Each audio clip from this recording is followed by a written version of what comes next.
Forget a mentor. Find a sponsor. The new way to fast-track your career. Sylvia and Hewlett. Introduction. My story.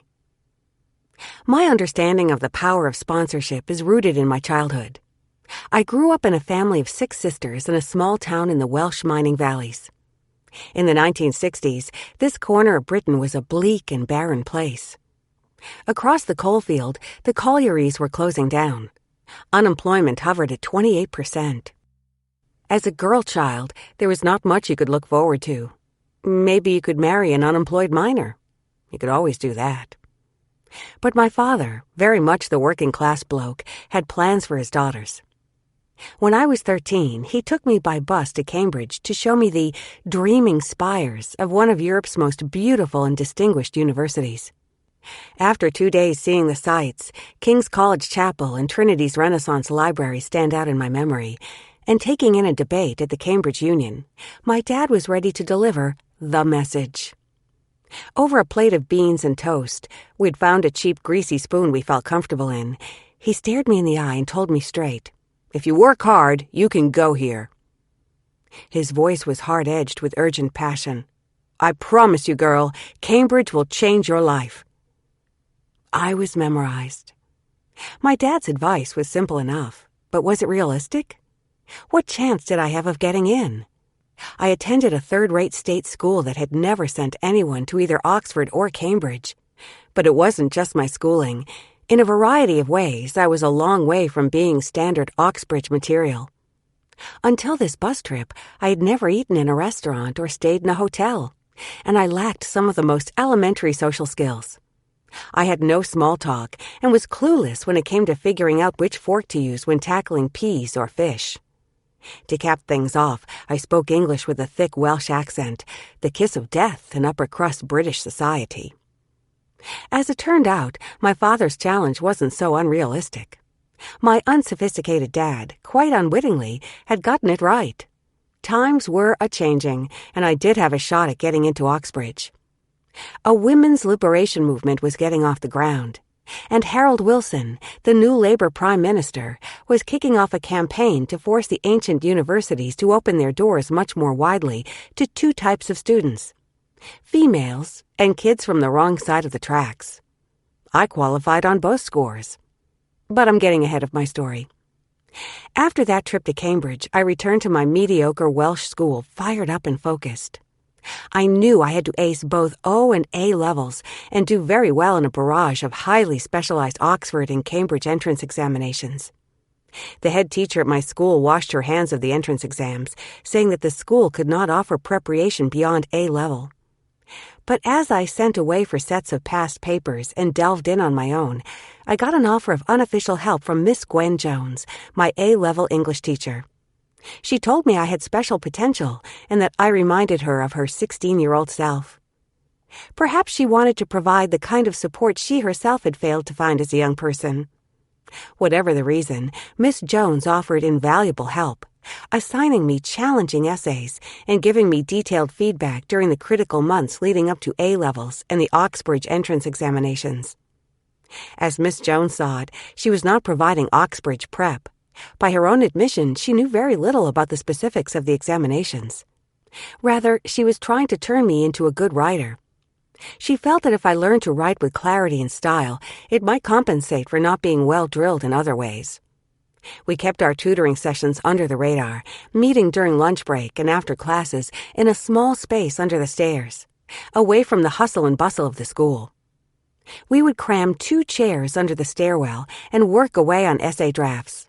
I was enormously grateful for her practical help, but even more grateful for her belief in me. That someone in authority thought I had academic potential bolstered my resolve enormously. Raw desire, a huge level of focus, and at least some hands-on help paid off. 4 years later, I won admission to Cambridge University. I remember the scene so clearly. The telegram came on January 25th, my birthday. My mom was feeling poorly. Baby number 6, born when she was 45 years old, had left her exhausted and depleted. And that Saturday morning she'd asked me to do a little cleanup in our front garden. a rather grand word for the coal-dusted square of weeds that separated our semi-detached house from the road.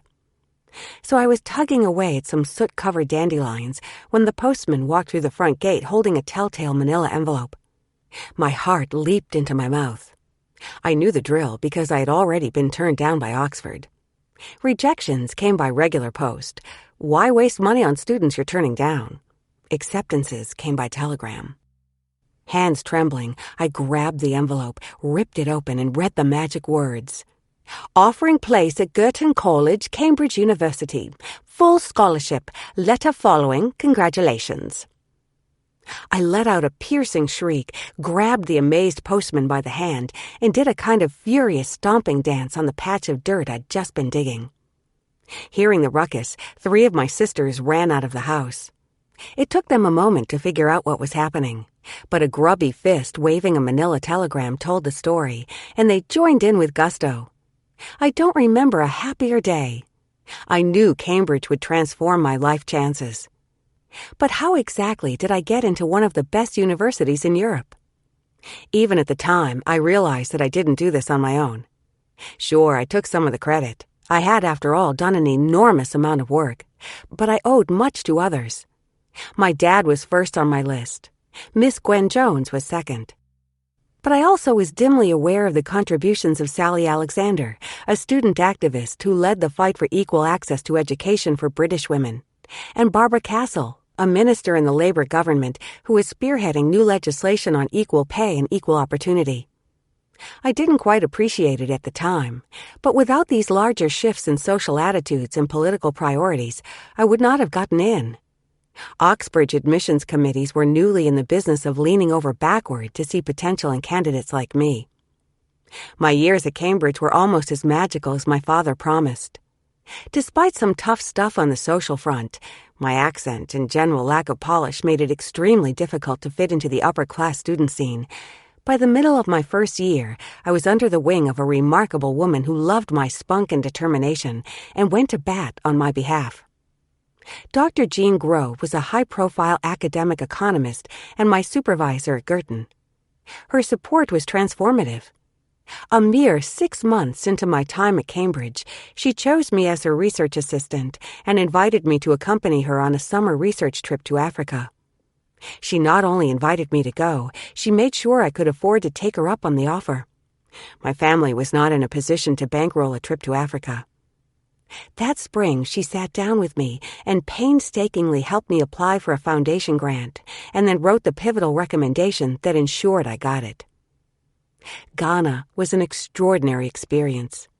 We spent 6 weeks working with the Ewe tribe in the Volta Delta, collecting agricultural data, crop yields, planting cycles, and so on. By the end of the summer, we'd accumulated enough evidence to demonstrate that the Ewe had developed a sustainable and highly productive type of intensive agriculture. They'd done this on their own using indigenous rather than imported methods and materials. It was a breakthrough finding. My research assistantship in Ghana had huge payoffs for me. It fueled a lifelong interest in economic development and led to a co-authored article with Jean Grove that lifted my confidence and greatly improved my prospects for graduate school. 2 years later, I won a spot at Harvard University and a Kennedy Scholarship. Post-Harvard and post-London University, where I earned my Ph.D., I landed a sought-after first job as assistant professor of economics at Barnard College, Columbia University, and began to forge what should have been a promising career in academe. I wish I could say it was smooth sailing. It was not. I made the classic female mistake. I thought that it was all about doing my job extraordinarily well. If I put my head down and worked as hard as I knew how, my value to the organization would be self-evident, and of course, I would be recognized and promoted. In retrospect, I could kick myself. Why didn't I understand that at these beginning stages of a serious and super competitive career, I needed a sponsor more than ever? Someone with power who believed in me and was prepared to propel and protect me as I set about climbing the ladder. Why didn't I get out there and look for a new Jean Grove? Don't get me wrong, I did acquire a ton of supporters. Like many women, I was good at friendships, and during my time at Barnard, I developed mentoring relationships with several close female colleagues. One was an older woman, an historian named Annette Baxter, whom I admired for her kindness and her commitment to principle. She was forever on the outs with her chairman because she disagreed with the direction in which he was taking the department. Annette gave me a great deal. I remember with particular gratitude the ways in which she boosted my confidence and soothed my soul when I felt overwhelmed by the demands of a new baby, layered as it was on top of the pressures of a high-octane job. But close as our relationship was, Annette could not be my sponsor. She had little clout at Barnard. Her feud with her department chair put her out of play. And her influence in my discipline, economics, was non-existent. My lack of sponsors had extremely serious consequences. Crunch time came 7 years later when I was up for tenure. In the months leading up to the decision, I was increasingly confident. I had always been an outstanding teacher. My ratings were off the charts. But I felt newly confident on the research front. My recent book had garnered stellar reviews and the attention of policymakers as well as scholars. As I helped my chairman assemble my dossier, I thought that it looked pretty impressive. Imagine my shock when, 3 months later, I was denied tenure. My department supported me. I breezed by with a unanimous vote. The damage was done by the university-wide committee, the APT, Appointments, Promotion, and Tenure Committee of Columbia University, which shot me down in a 3-2 vote. It turns out I had no advocates at this critical final level. No one even knew me. According to a friend of a friend who knew something about the deliberations of the committee, the only thing about my 7-year track record that attracted the committee's attention was that I'd recently given birth to a premature baby. They feared this would dilute my focus. How did I deal with this massive setback? Not well. I had plowed 12 years of my life into this career of mine, and I felt bewildered, betrayed, and brutally cast out. I mourned the waste of time and energy, but more importantly, I mourned the loss of a beloved profession, one that I deeply valued and was exceptionally good at. Tenure decisions are up or out. You're either promoted to associate professor and given lifetime job security, or you're fired. The decision came down in April, and by mid-May, I was packing up my office. As I regrouped and attempted to figure out how to reinvent my professional life, one thing was sure. I'd learned my lesson on the sponsorship front. I now understood that climbing the ladder in any competitive field required heavy-duty support from a senior person with heft and influence. Finding such a person wasn't easy. I hadn't been in the business of cultivating such relationships. But after some soul-searching, I realized that I did have such a person in my back pocket. His name was Harvey Picker, and he was Dean of the School of International Affairs at Columbia University and former CEO of Picker Instruments. Picker wasn't particularly influential at Columbia. He didn't sit on any of the critical university-wide committees. But he did have power in the wider world, and most importantly, he was a great fan of mine. We'd met through my teaching. A Brazil enthusiast, Picker had sat in on some sessions of a course I taught on the Latin American economy, and we'd had spirited discussions on growth models and on trade-offs between economic growth and social justice in the Third World. We shared a Portuguese language instructor and a love of fado, Portuguese folk music. A week after the tenure debacle, I turned up in Harvey's office clear-eyed and focused. I came directly to the point. Could he help me find a job? Harvey came through. Indeed, he was not merely responsive. He got out in front. In his old-fashioned, courtly way, he told me that he'd learned of what he called the ridiculous tenure decision, and was profoundly put out, so much so that he'd taken it upon himself to scope out a job that might suit me.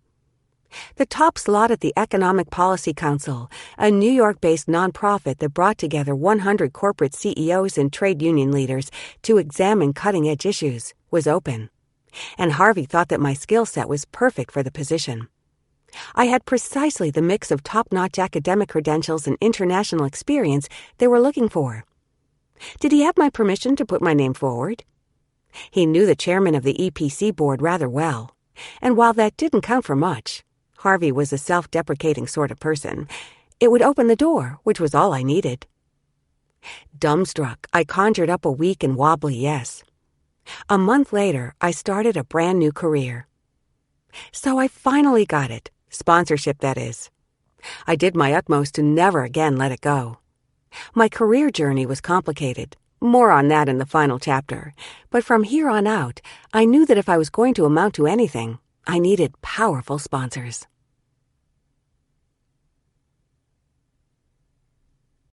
1. What is sponsorship? Pat Philly Crucial, chairman of NBC Universal News Group, has come a long, long way in the super competitive and testosterone-fueled world of network news and media.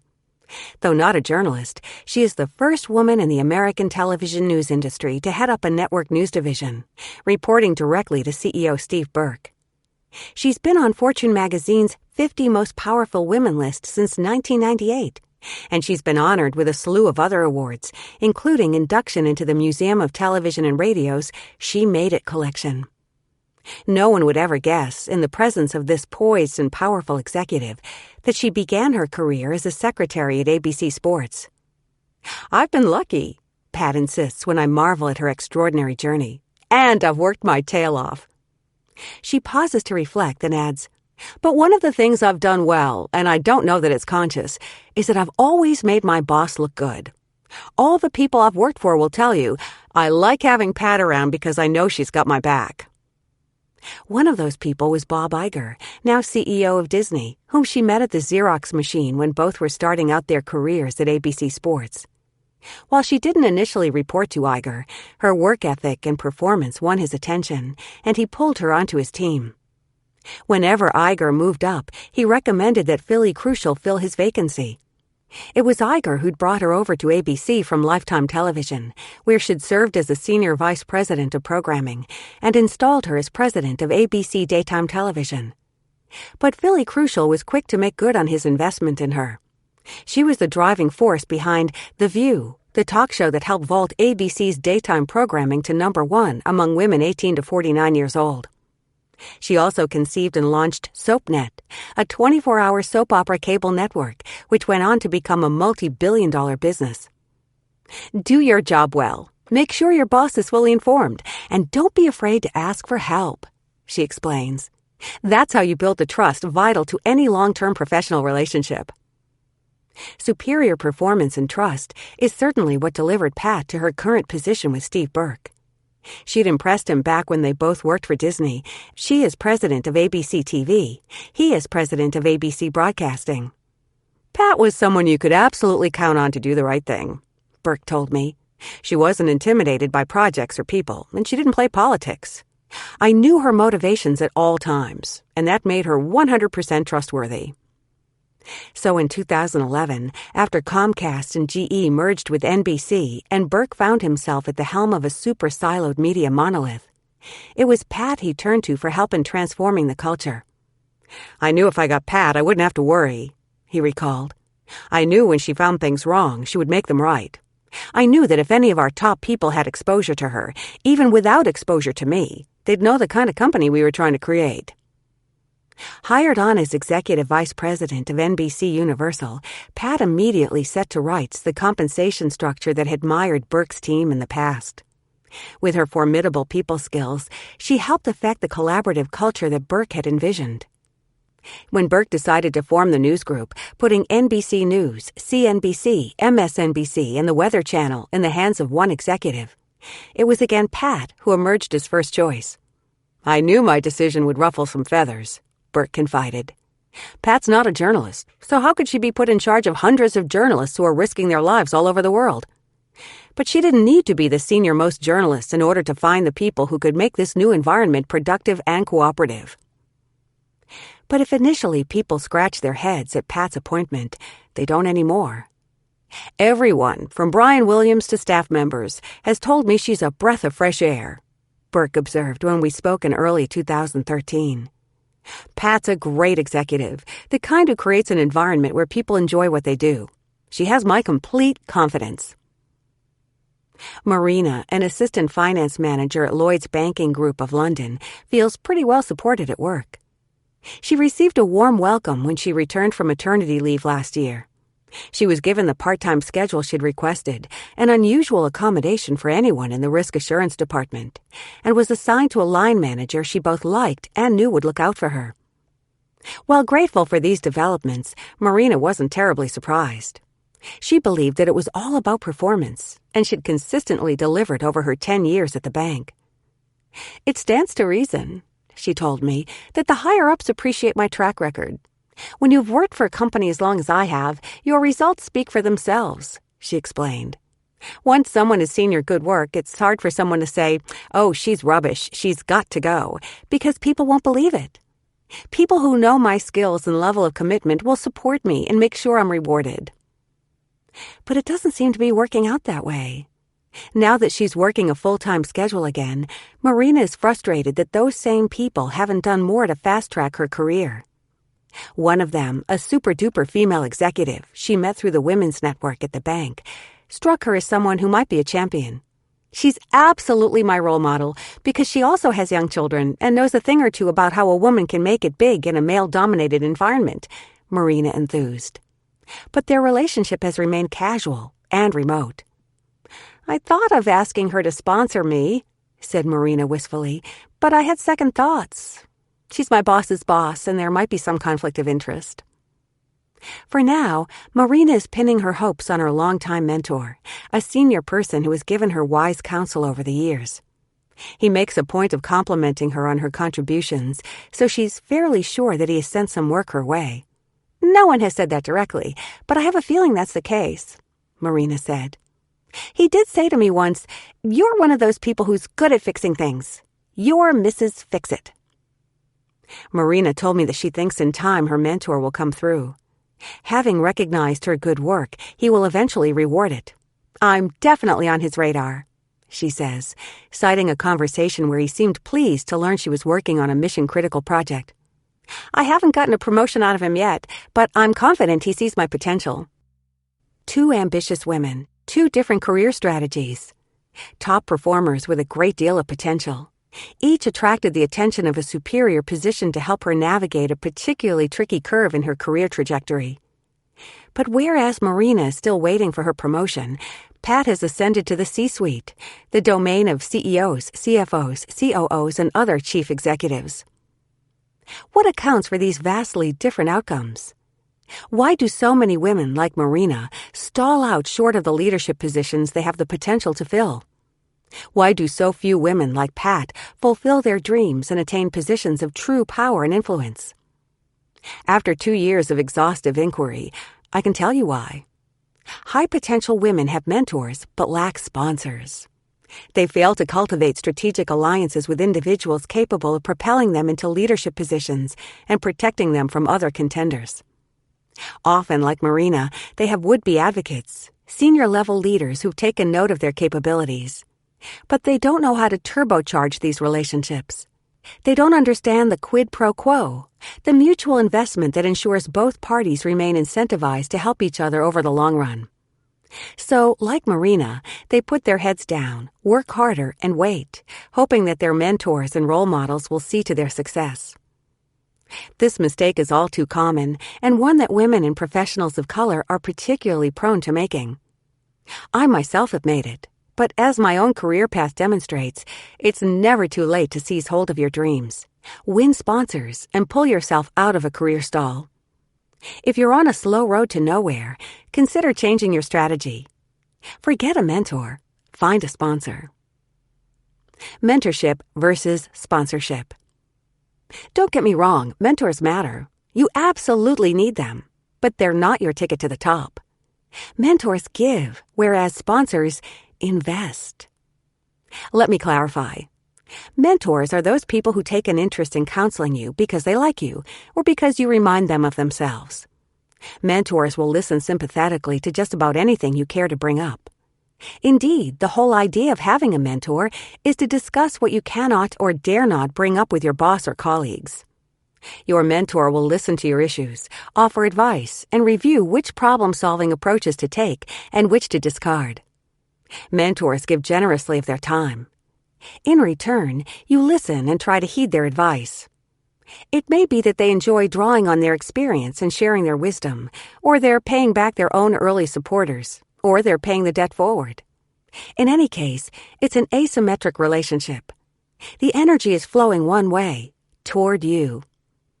A sponsor, as we shall explore, is also someone who takes an interest in you and your career, but not out of altruism or like-mindedness. A sponsor sees furthering your career as an important investment in his or her own career, organization, or vision. Sponsors may advise or steer you, but their chief role is to develop you as a leader. Your role is to earn their investment in you. Indeed, throughout the relationship, you're delivering outstanding results, building their brand or legacy, and generally making them look good. You're driving the relationship, making sure that whatever dividends you realize in the way of promotions, pay raises, or plum assignments are manifestly dividends that you earned. Sponsorship, done right, is transactional. It's an implicit or even explicit strategic alliance, a long-range quid pro quo. But provided you're giving as good as you're getting, there's nothing about this dynamic that warrants distaste. Sponsorship isn't favoritism or politics. It doesn't rig the game. On the contrary, it ensures you get what you've worked for and deserve. Sponsorship versus mentor. Sponsor. Senior person who believes in your potential and is willing to take a bet on you. Advocates for your next promotion. Encourages you to take risks and has your back. Expects a great deal from you, stellar performance and loyalty. Mentor. Experienced person willing to help and support you. Builds your confidence and provides a sounding board. Offers empathy and a shoulder to cry on. Expects very little in return. Sponsor/mentor. Advice, guidance, makes introductions, gives feedback. Sponsors can be role models, leaders you relate to and aspire to emulate, but they needn't be and often aren't. What's important in sponsorship is trust, not affinity. It'd be nice if the person who can most help you turns out to be a person you like or most want to be like. But trust can arise between two people who are vastly different. This difference imbues sponsorship with power because each party gains from the complementarity of the other. The alliance is then greater than the sum of its individual parts. This is not to belittle the role that supporters, by which I mean both mentors and role models, play in your career.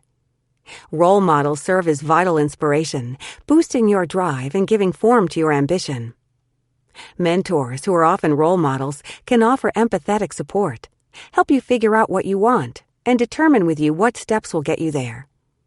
A good mentor will decode the unwritten rules, demystify the way things work, and offer you tips on navigating the organization. People who are mentored feel less isolated, especially if they're entrepreneurs, more connected to their company, and less stressed than those who lack such attention and guidance. Multicultural professionals in particular benefit from the emotional support and pledge of solidarity that mentors and role models of color provide. But neither mentors nor role models can give you real career traction. Research we conducted at the Center for Talent Innovation, CTI, shows that sponsors, not mentors, put you on the path to power and influence by affecting three things: pay raises, high-profile assignments, and promotions. When it comes to asking for a pay raise, our research finds the majority of men, 67%, and women, 70%, resist confronting their boss. With a sponsor in their corner, however, nearly half of men and 38% of women will make the request. And our focus group research suggests will succeed in getting the raise. When it comes to getting assigned to a high-visibility team or plum project, some 43% of male employees and 36% of females will approach their manager and make the request. With a sponsor, the numbers rise to 56% and 44% respectively.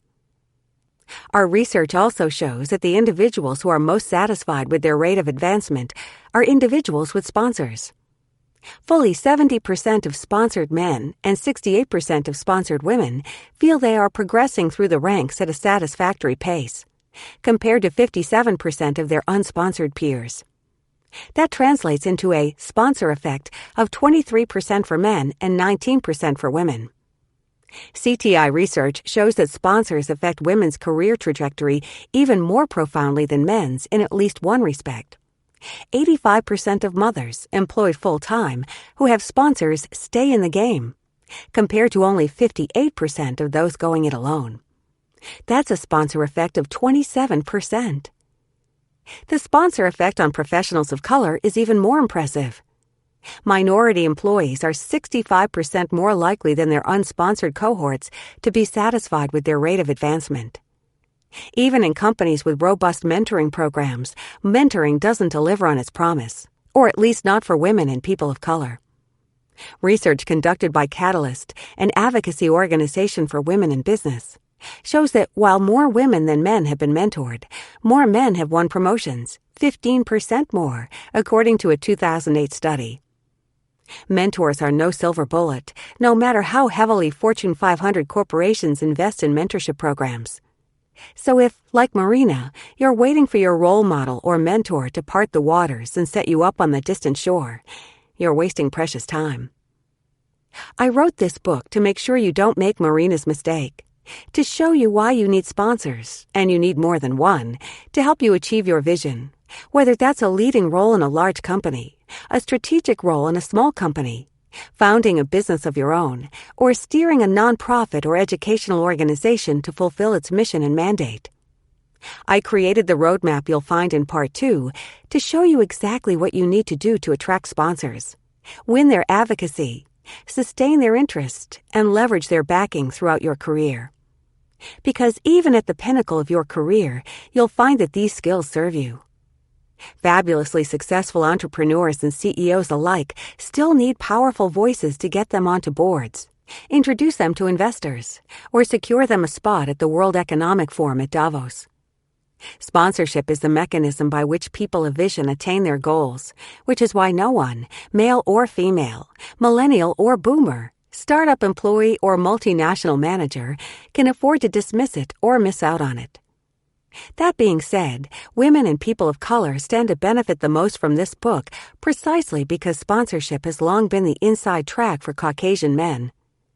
Men are 46% more likely than women, and Caucasians are 63% more likely than professionals of color to have a sponsor seeing to their success.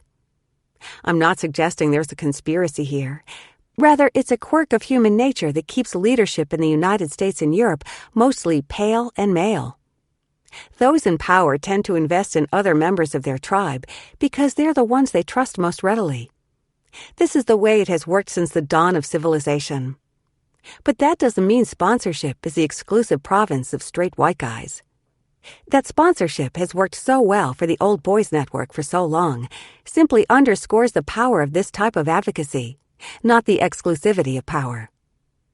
As the founder of an organization focused on talent issues, I have the privilege of knowing white male executives who are committing every resource at their disposal to changing the face of leadership, and not because women's groups have pressured them into it. They understand that much of the best talent out there is diverse.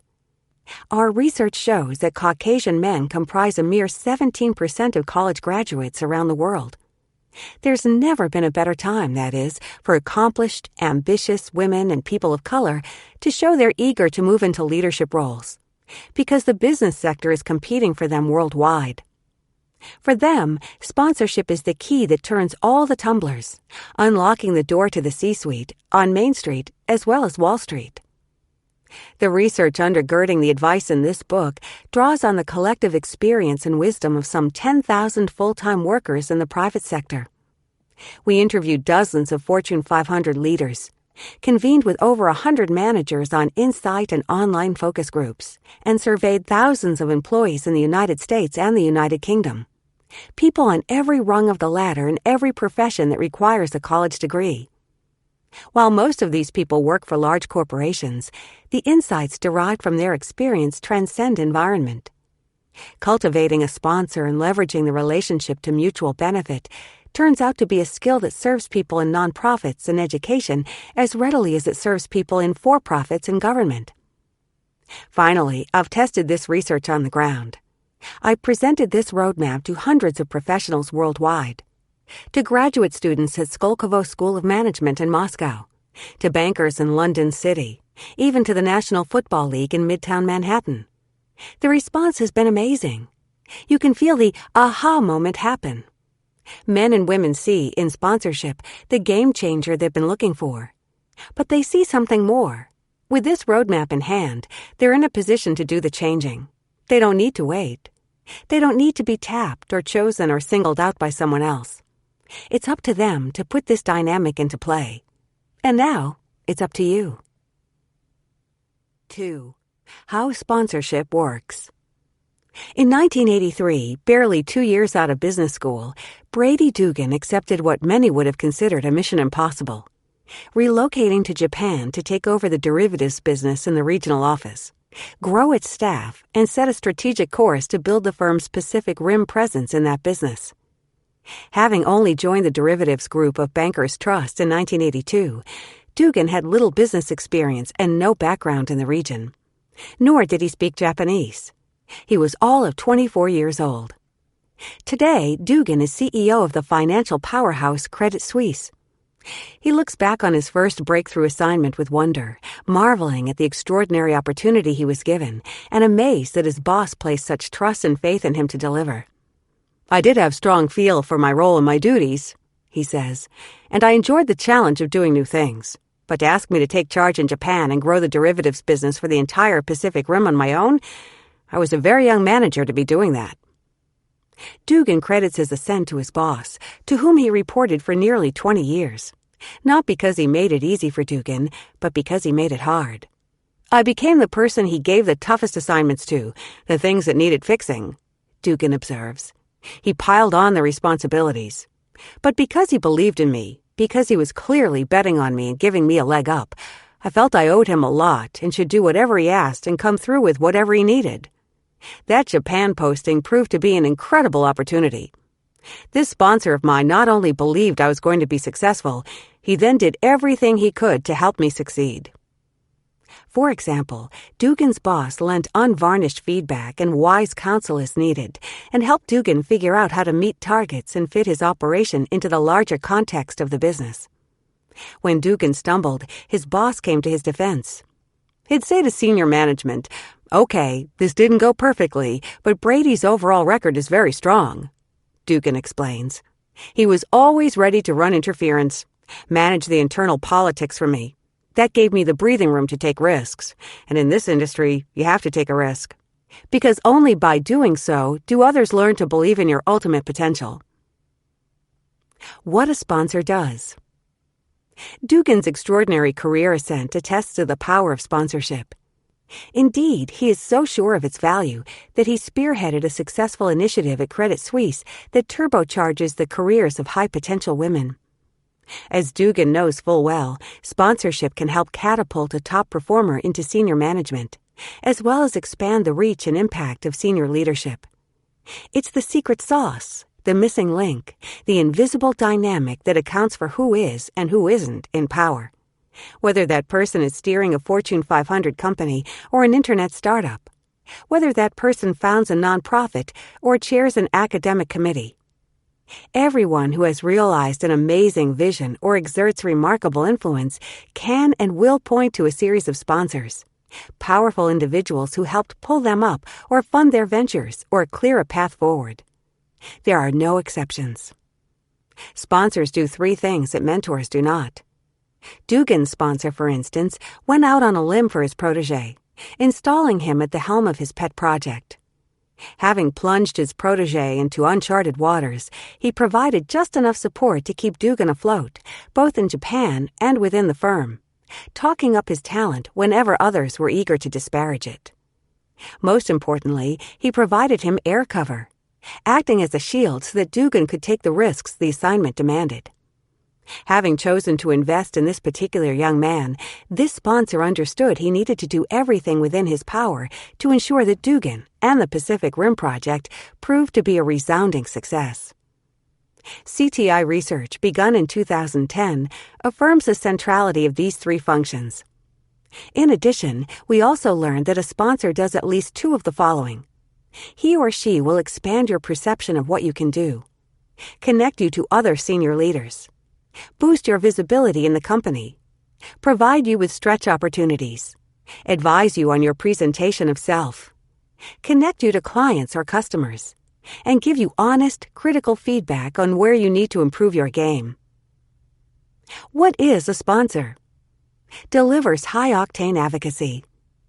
A sponsor is a senior leader who, at minimum, believes in me and goes out on a limb on my behalf, advocates for my next promotion, provides air cover so I can take risks, and comes through on at least two of the following fronts: expands my perception of what I can do, makes connections to senior leaders, promotes my visibility, provides stretch opportunities, gives advice on presentation of self, makes connections to clients, customers, gives honest, critical feedback on skill gaps. If you're not in a corporate setting, it may help to think of a sponsor as a talent scout. He'll get you in front of directors to audition for a key role. He'll also nudge the director to choose you. But his investment in you doesn't stop there. He'll coach you on your performance so that you prove to others what an excellent choice he made. He'll focus a spotlight on you so that other directors take note of your abilities. And he'll make introductions afterward so that you can follow up with them to bring your talent to a wider audience. Should you stumble, or should any of those other directors turn hostile, your sponsor will come to your aid, because now that your brands are linked, it's in his best interests to ensure you succeed. Of course, sponsors also provide advice, which is why they're confused with mentors. From CTI's survey research, it's clear that protégés expect advice from their sponsors. Fully 74% of respondents told us they look to a sponsor to provide unvarnished feedback. But it's important to distinguish the critical feedback that sponsors deliver from the kindly advice mentors might dispense when asked. When a sponsor discusses your strengths and weaknesses, it's with an eye to steering you along a certain trajectory, one that will provide strategic gain for both of you. To that end, sponsors will not hesitate to point out painful shortcomings, skill gaps, communication failures, appearance blunders. They'll also tell you where and how to acquire critical line experience, build key networks, and project executive presence, which comprises looking and acting the part of a leader in terms of appearance, presentation skills, and gravitas. More on this in Chapter 12.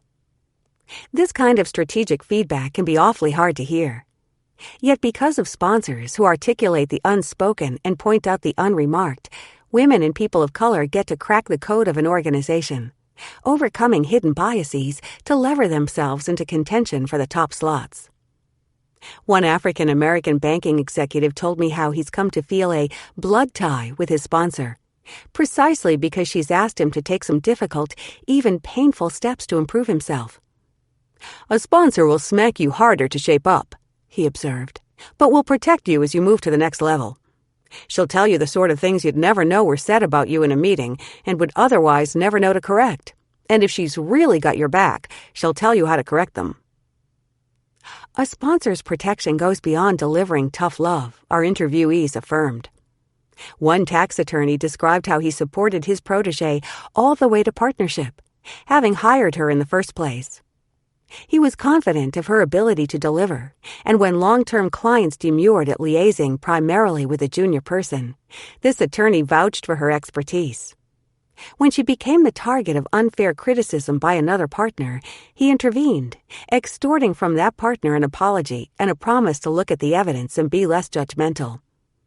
In subtle and overt ways, he ensured that she was able to thrive, which indeed she did, making partner in 4 years. Unlike mentors, that is, sponsors will go the extra mile, taking you aside to tell you what you absolutely need to know, taking detractors aside so they don't impede your progress, and clearing a path forward should you encounter obstacles. Sponsors make it their business to see you succeed because you carry their brand.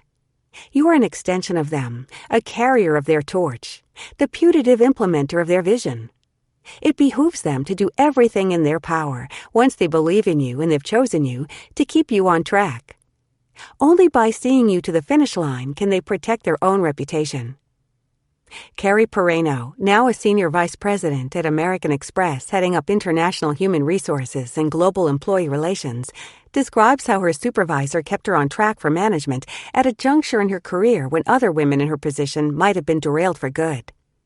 Some years earlier, just after she'd given birth to her second child, Perreno asked for a 3-day-a-week schedule. She was a mid-level manager and felt confident she could perform her duties in a compressed work week, but also recognized her superiors might not see it that way. "That's when my sponsor went to bat for me," Perreno relates. "She knew I was fully committed, not just to my team but to the firm, and she was determined to give me whatever support or air cover I needed to keep me on track."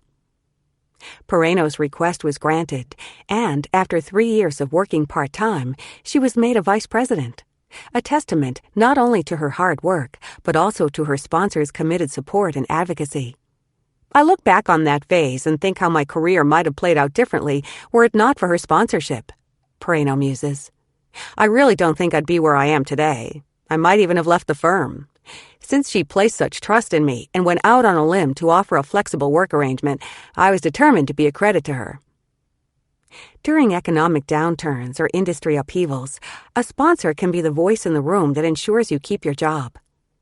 One executive I interviewed recalled a watershed moment when her sponsor flew into London from New York to secure her a promotion she was in danger of losing to an outsider.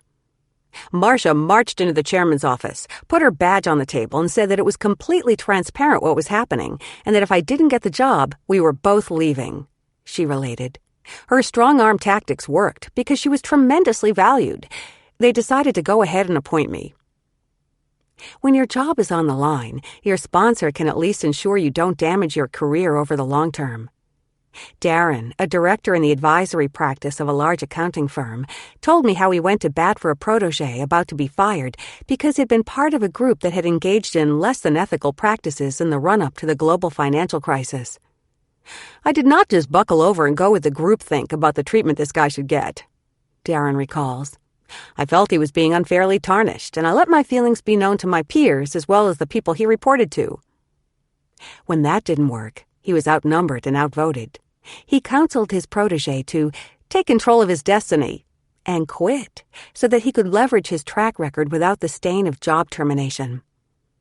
Darren made introductions and spoke favorably on his protege's behalf, an effort that culminated in a job offer at another Big Four accounting firm where the executive could distance himself from the events of 2008.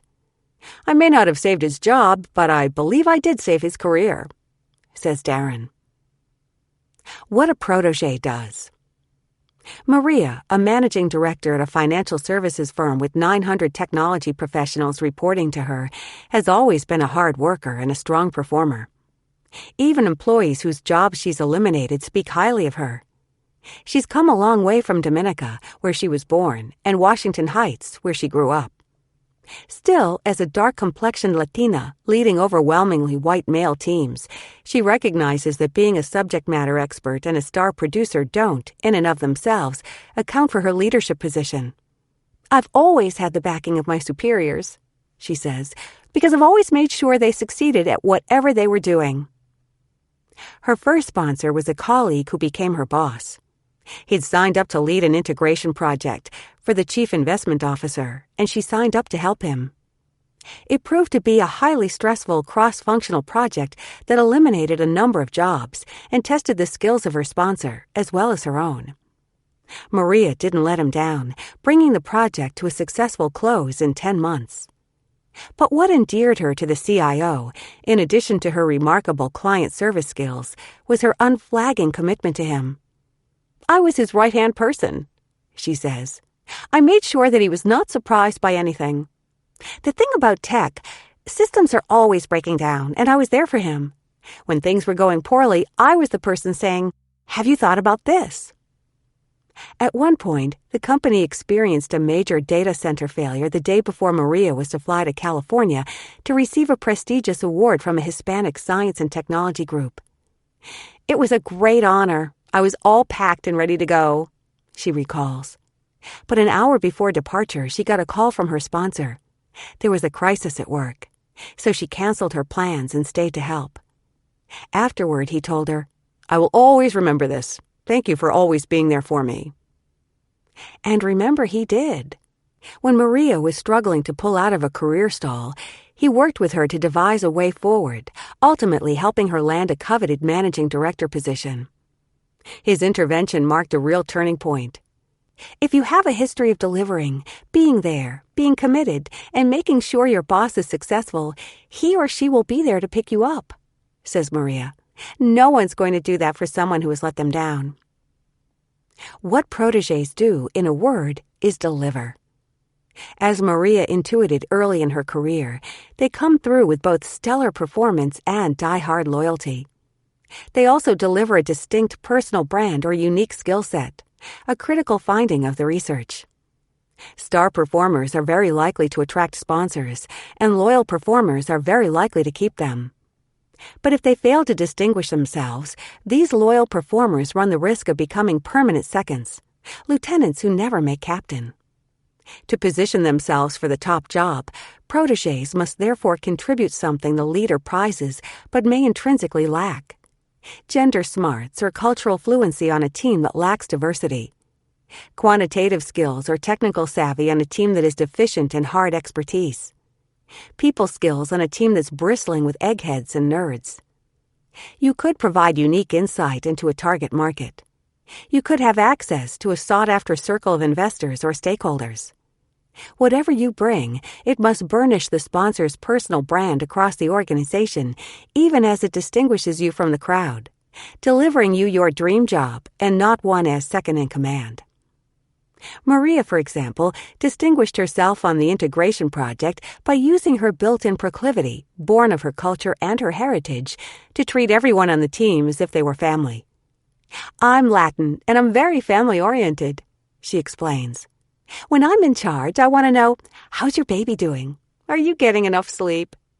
That's one of the things people love about being in my group. I make sure it's warm, supportive, and open." It's one of the things about her that secured the support of her first sponsor.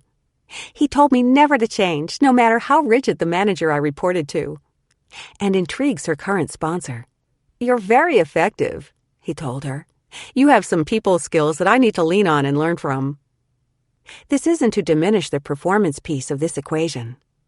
Delivering a superior product on time, winning a key piece of business, innovating a solution, and otherwise driving results with bottom-line impact are what will attract the attention of a sponsor in the first place. A third of U.S. managers and nearly half of U.K. managers want to sponsor a producer, a go-getter who hits deadlines. "I don't think for a second that my sponsor would promote me if I didn't deliver superior results," the head of audit at Lloyd's observes. "I don't feel that I can rest on my laurels just because I have her sponsorship." A partner in Ernst & Young's London advisory group stressed, in an interview, his key considerations when deciding whom to back. "It's simple," he said. "Hard work and drive. Are they the kind of person who has a work ethic similar to mine?" he asks himself, and will they go the extra mile? Debbie Story, chief of diversity at AT&T, agrees. "It's all about understanding the company's goals and direction, then making things happen. It's about continuously innovating and leading change," she says. "They have to demonstrate by how they lead that they can consistently drive teams to achieve results." While performance and value added will make you indispensable to your sponsors, it is loyalty that will bind them to you and make them care about your success. 37% of male managers and 36% of female managers say that being a loyal protégé matters, more than being collaborative or visionary or even highly productive. If delivering a standout performance is what wins you the attention of the powerful, demonstrating loyalty is what guarantees a powerful leader will commit to sponsoring you over the long haul. What is a protégé? Delivers high-octane support.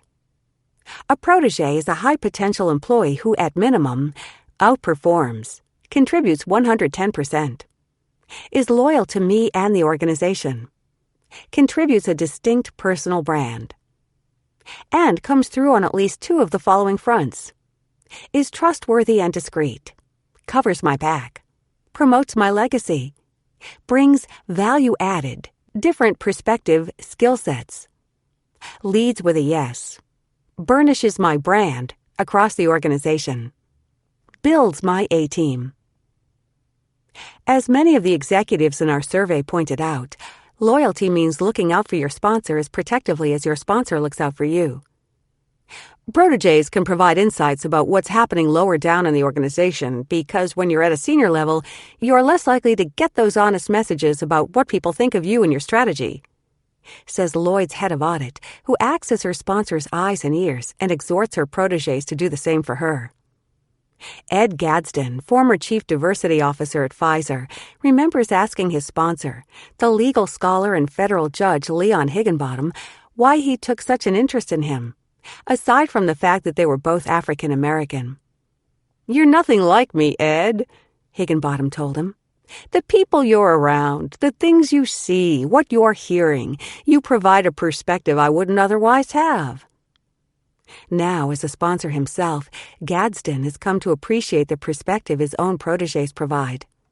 "They make sure I'm never blindsided," he says. Just as your sponsor is someone who supports you when you're not in the room, so too must you protect him or her from employee gossip, from harsh outsider opinion, even from collegial criticism. "Who do you want in your bunker?" an African-American executive at Johnson & Johnson asked me in an interview. "A loyal comrade in arms who, if you turn your back, guns for you, not at you." The two-way street. What should be clear at this point is how extraordinarily reciprocal sponsorship is. Protégés attract sponsors by delivering in exceptional ways and secure sponsorship by remaining utterly devoted, even as they distinguish themselves as stars in their own right. In return, sponsors invest in their protégés, not because they're impelled to pay it forward, but because they recognize the incredible benefit to their own careers of building a loyal cadre of outstanding performers who can extend their reach, build their legacy, and burnish their reputation. Over time, both parties win. Indeed, the win-win aspect of sponsorship is what accounts for its extraordinary leverage and durability. The two-way street. What a sponsor does. Goes out on a limb on my behalf. Advocates for my next promotion.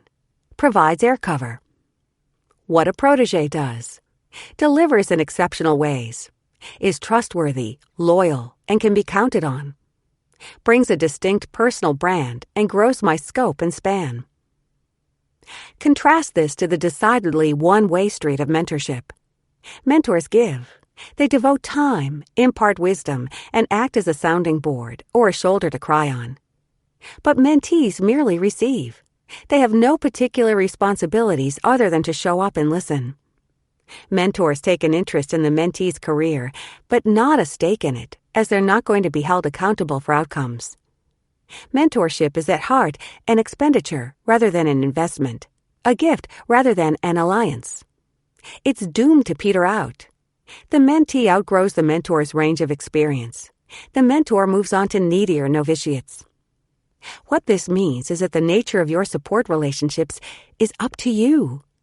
You'll get back what you put in. If you're a high potential or strong performer, you'll attract the interest of your superiors. But whether that interest translates into mentorship or sponsorship is a function of your investment. You might be tapped for development, but you're not going to be given a ride on the coattails of anyone who doesn't see you pulling your weight, and then some. Mentors may pick you, but you pick your sponsors by committing yourself to their best interests. Because make no mistake, sponsors, unlike mentors, really need you. They need your support and skills. They need you to build their bench strength and complement their expertise. They need you to help them realize their vision and secure their legacy. You advance their careers, surprising as that might seem. There's a protégé effect akin to the sponsor effect in terms of career traction for leaders. White male leaders with a posse of protégés are 11% more satisfied with their own rate of advancement than leaders who haven't invested in up-and-comers. Leaders of color who've developed young talent are overall 24% more satisfied with their career progress than those who haven't built that base of support. The two-way street in action. Rosalind Hudnall and Jane Shaw. The moment she joined the guests gathered for Intel chairwoman Jane Shaw's retirement dinner, Rosalind Hudnell knew she had arrived. Virtually all of them were board members. She was one of only 3 guests who weren't part of that inner circle. Yet with every executive she met, Hudnell felt tacit acknowledgement that she belonged. Clearly, Shaw's inclusion of her implied that. But it was what Shaw's invitation acknowledged, not just her 17 years of service to the company as a diversity officer, but the respect she had acquired for her contribution to Shaw's personal legacy, which was to advance women onto corporate boards worldwide. Their relationship had begun when Shaw, poised to make a speech on the role of quotas in boosting women's board participation, sought out Hudnell for advice. Given her experience as a diversity chief, what did she believe her, Shaw's, message should be? "We worked really well together, and I was honored to be asked to help her find her voice on this critical issue," Hudnell recalls. From then on, Hudnell acted as a vital sounding board for her sponsor, helping her vet high-visibility projects. "Jane relied on me because she trusted I knew the subject matter and what she could achieve," Hudnell observes. More critically, Hudnell began to connect Shaw with people who could provide the forums she sought. "One of the things Jane absolutely loved was the depth of my network, the genuine relationships I'd cultivated with people," she observed. "Every place I brought her to, she'd walk away thinking, wow, that wouldn't have happened without Roz. I mean, here was this incredibly influential woman, a leader of companies who was relatively unknown on the outside. I was proud to help change that." What surprised Hudnell about the invitation to Shaw's board retirement dinner was that she never thought of Shaw as her sponsor. In hindsight, she now realizes it was a tremendous moment of sponsorship. "I want you to know Roz Hudnell," Shaw said, introducing her last among her guests that evening, "because the work she and I have done around women and diversity is the work I'm most proud of." Shaw went on to talk about what she had witnessed with the high esteem others accorded her everywhere she traveled. "I want you to continue to give Roz your full support," Shaw concluded, "because the work she is doing is vital to Intel's success." That was in May 2012. In early 2013, when Roz and I spoke, she had just been promoted to vice president, one of only 140 such officers worldwide in a company of nearly 100,000. Of course, Roz hastens to point out, Jane wasn't the only one who stepped in to help her realize her leadership potential at Intel. Carleen Ellis, the firm's first female executive, had played a seminal role when Roz first arrived, making sure she won important audiences for her viewpoint. And Richard Taylor, Senior Vice President of Human Resources, had provided her with key opportunities to take on visible assignments, including putting her in charge of CEO Paul Otellini's involvement with President Obama's Council on Jobs and Competitiveness and championing her VP nomination. And finally, Otellini himself had been the executive champion for diversity. "He supported my ideas, backed me up with the senior leadership team, and ultimately was the one who appointed me vice president," Roz told me. But it was through Jane that Roz saw her career culminate in an acceptance beyond what dogged effort and sterling credentials could ever alone have earned her. Being invited to that event, being included in something that intimate, and feeling so at ease in a room of such power, it was the moment you always dream of when you know you've finally arrived, Roz relates, where you don't have to prove you belong anymore. That's what Jane's advocacy has done for her, she says. She provided me with such validation, and by doing it in front of her peers, it was a moment for me that was so personally powerful. She reflected a moment and then added, "Now is my opportunity to stay committed, to make sure that I can be in a position to do that for another deserving person in the future." Just how important protégés are to their sponsors was made clear in a conversation I had with a Fortune 100 CEO. He told me that when he does that final interview with an executive at his company who is being considered for a promotion to the C-suite, he asks the all-important question, "How many people do you have in your pocket?" What he means by this, he explained, is, how many talented young people have you sponsored over the years? People who now hold key positions in this company, so that if I asked you to do something impossible next week that involved liaising across 7 geographies and 5 functions, you could pull it off. How many leaders out there owe you one, think you're wonderful, and would give huge priority to your project? Fundamentally, he told me, I'm not interested in anyone who doesn't have deep pockets. So have that bench strength and you will go far as you make clear you want to go. You need a destination in mind, as discussed in Part 2. Don't wait to be tapped for special projects or asked to assume a leadership role. Act like a leader, and leaders will take you under their wings. Show vision, and visionaries will invite you to do more of it. The power to work the levers rests squarely in your hands. As with Dorothy and her ruby slippers, unleashing the magic depends on first realizing that you already have what you need to get back to Kansas, or start your own company, or break through to the next big job, or fulfill your vision for social justice. With that realization, it's then only a matter of making the journey. I'm going to help you every step of the way. Turn to the map in the accompanying PDF, and let's get started. Part 2. Roadmap for Protégés. Embrace your dream and do a diagnostic.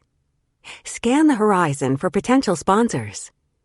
Distribute your risk. Understand that it's not all about you.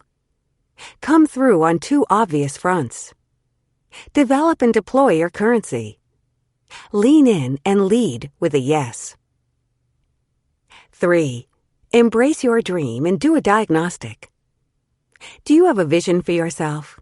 A clear picture of your career destination? Do you know what success, your success, will look and feel like?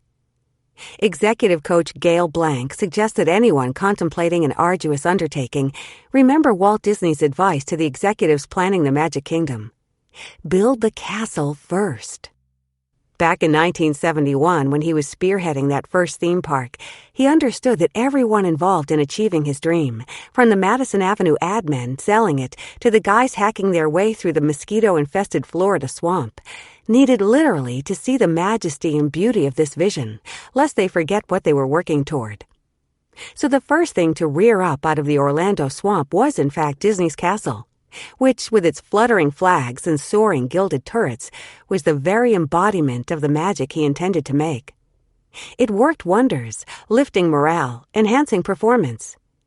As Blank observes, nothing really big, really bold, or really beautiful was ever created in a country, in a company, in a family, or in a life without a vision. A vision so powerful that people will work miracles to bring it to life. The vision thing. Building a successful career is one tough journey. No matter who you are, no matter where you're coming from, and no matter what you bring to the undertaking, you need a vision. Not just a goal, but a dream. Not just a destination, but an inspiration. A good sense of direction and loads of drive will serve you well, but you've got to see where you're headed to set a course, and be hugely motivated by what you see in order to push forward. With a magnificent castle beckoning on the horizon, you can fend off swarms of mosquitoes and keep lifting your feet out of the muck. The vision thing, however, is where women falter. They set out with a purpose, but not a dream. They are committed and driven, yet hesitant to put their foot down on the gas and keep it there. As Sheryl Sandberg, COO of Facebook, points out in her new book, Lean In, it's as though they're driving with one foot on the brake, holding back in tiny but impactful ways from the get-go, pruning their career plans to accommodate marriage and children long before they're even in a relationship. Rather than build their castle and strive to inhabit it, they tentatively sign on to an arduous journey and hope their slog will deliver them someplace sometime. What accounts for this ambivalence, this seeming failure of vision? There are 3 things going on here. For starters, women continue to have more distractions than men. For 2 decades, they have toddlers or teenagers nipping at their heels, and no matter what their childcare arrangements, that's a significant preoccupation, as is the ticking biological clock that precedes these decades. They're also still burdened with more than their fair share on the home front. Our research shows that 56% of working women shoulder 75% of the childcare, and 60% do 75% of the chores. Taken together, the second and third shift at home mean that, at work, women simply don't have the white space or unencumbered time to do some blue sky thinking about who they want to be, what they want to do, and where they want to end up. Then there's the ongoing lack of compelling role models. Few female leaders provide an image of success women can really embrace. If they happen to be world leaders, think Condoleezza Rice, or monumentally successful businesswomen, think Oprah Winfrey, then we're obliged to dwell on what they don't have, the missing life partner, the non-existent offspring, that we're just not prepared to sacrifice ourselves. Older women in particular throw into relief the awful bargain that ambitious women must seemingly strike, the kind of glaring sacrifice men just don't have to make. If somehow a woman does win the Triple Crown, career, spouse, children, we hold against her the sacrifices we feel aren't being made but should be. Remember how Hillary Clinton was pilloried for taking command and control of the healthcare bill during her stint as First Lady? And how, at the same time, her cookie-baking prowess came under scrutiny? Implicit in the attacks was the suggestion that by driving a pivotal piece of legislation, she was shortchanging her husband and child, and indeed, the nation, as White House wife and mother. The other reality is that amazingly capable women who do make it to a career pinnacle rarely talk about the agency, impact, influence, and joy that come with their achievement. Instead, they talk about sacrifice and struggle.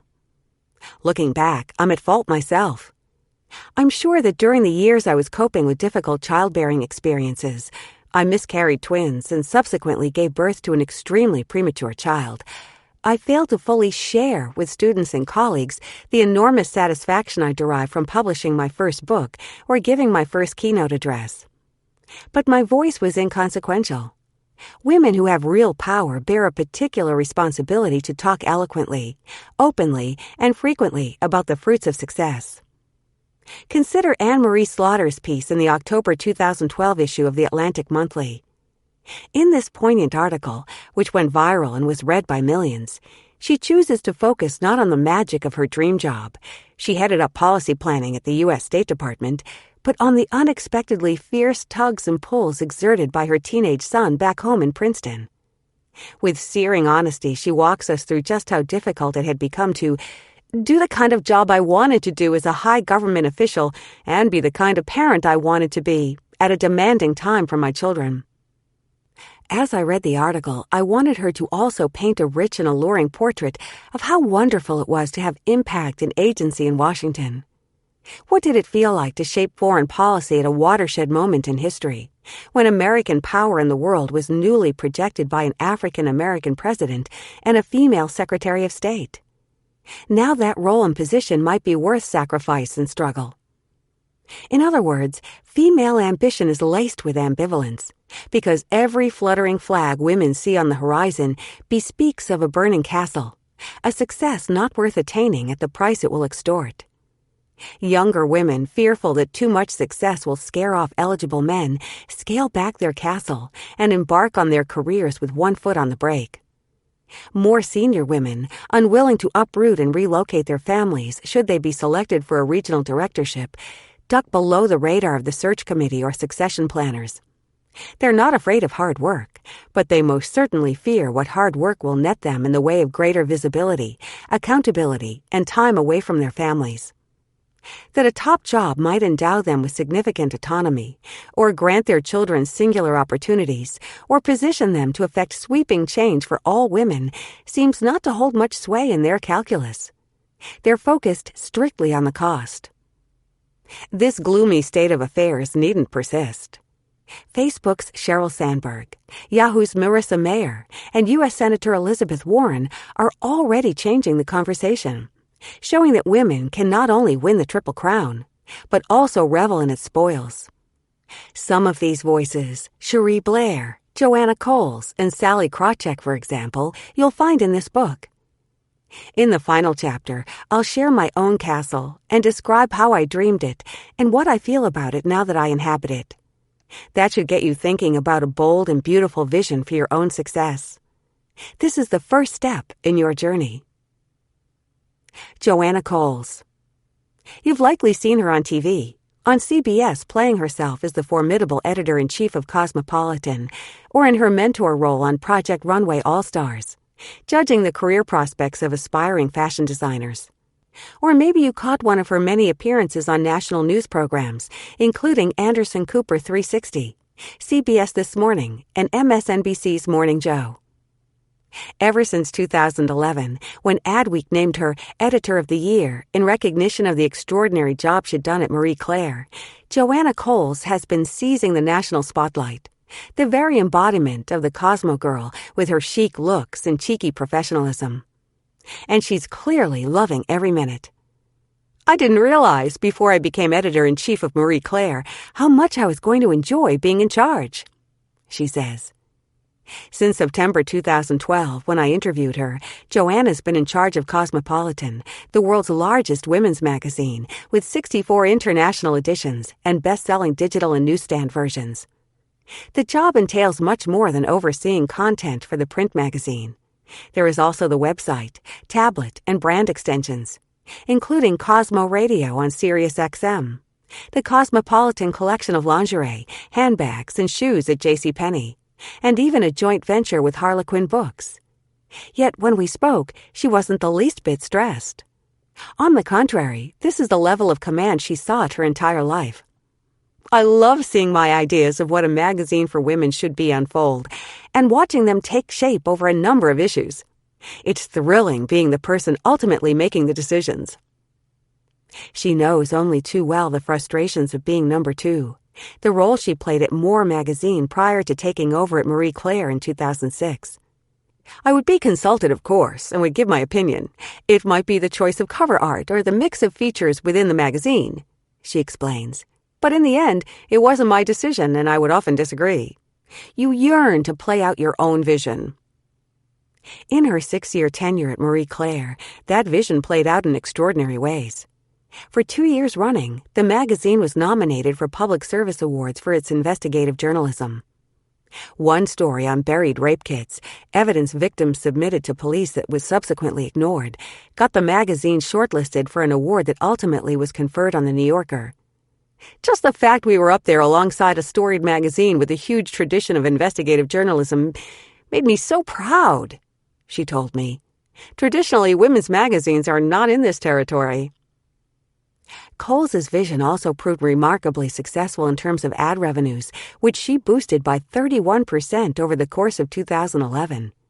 With 181 pages of glossy, high-end advertisements from the likes of Gucci and Bulgari, the spring 2012 issue broke a record in the magazine's 17-year history. Newsstand sales rose too, despite the downward trend in print media overall and the sluggish economy. Many former journalists would find that kind of success stressful. But Coles, who used to chase down everyone from politicians to criminals to file stories for The Guardian and the Times of London, finds her high-visibility job at the helm hugely liberating. What produces stresses and strains, she told me, is not being in control of your schedule, especially if you're a parent and are tugged and pulled by responsibilities to children. She remembers with painful clarity a hellish week that began on the morning of her son's 2nd birthday. Her editor at the Times called to have her cover a breaking story about 2 professors who'd been stabbed at Dartmouth College in New Hampshire. She told him she couldn't do it. He called back and told her he really needed her to do this. So she handed the birthday boy to her husband, who had just arrived home from a business trip, traveled to Dartmouth, and set about capturing the story, interviewing neighbors, hiring a photographer, and staying up until 5 a.m. to meet the deadline.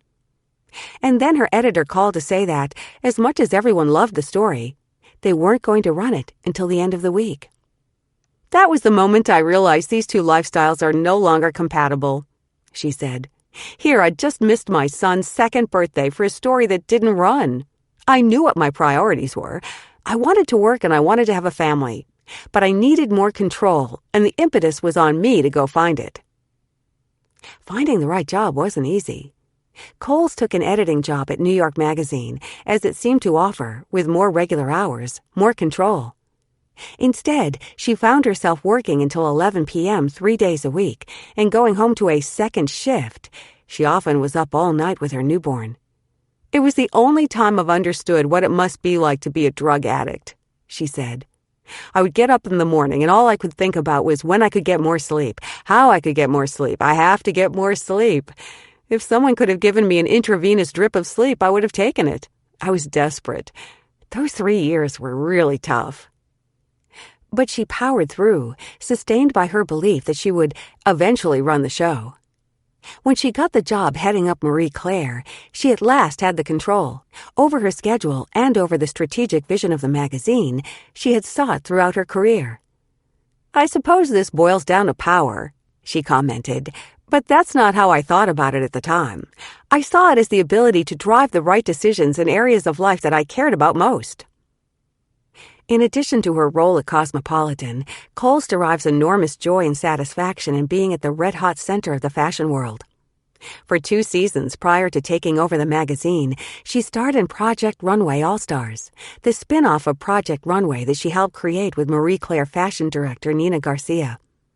Fashion allows her, she says, a unique perk: to be celebratory about the place she's in and the living she earns. She laments that women cannot talk about money without seeming braggy and unlikable. "It's increasingly important to earn your own money," she observes. "It buys you freedom from a miserable relationship. It buys you freedom from bosses you're no longer in sync with. Being on edge financially is very stressful. It undermines your energy." She adds, "These are things we women don't talk about enough." Dare to dream. So you're going to dream, and you're going to dream big. You're going to embrace your God-given right to power, influence, agency, and impact. You're going to own your ambition, and you're going to design a castle for it, right here and now. Because without a clear sense of your destination, there's no point in getting yourself a sponsor. Sponsors are the dream enablers.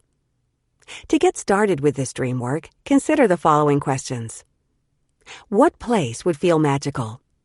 What kind of room or space do you want to inhabit? What is the view when you look out the window? Whom do you want to meet with? Who intrigues you or excites you? What sort of conversation do you wish you could have with them? What transformation do you most want to drive? What sort of large-scale change do you wish you could be part of? These are challenging questions, which is why women put them off. But if you give yourself permission to contemplate any and all answers, if you don't burden the process by trying to be realistic or pragmatic, if you forget the should and don't think about the cans, this exercise can be incredibly liberating and inspiring. If it's not, or you're having trouble silencing that ever-rational left brain, turn to the epilogue. You might well benefit, too, from consulting the vast tranche of motivational literature, including Gail Blank's book, Throw Out 50 Things, Clear the Clutter, Find Your Life. Just commit to building a castle, if not the castle. Understand you are not going to make any more excuses or tolerate any more postponements. No matter how old you are, you simply don't have time. None of us do. There will be plenty of detours and side railings without you furnishing your own at the very start. Do a diagnostic. Now you can get pragmatic. With those turrets and flags fluttering on the horizon, you can determine what you've got in your kit that will help you attain your dream. Assess what you have, what you've done, what you've proven you can do, what you're ready to do again. Resist the temptation to catalog skills you don't have, or feel you should have by now, or are afraid you'll never have. Catalog only your strengths. It's essential you answer the following questions. What do you do exceptionally well? In what skill sets do you have your black belt? What is your currency? What sets you apart? What experiences distinguish you? What inherent or acquired differences lend you a distinctive brand or value added that others may not bring to the table? What accomplishment has given you joy and won you accolades? What gives you satisfaction so you want to do more of it? How does the mission or mandate of your organization overlap with your own values or goals? This is heavy lifting, but you needn't do it alone. This work is ideal to take up with a mentor. Mentors have the time and the inclination to help you with your self-assessment as well as your blue sky thinking. A selfless desire to help you with your future is what makes them mentors. They can see and put into words what you may not see about yourself or be able to articulate. You might also consult online assessment tools and any performance reviews that have been done on you at work. If you've not been evaluated, now's the time to make that request. Classes, seminars, or lectures are other good opportunities to hold a mirror to yourself or discover what you didn't know about your abilities. Remember, the inventory you want to take is strictly positive. Cherie Blair. To most Americans, Cherie Blair is a famous wife, the spouse of ex-Prime Minister Tony Blair and mother of his 4 children. In fact, there is another Cherie Booth QC, as she is known professionally, a barrister who has achieved one of the highest honors of the legal profession as a member of the Queen's Counsel. It was Cherie, and not Tony, who first attained a coveted pupillage in the chambers of Derry Irvine, advisor to the Labour Party and Lord Chancellor for the first 6 years of Tony Blair's tenure as Prime Minister. Many suppose that Cherie, a blazing star in the legal profession, would enter public office ahead of Tony. "I was always interested in politics," she explains, "but I learned fairly early on that my skills as an advocate and my imagination as a lawyer were better used to achieve social change." Booth knew firsthand the difficulties women faced if they were not allied with men. Raised by her mother and paternal grandmother, her father abandoned the family when she was a baby, and her grandfather died when she was 14. Booth excelled at school, earning a first-class degree at the London School of Economics and winning the prize for top student. She was top of her class on the bar exams as well. When she went to get a job as a lawyer, however, she found that being a wife and mother were the only identities others perceived. "Suddenly, I learned the reality of the world in the 1970s, that women still should know their place," she comments. "The assumption was that backing a woman wasn't a good idea because obviously she would leave." Booth did not leave. Through the births of 3 of her children, she committed herself to challenging cases in employment and discrimination law, a brand new field in which she was ideally credentialed. The cases she took on, arguing on behalf of a Muslim schoolgirl who wanted to wear a hijab to school, on behalf of a lesbian who sued Southwest Trains for denying concessions to her partner, and seeking damages for a girl whose school failed to diagnose her dyslexia, established her as a formidable voice in social justice and a viable contender for the Queen's Counsel. Soon after the birth of her 3rd child in 1988, Booth decided to move chambers, the UK equivalent of changing law firms, in order to position herself for her QC bid, approaching one of the firms who'd turned her down when she was seeking her first position as a barrister. "Quite a hard thing, a masculine thing for me to do," she notes. In addition to her caseload, Booth was involved in the Bar's Council, chaired the Bar's IT committee, and was mounting a bid for Queen Counsel, all while her husband was campaigning to lead the Labour Party. The day she heard she'd been appointed QC turned out to be, coincidentally, the very day she and her husband were invited to dine with the Queen. "It's quite rare for a QC to be able actually to thank the Queen personally for being appointed," Booth notes. "It was a fantastic moment. I felt I had achieved something truly significant by dint of my own efforts and abilities." She was the 76th woman in Britain's history to take silk, a reference to the gown that QC barristers wear in court. At 41 years old, she was by far the youngest. Booth has acquired many accolades since then. Today, she's recognized globally for her ongoing human rights advocacy, particularly on behalf of women. Indeed, her work spearheading the Cherie Blair Foundation for Women, which has improved the earning power and life prospects of 20,000 women worldwide, won her a CBE in the January 2013 honors list. "Having financial independence has given me a voice. Other women should be able to have that voice too," she says. "It's fantastic to think I have done something to help them." But to this day, she regards the QC ceremony as her crowning achievement. The photos capture some of the pomp, the long, full-bodied wig, the elaborate lace ruffle, the pair of breeches she had specially made in lieu of the skirt her predecessors had been made to wear. Nor will she ever forget piling into a Rolls-Royce with her children, being driven to Westminster Hall in Parliament, and being greeted by the clerk in his gloves and morning suit. "It's a very old ritual," she explains. The Lord Chancellor makes a speech about the importance of the legal system, and one by one, all the new silks take an oath of allegiance to the Queen. After that, you're called to the Lord Chief Justice's court, the highest judge in the land, where you move to the outer bar. In my year, it was a particularly big event, not because of me, though there was a lot of press because I was the leader of the opposition's wife, but because 6 women were appointed, the most ever. With her sister and mother in attendance, Booth was especially conscious of the 3 generations of dreams she carried that day.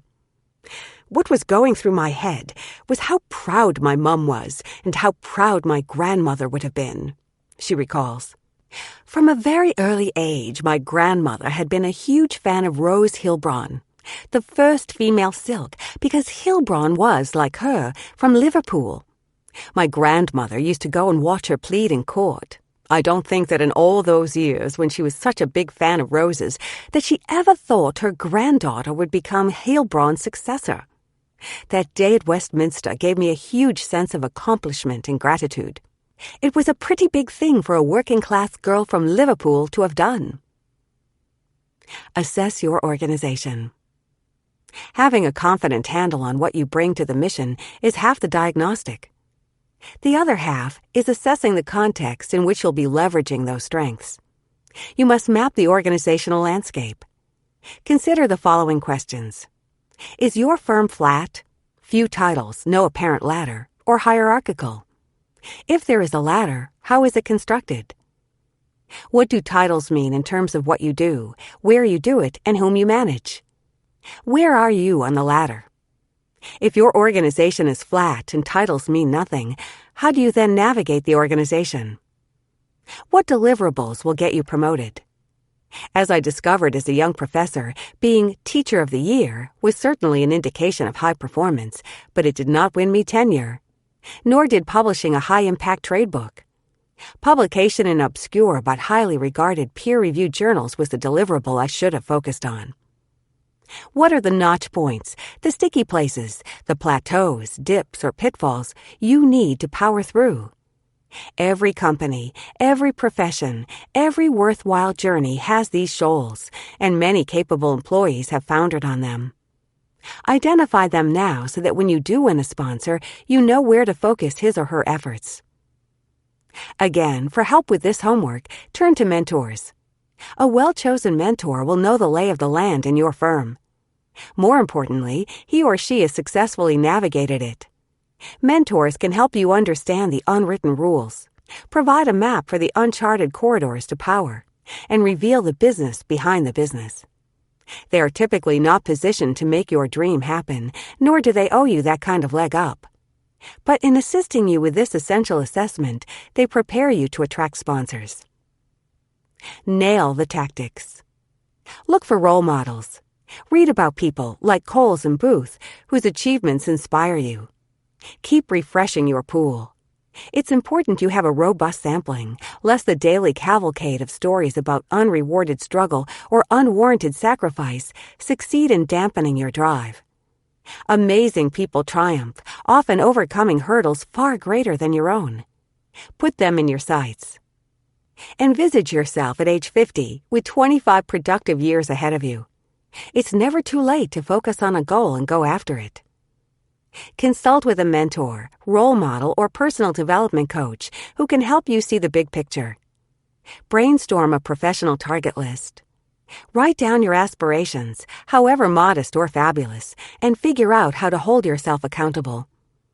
If you've ever had your performance assessed using an industry diagnostic, a Hogan personality inventory, or a 360-degree review, for example, ask for the results and review them with your manager and/or mentor to zero in on your strengths. If you haven't had a performance review, informal or formal, ask for one. No matter what size company you work for, somebody's taking your measure. Don't miss out on the opportunity to benefit from their perspective. 4. Scan the horizon for potential sponsors. 14 years ago, Audrey was toiling in the trenches as one among a legion of junior-level project managers in the National Australia Group's Glasgow office.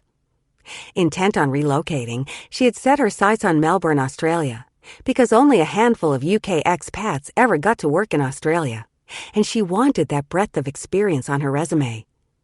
"I knew it would powerfully accelerate my career," she explains.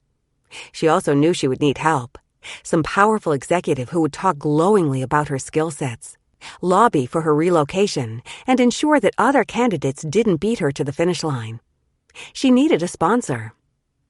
Scanning the office for candidates, leaders who knew her but who also had pull in the Australian office, Audrey targeted a senior executive, an Australian expatriate who had worked in the UK for 5 years but was due to return home within the year. She had the perfect entree with him. He'd asked her to oversee a 12-month project for him. She also had what struck her as ideal leverage. 3 other executives had also come to her with projects they wanted her to manage.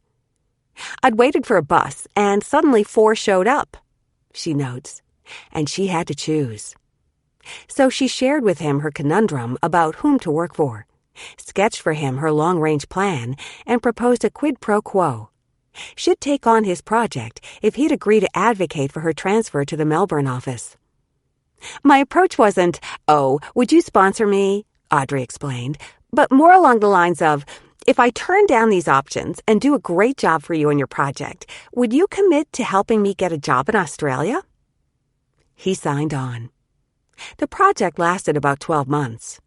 That was fine with Audrey, who had just begun the coursework for an MBA. During that time, her sponsor returned to Australia with a reminder from Audrey not to forget to look for opportunities for her. We agreed that he needed to get settled back home and have some time to dig down into his job and new network because you can't be an effective sponsor unless you have that, she explained. So her sponsor spent the next year establishing himself in his new life and his new executive job. Audrey spent it doing a splendid job on the project he had asked her to take on while wrapping up her MBA. To underscore her commitment to the bank and make herself more valuable, Audrey had paid for her MBA herself. As a show of good faith, her sponsor persuaded the bank to reimburse her for her tuition fees. It proved, for both parties, an excellent investment. Audrey missed her graduation as she was in Melbourne celebrating her new job, Head of Strategy for Global Shared Services in Australia. Sponsors versus supporters. Is there someone in your corner? How do you know? In our survey research, we asked employees if they had sponsors. Over 40% of our respondents, men and women, Caucasian and multicultural professionals, said yes. While not a majority, this number nonetheless surprised us. If so many already had the backing of senior leaders, why did so few of these employees actually progress into leadership? The truth became apparent in the follow-up question we posed. We asked, which of the following does your sponsor do for you? We listed key deliverables. See the definition of a sponsor in Chapter 2. The number of respondents who had sponsors plummeted.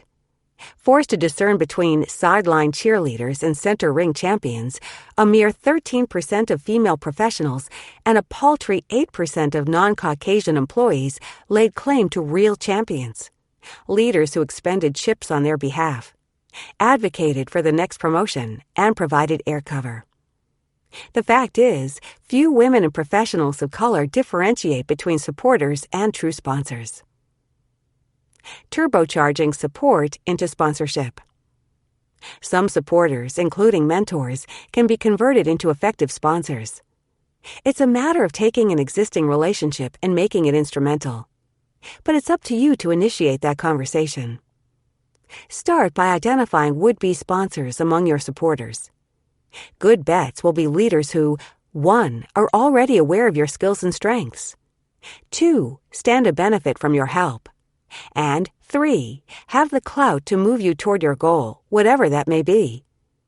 Consider who knows you and knows of your work or has heard about you and your work. Consider not whom you report to, but whom your boss reports to. In a large organization, look for someone 2 bandwidths away. In a small firm, seize on someone who's got the principal's ear but doesn't stand between you and your goal. If you're on your own, as a sole proprietor or freelancer, target people in client organizations who could evangelize on your behalf with those people in their network who make the hiring decisions. Now look for telltale sponsor-like behaviors. If you've won a piece of business or been assigned to a special project, who was responsible for the decision? If you were invited to a meeting you wouldn't normally attend or given an unsolicited contact, who issued the invitation? You'll know a potential sponsor by his or her actions, which include connecting you to key people or clients, giving you stretch assignments, offering critical feedback, and promoting your visibility within the firm or within their networks. Once you've homed in on a would-be sponsor, do not ask for sponsorship. Rather, show what makes you worth sponsoring or describe what you can bring to his or her team or project. You may want to take Audrey's tack. Propose a quid pro quo. Turning a supporter into an advocate depends on your clarifying what makes you a good investment, what you're willing to do for that person, and what help you'd like in return. If this sounds blatantly transactional, okay, it is. But remember, truly powerful people simply don't have the time to divine what makes you tick or what will make you happy. You owe it to both of you to cut to the chase, not in making demands, but in spelling out the mutual benefits. Jolie learned this the hard way. As a pharmacist without a medical degree working at a firm where every top leader had one, Jolie knew she'd need some powerful support to get promoted. When she found a senior, male executive willing to meet with her regularly, she thought she'd found her lever. I remember having a conversation with him about women in science who didn't have an MD, Jolie recalled. I asked him what they'd have to do to show they had the experience, if not the credentials, to move up in this firm. And the whole time we're talking, I'm thinking, I'll forge a relationship, then he'll be in position to say good things about me, and I'll get a bigger job. I thought that's how it would work. Nothing happened. Jolie reconsidered her tactic. I had this incredible aha moment, she explained. I realized, for starters, that this guy was way too high up for me to be going to him to work out an issue. This was a waste of his time and my opportunity. Then I realized he couldn't push for my promotion if he didn't know what I was doing. Here, I'd been meeting with him quarterly for over a year, chatting about this and that, when I should really have been helping him understand the work that I did and what I had accomplished. Finally, I realized I needed to show him what I had to offer him in terms of skills and expertise he could use on the projects he was trying to push forward. Today, she reports to that executive, and she's the only person on the team who doesn't have a medical degree. Target the ones with juice. Wilma, a rising star in American Express's Mergers and Acquisitions division in New York, participates in 2 mentoring programs. Every quarter, she meets with a cluster of mentees and mentors as part of a national initiative dedicated to pairing female executives from various industry sectors with high-potential women who, like Wilma, are poised to break through to senior management in historically male-dominated industries. And every month, she meets one-on-one with Connie, a former executive vice president at a global financial services firm and a tireless champion of working mothers who had herself negotiated a flex-time arrangement, working out of her home in Scarsdale, New York, to oversee operations in India. Connie is unquestionably Wilma's role model as well as mentor. She's a stalwart friend, too. But a senior leader best positioned to get Wilma promoted to her dream job of heading up M&A at corporate headquarters? Probably not. When scanning your horizon for would-be sponsors, yes, you'll need more than one. Bear in mind that the best candidates are very likely not going to be people with whom you'd want to share your innermost secrets. They may not even be leaders you hugely admire. Rather, the best candidates are people in a position to get you where you're keen on going. People inside or outside your company who have clout in the circle you aspire to join or influence in the community you're eager to embrace. If they happen to be leaders you like, if they happen to have a management style you wish to emulate, so much the better. But do not attempt to convert mentors or role models who don't have, and never will have, the juice into sponsors. It won't work. I discovered this the hard way when I ended up sponsorless at Barnard College, despite my friendship with the likes of Annette Baxter, a luminary in her field, but powerless at my institution. Our data and our interviews show that many high-potential women make the mistake of aligning themselves with role models rather than powerfully positioned sponsors. Indeed, 42% of our female survey respondents say they are looking for sponsorship from collaborative, inclusive leaders, because that style of leadership is one they embody or hope to emulate. The problem is that most leaders with juice, the ones who have the power to lever promising women into the topmost band, aren't inclusive collaborators. Only 28% of men and women at U.S. companies say this is the dominant style of leadership at their firm. Nearly twice as many, 45% of survey respondents, say that the most prevalent kind is a classic command and control leader who values deference from his lieutenants above all. Think former GE Titan Jack Welch. An additional 20% perceive their top management to be competitive types, hard-edged, hard-driving guys who value quarterly bottom-line results. Think John Mack, Morgan Stanley's storied CEO. In short, what women often value and seek in a sponsor just isn't on offer among those with real power in an organization. This profound mismatch helps explain why so many women and people of color fail to find the real deal, sponsors who can deliver. They align themselves with people whom they trust and like, or who they believe trust and like them. CTI survey data affirm this. Women and multicultural professionals look for someone whose leadership style I admire, with 56% of women and 52% of multicultural professionals in accord. As a result, they're less inclined, at critical stages, to align their interests with people who can turbocharge their prospects and forge strategic alliances.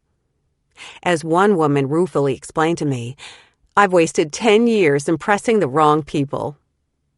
So when you're eyeing your galaxy of supporters for would-be sponsors, seek out those with influence, power, and a voice at decision-making tables. Take a page out of Sheryl Sandberg's playbook.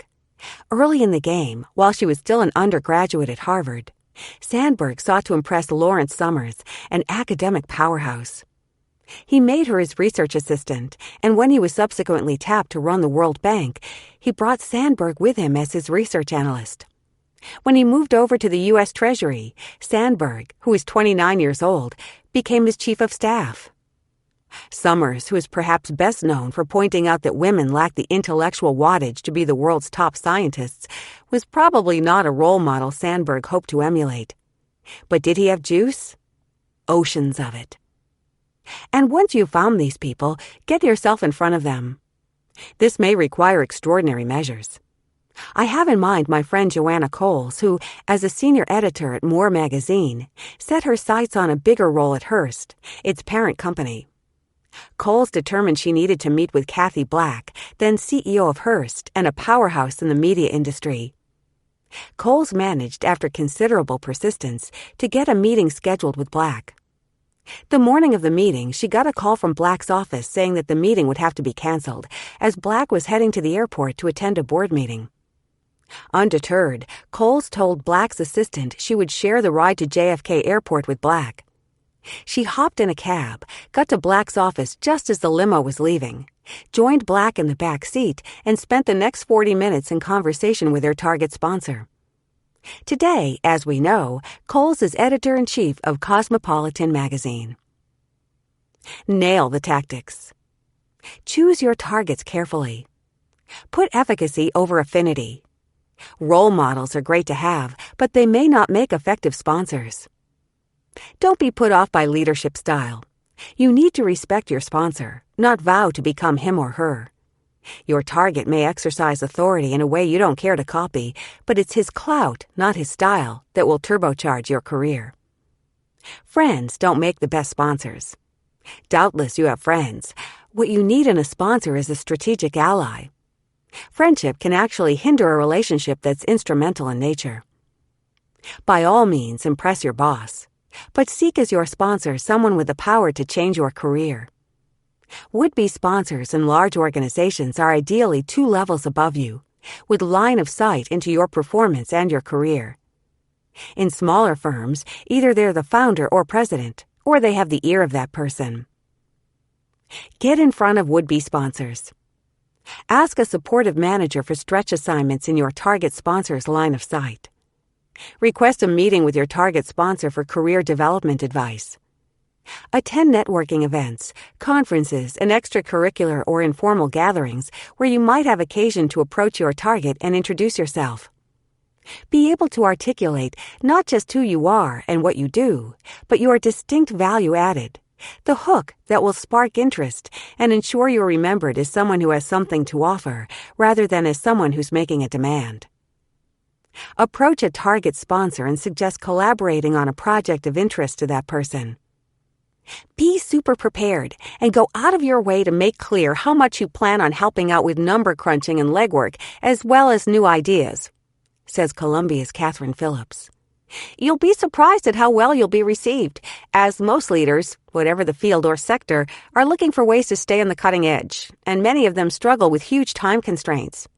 Co-leading a project or co-authoring an article with an eminence can make all the difference to your career.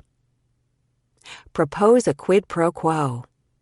Identify ways you might help your sponsor solve a looming business challenge. Offer to contribute in a concrete way. At the same time, explain what you are looking for in the way of advocacy. Introductions to other department heads, stretch opportunities within your own division, lateral moves to gain experience or promotions. Suggest that an alliance can work to your mutual benefit. If your target sponsor demurs, ask if he or she can direct you to a more appropriate leader. Ask if he or she will introduce you.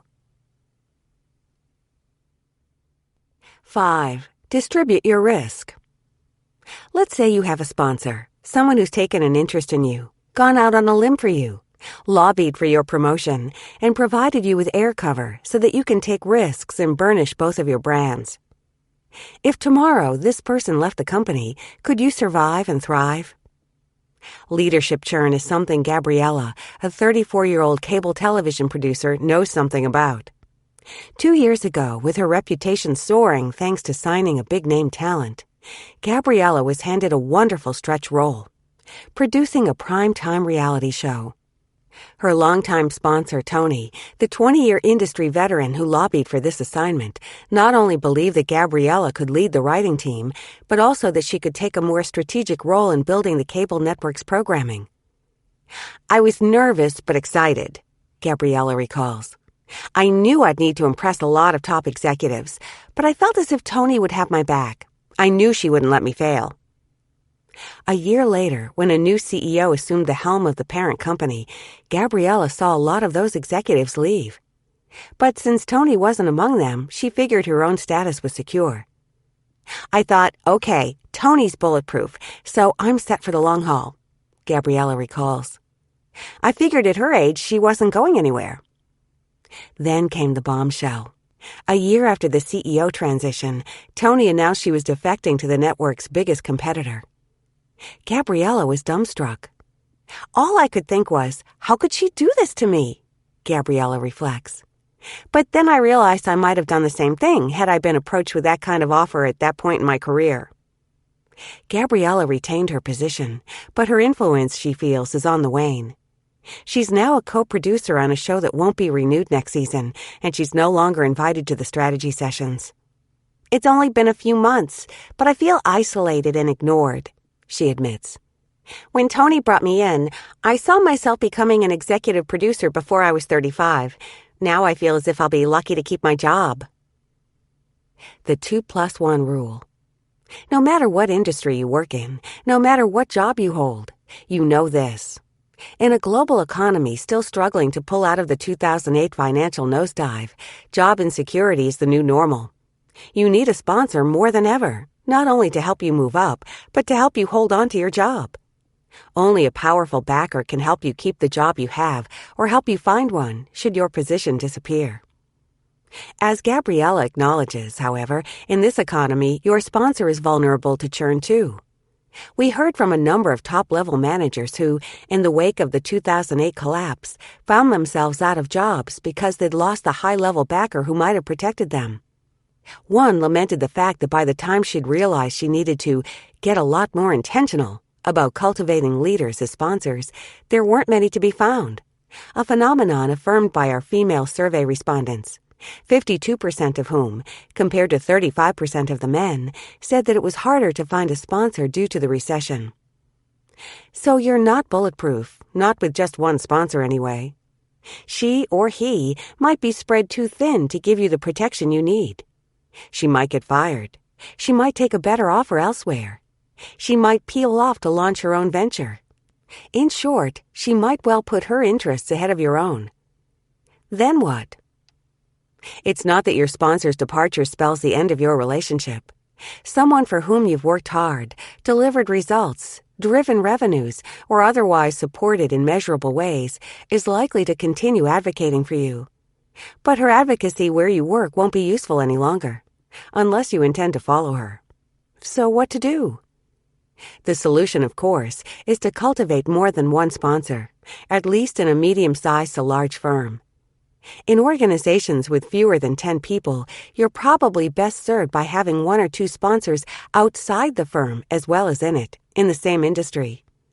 The ideal life raft in larger organizations, CTI research shows, consists of 3 sponsors.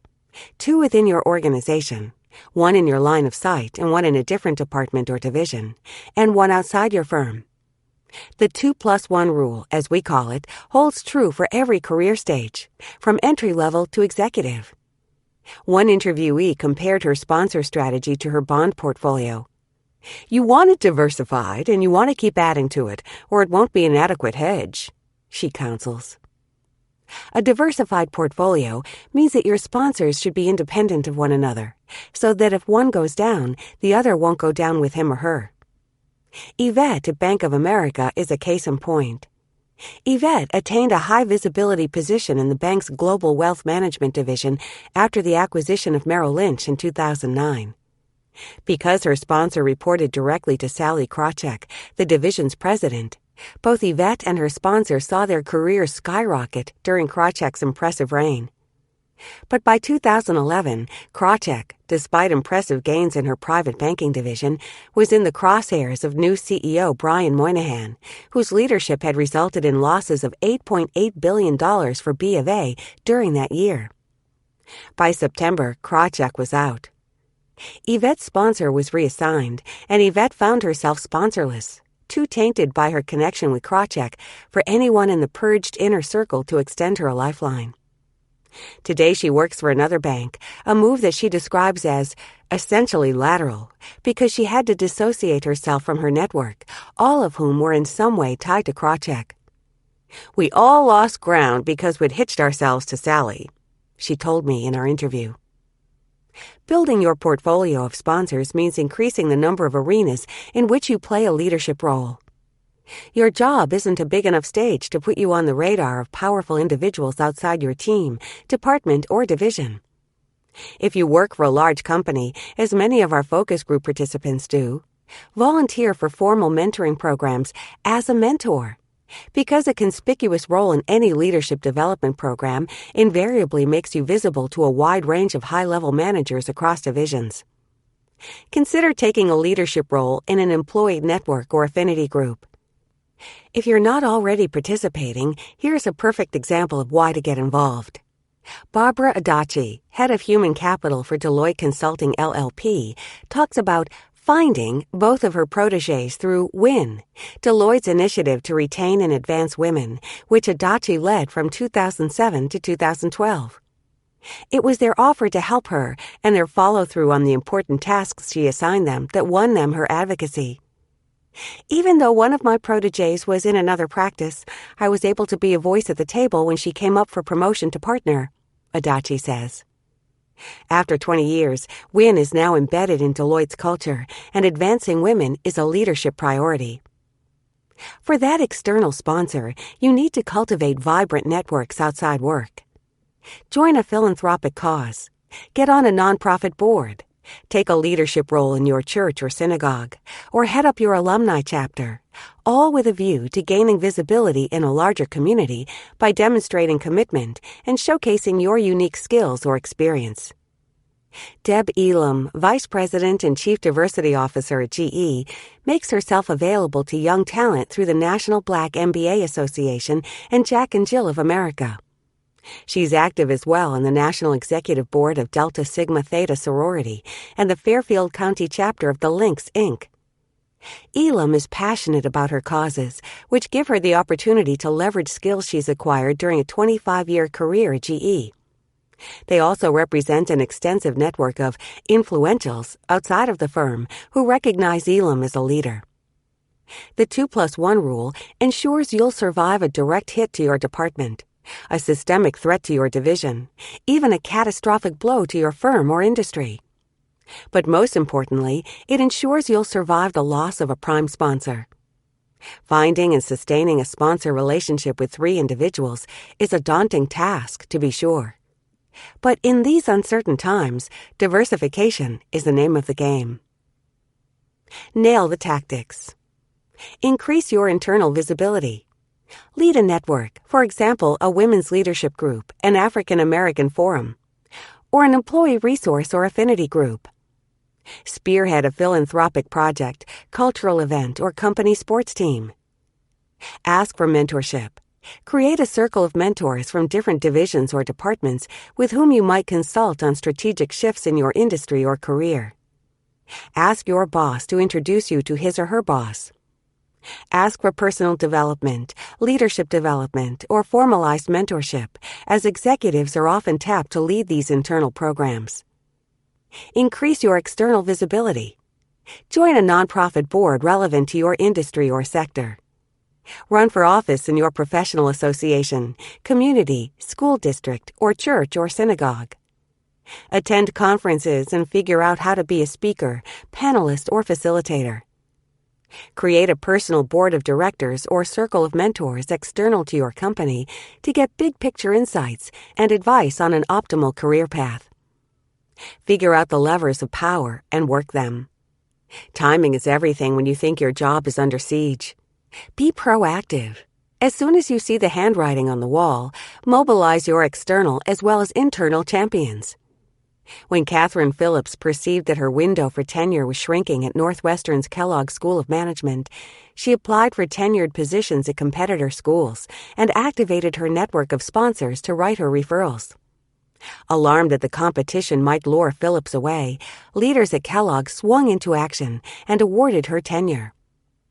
In retrospect, she sees this strategy as having given her not only tenure, but also a new confidence in her marketability. Change firms.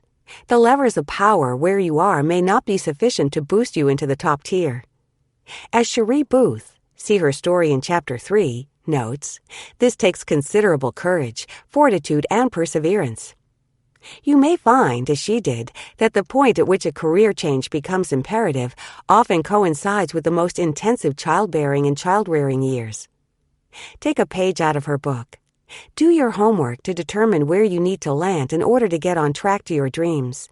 Activate your network of sponsors outside your current company and enlist the support of your spouse or partner. Invariably, your move will require more coverage on the home front, at least while you're getting settled in your new position.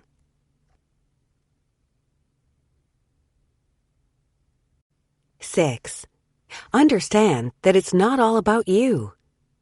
You're a blazing talent. You're on everyone's shortlist when it comes to plum assignments or missions impossible.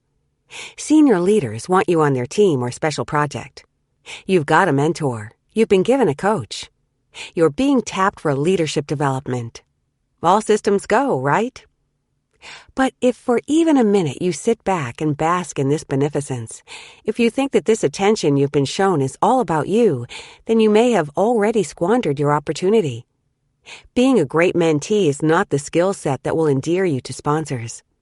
Indeed, the mentee mindset will cost you the support you now enjoy. It will mark you as a permanent follower. Kelly, an EVP at a Fortune 500 financial services firm, tells a cautionary tale about a vice president, a direct report of hers whom she selected to advance, but who failed to grasp the reciprocity of their relationship. "I'm always looking for talent to develop, and I saw great things in him," she began, insisting I not use her name because everyone would know whom she was referencing. "So I put my reputation on the line and got him a role on a high-profile team in a different division where I thought he could build on his skill set, which was very complementary to mine. He was the kind of guy you could put in a room and he'd come up with the big idea. The sort of solution I would never have come up with on my own. But then she didn't hear from him. Weeks went by. A new quarter began. Kelly had her assistant set up a face-to-face meeting with him. He came in, sat down all relaxed. He thought we were just going to have a catch-up, she recalled.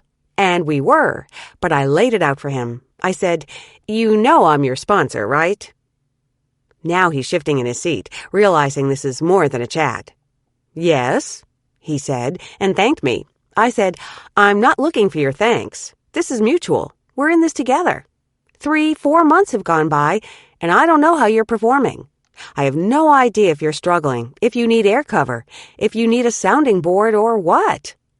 And that's a liability for me, because you're walking around with my brand on." He nodded, said he got it, promised he'd stay in touch, Kelly continued. And for the next month he did. An email here and there telling me, here's what I'm doing about this, what was going well, what wasn't.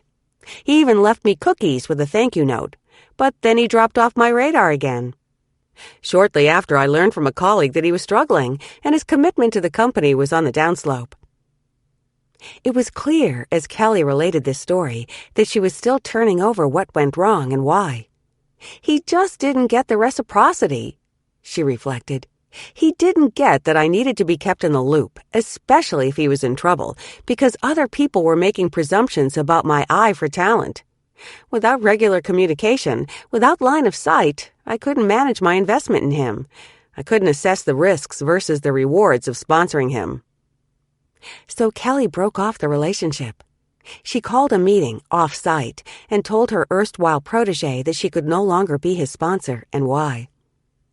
What's sad is that in the beginning, he did earn my sponsorship, Kelly observed. He drove great results. He was a very good strategic thinker. I could put him at a table in front of anybody. I could put him in my place, and if he'd have invited me in, I could have helped him in his new role. Shaking her head, she added, it was very short-sighted of him not to have understood we were in this together. Acknowledging the pact. Sponsors may look like selfless benefactors, but they're not the authentic ones anyway. They can't afford to be. Given the energy that sponsorship requires and the considerable risk it entails for the sponsor, no senior leader is going to place huge bets on anybody who doesn't assure him some kind of payback. What sponsors are looking for, above all, in a protege is someone who will deliver standout performance and be loyal and reliable. Not every would-be protege gets this. Neither do some would-be sponsors, according to CTI research. In our national survey, we asked managers why they cultivated proteges. Was it for the benefit of the protege, or did they see the relationship benefiting themselves? Overwhelmingly, male managers, 77%, saw it benefiting their own careers, whereas female managers, 74% of them, assured us it was the right thing to do for the protege's career. Men, that is, grasped the strategic value of sponsorship, whereas women saw it as mentorship writ large. The misunderstanding stems in large part, I think, from years of mentoring initiatives. Mentoring has been hugely popular in corporate America. Human resource professionals and talent managers have seen it as something of a silver bullet for women and people of color. They craft programs, allocate budgets, engineer pairings, orchestrate meetings, and wait for the magic to happen. A 2008 Catalyst survey of full-time employees with MBAs found that 83% of the women and 76% of the men had been mentored. You'd be hard-pressed these days to find a professional in middle management who hasn't been mentored to death. Hence the mentee mindset. A reflexive tendency to perceive any relationship with a senior person as one more piece of your personal development. Accustomed to the one-way flow of mentorship, promising young talent, like Kelly's protege, approach sponsorship with the wrong assumptions and expectations. Mentees expect to be guided. They wait passively to be helped. When they're given a good steer or an open door, they perceive it as a gift rather than a debt. They persist in seeing themselves as standout performers who deserve a good turn to get them on their way. Stellar employees who owe no one because they've earned their place in the sun. It's hardly surprising then that Kelly's protege just didn't get the reciprocity. Mentoring has inculcated a culture of expectation. You shouldn't make that mistake. Sponsors go out on a limb for someone who demonstrates she's going to go the extra mile. Sponsors advocate for someone who shows he'll continue to deliver strong results, not just for the sponsor, but for the firm. Sponsors protect someone who recognizes that the sponsor's reputation is at stake. Be that someone. Signal you'll be a contributor. Show you'll over-deliver. Deliver exceptional performance and prove yourself eminently trustworthy. In the next chapter, I'll show you how. Nail the tactics. Communicate. Recognize when you need help and ask for it before you get in trouble. Keep your sponsor in the loop, fully apprised of what's happening in your career, your wins and losses, triumphs and struggles, so that he or she can offer guidance or even intervention. You are, after all, walking around with his or her brand on your forehead. Signal that you'll be a contributor. Deliver outside your job description. Bring in some new business or win back a former client. Rainmaking may not be one of your responsibilities, but it sure will show that you are ready to assume a larger role than you currently have. One attorney described how, prior to taking maternity leave, she reached out to all the heavy hitters in her network to see if she could persuade them to bring their business to her firm. In 2 of 3 instances, she hit gold, reeling in business for 2 partners at the firm. She was only an associate, but she wanted her bosses to see she was serious about returning and was committed to the firm. When she came back, she found she was on an accelerated partner track, thanks to having shown she would do the partner's job of building the business. Give what's needed without being asked. What is your sponsor working on? What's near and dear to her heart that you can help make happen? What can you take off her plate? What information do you have that she needs or that would help her do her job better? Where can you pitch in and make a difference? If you proactively give information or do something you know will help your sponsor be successful when she doesn't ask for it, one talent professional counsels, she'll know you have her back and are not just standing in front of her with a handout.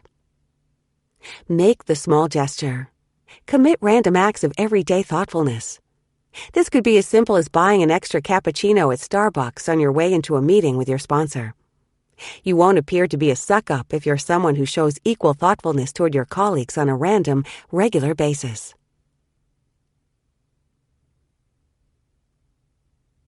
7. Come through on 2 obvious fronts. Back in 2006, as the newly minted Vice President of Sales for Bell South Advertising and Publishing, Debbie Story contacted a colleague in the organization's call center division, which he was running, to suggest they meet. I knew we could learn from each other, Story recalls. I'd long ago learned that by reaching out to people, collaborating, and sharing best practices, leaders could more effectively drive the business forward together. They hit it off and found they both had skills and connections that were valuable to each other. They met quarterly until, in the spring of 2009, he was promoted. Soon after, he called Story to tell her his former job was open and urged her to apply for it. Story, who had spent decades in sales and operations, won the position, overseeing sales and operations support for all AT&T consumer call centers, as well as self-service and online operations. Today, she recognizes what a turning point that opportunity presented and what a pivotal role sponsorship played in creating it. But she hastens to point out that her sponsor didn't just hand her the opportunity, she had earned it. I was seen as a top performer, Story says. I developed a reputation for giving my absolute best, being a voracious learner, consistently delivering results, and saying yes to tough assignments. Men in leadership positions offered me opportunities because I'd proven I could roll up my sleeves and make things happen. I'd shown that I would do whatever I could to drive the business forward and earned the trust and respect of the people who counted on me. That's what you, as a protege, must do to win and keep sponsors in your corner so that they'll pass golden opportunities to you. As Story indicates, you must come through on 2 obvious fronts, performance and loyalty, simultaneously. Here's how she did it. Performance. Story demonstrated her stellar performance and commitment by delivering outstanding bottom-line results, hitting targets and deadlines, displaying an impressive work ethic and availability. At her first job, a printing company that published telephone directories, Story spent the first 6 months making coffee. I didn't even drink it. Making copies and making an impression on the senior manager who oversaw all the firm's client relationships, including Bell South, the firm's bread and butter account. He got her promoted to customer service representative and, 6 months later, put her in charge of the other representatives. I clearly telegraphed to him, I understand the value of relationships and want to have a broader impact on the business. I am ready for more responsibilities. Story laughs. More importantly, she solved her biggest business challenge. There was a chronic problem at the company. Work orders were often late because of errors that demanded costly reprints. Story put processes in place to improve accuracy, reducing both costs and delivery times, a win-win for the firm and its customers. Bell South eventually acquired the printing firm, and Story continued to rise to positions of increasing responsibility within Bell South. As she progressed, the deliverables changed. What her sponsors were looking for now was her ability to get others to deliver. The head of network operations asked Story to help him build Bell South's broadband capabilities. As she explains it, he knew I could get strong personalities in different functions to agree on a path forward. I had no technical background in the network organization, but he saw that I had the leadership skills to inspire people to collaborate and achieve results. Eventually, her role in evolving Bell South from a voice to an IP platform won her the job of merging the firm's organizational and operational structure with AT&T's. This experience, coupled with her leadership of the Women's Network and various advisory boards, got her appointed Vice President of Consumer Sales for AT&T in 2007. What never changed, however, was Story's unflagging commitment to deliver. I was just wired to make myself smarter, to reach out and work with others to achieve results, she says. Through that process, I developed a vast network of people who knew what I was capable of. That visibility has helped put me where I am today. Loyalty.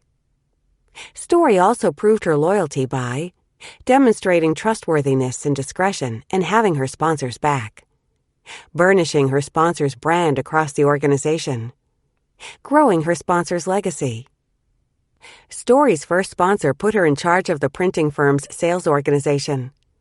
Here I was, a young woman, leading a group of men who'd been selling space and telephone directories for decades, she said. Yet the move made sense, she realized, given her track record of improving processes and strengthening customer relationships. My sponsor genuinely saw my potential, she reflects, but I think he also saw me carrying on his legacy. I was someone who recognized the value of relationships. I'd sought him out from the beginning as someone I could learn from. He could get almost anything done by the way he managed the relationships he'd developed both inside and outside the firm. He believed there was nothing more important than delivering an exceptional customer experience, and I shared that belief. Top achievers like Story have repeatedly won sponsorship because they've come through on not just the performance front, but also the loyalty front, irrespective of their affinity, or lack of it, with the leader. What makes sponsorship appear to be a dirty game is the fact that among those who practiced it for decades, those in the old boys network, affinity has been the basis for that trust and loyalty. Powerful men advanced the careers of younger men who looked like them and acted and spoke as they did. What makes sponsorship a mutually beneficial alliance in today's workplace is just the opposite.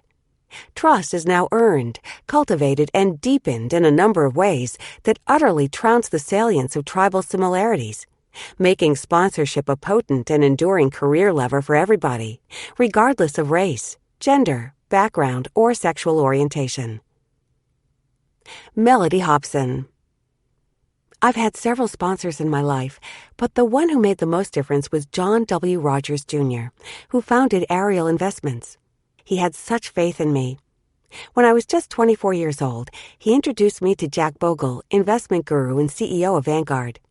He said straight out, Jack, I want you to meet Melody because she is going to be president of this company one day. He gave me so much concrete guidance. His view was, instead of you guessing what I want from you, Melody, I'm telling you what I want so that we can map this out and then you'll be ready when it's time to lead. And I came through for him. At Ariel, I was known as his grasshopper. Whatever he needed me to do, I did it. His requests ran the gamut, from crunching numbers to meeting with clients, even family stuff. He would come into the office and say, "My daughter had this sleepover last weekend, and I need to thank the parents. Would you take care of it, Melody? No one writes a letter like you do." I was fanatical. My day was completely tied to his. The sun rose and set by his schedule. What leader wouldn't want this? This was heaven for John.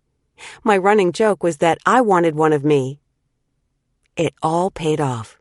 Hobson's rise at Ariel was meteoric. She first moved up to client service and marketing rep, then to vice president in charge of servicing the firm's institutional clients. In 2000, Rogers named Hobson president of Ariel Investments. She was 31 years old. Mark McLean, who today is head of global diversity at Barclays plc, tells a story that illustrates how sponsorship thrives when a protege takes up the challenge of legacy and reputation, and ends up burnishing the brand of a leader and a company. McLean used to work for Whirlpool, where he started out in sales. When McLean showed up at a company barbecue with his male partner, Carlos Lemus, the firm's COO, Jeff Fettig, saw the opportunity to lift up LGBT issues and invited McLean to join Whirlpool's Diversity Council, which he chaired. While on the council, McLean impressed Fettig with his appetite for involvement with Whirlpool's nonprofit partners, in particular, the Boys and Girls Club of Benton Harbor. Supporting and growing this particular organization was Fettig's passion. Long a trustee of the club's regional board, he had developed a vision for its future that included putting it on a much stronger financial footing. It was in the red. And building a brand new facility. Fettig understood that if he were able to bring this off, it would enrich his own legacy and greatly enhance the reputation of Whirlpool within the Benton Harbor community. McLean got it. He saw quite clearly how important it was for Fettig to triumph in this mission.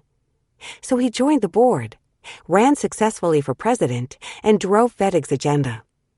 In the short space of 2 years, McLean turned a $125,000 deficit into a $250,000 reserve and drove the club's membership to a historic high, paving the way for the construction of a new facility. In recognition of McLean's many contributions, including his remarkable commitment to Whirlpool's footprint in the community, Fettig promoted McLean when he became CEO in 2004, making him head of global diversity. Another proven path to sponsorship, star protégés make clear, is showing you won't shirk criticism and indeed will positively welcome the bad news as well as the good, and the difficult advice as well as the easy.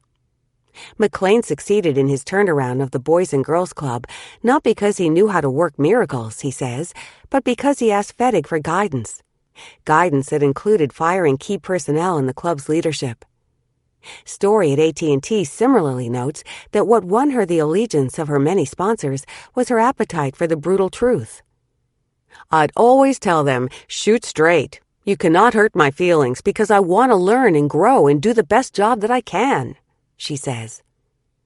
Women in particular need to make a point of asking for unvarnished feedback, says Deborah Spar, president of Barnard College, because most sponsors, as a result of the pervasive organizational tendency to handle women with kid gloves, won't give them the critique they need. "We're overly careful," she says, "to praise and encourage women and go out of our way not to upset them. It's like Lake Wobegon," she adds. "All the children are above average. Everybody's worthy of a gold star. And this coddling hurts women," she explains. "Because when they finally get out there in the real world and get that first review and it's not a 5.0, they fall apart." Spar attributes her own success as a leader to being subjected to a ton of criticism in her 20s. "I was lucky. I was raised by wolves, starting out at Harvard Business School," she says. "Men took an interest in my career, but they were harsh. I had to learn early to get comfortable with that." There were many teary moments, she recalls, during her stint as a research assistant for a guy who was legendary for being both a phenomenal scholar and phenomenally tough. She worked for him for some 5 years, during which time they co-authored 2 books. His highest compliment to me that entire time was, "Not bad," Spar recalls. That was the most laudatory thing he ever said to me. But that made me realize I didn't need to be patted on the head to work hard and excel. That was a great lesson to learn at 21. As a result of that formative experience, Spar readily distinguished herself among her peers by seeking out rather than avoiding criticism from her superiors. Leaders found it easy not only to level with her, she says, but also to rely on her to handle their highest profile assignments.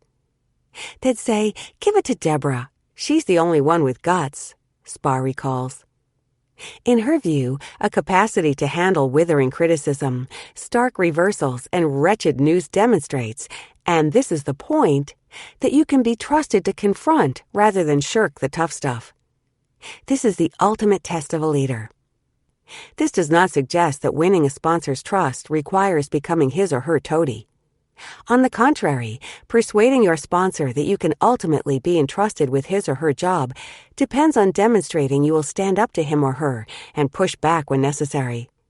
Tiger Thagarajan, CEO of Genpact, the India-headquartered business solutions company, attributes his success to the bond he cultivated with Pramod Bhasin, his boss and sponsor for 17 years. Their bond was founded on the values they shared. Both admired Jack Welch, and interestingly, on their profoundly different leadership styles.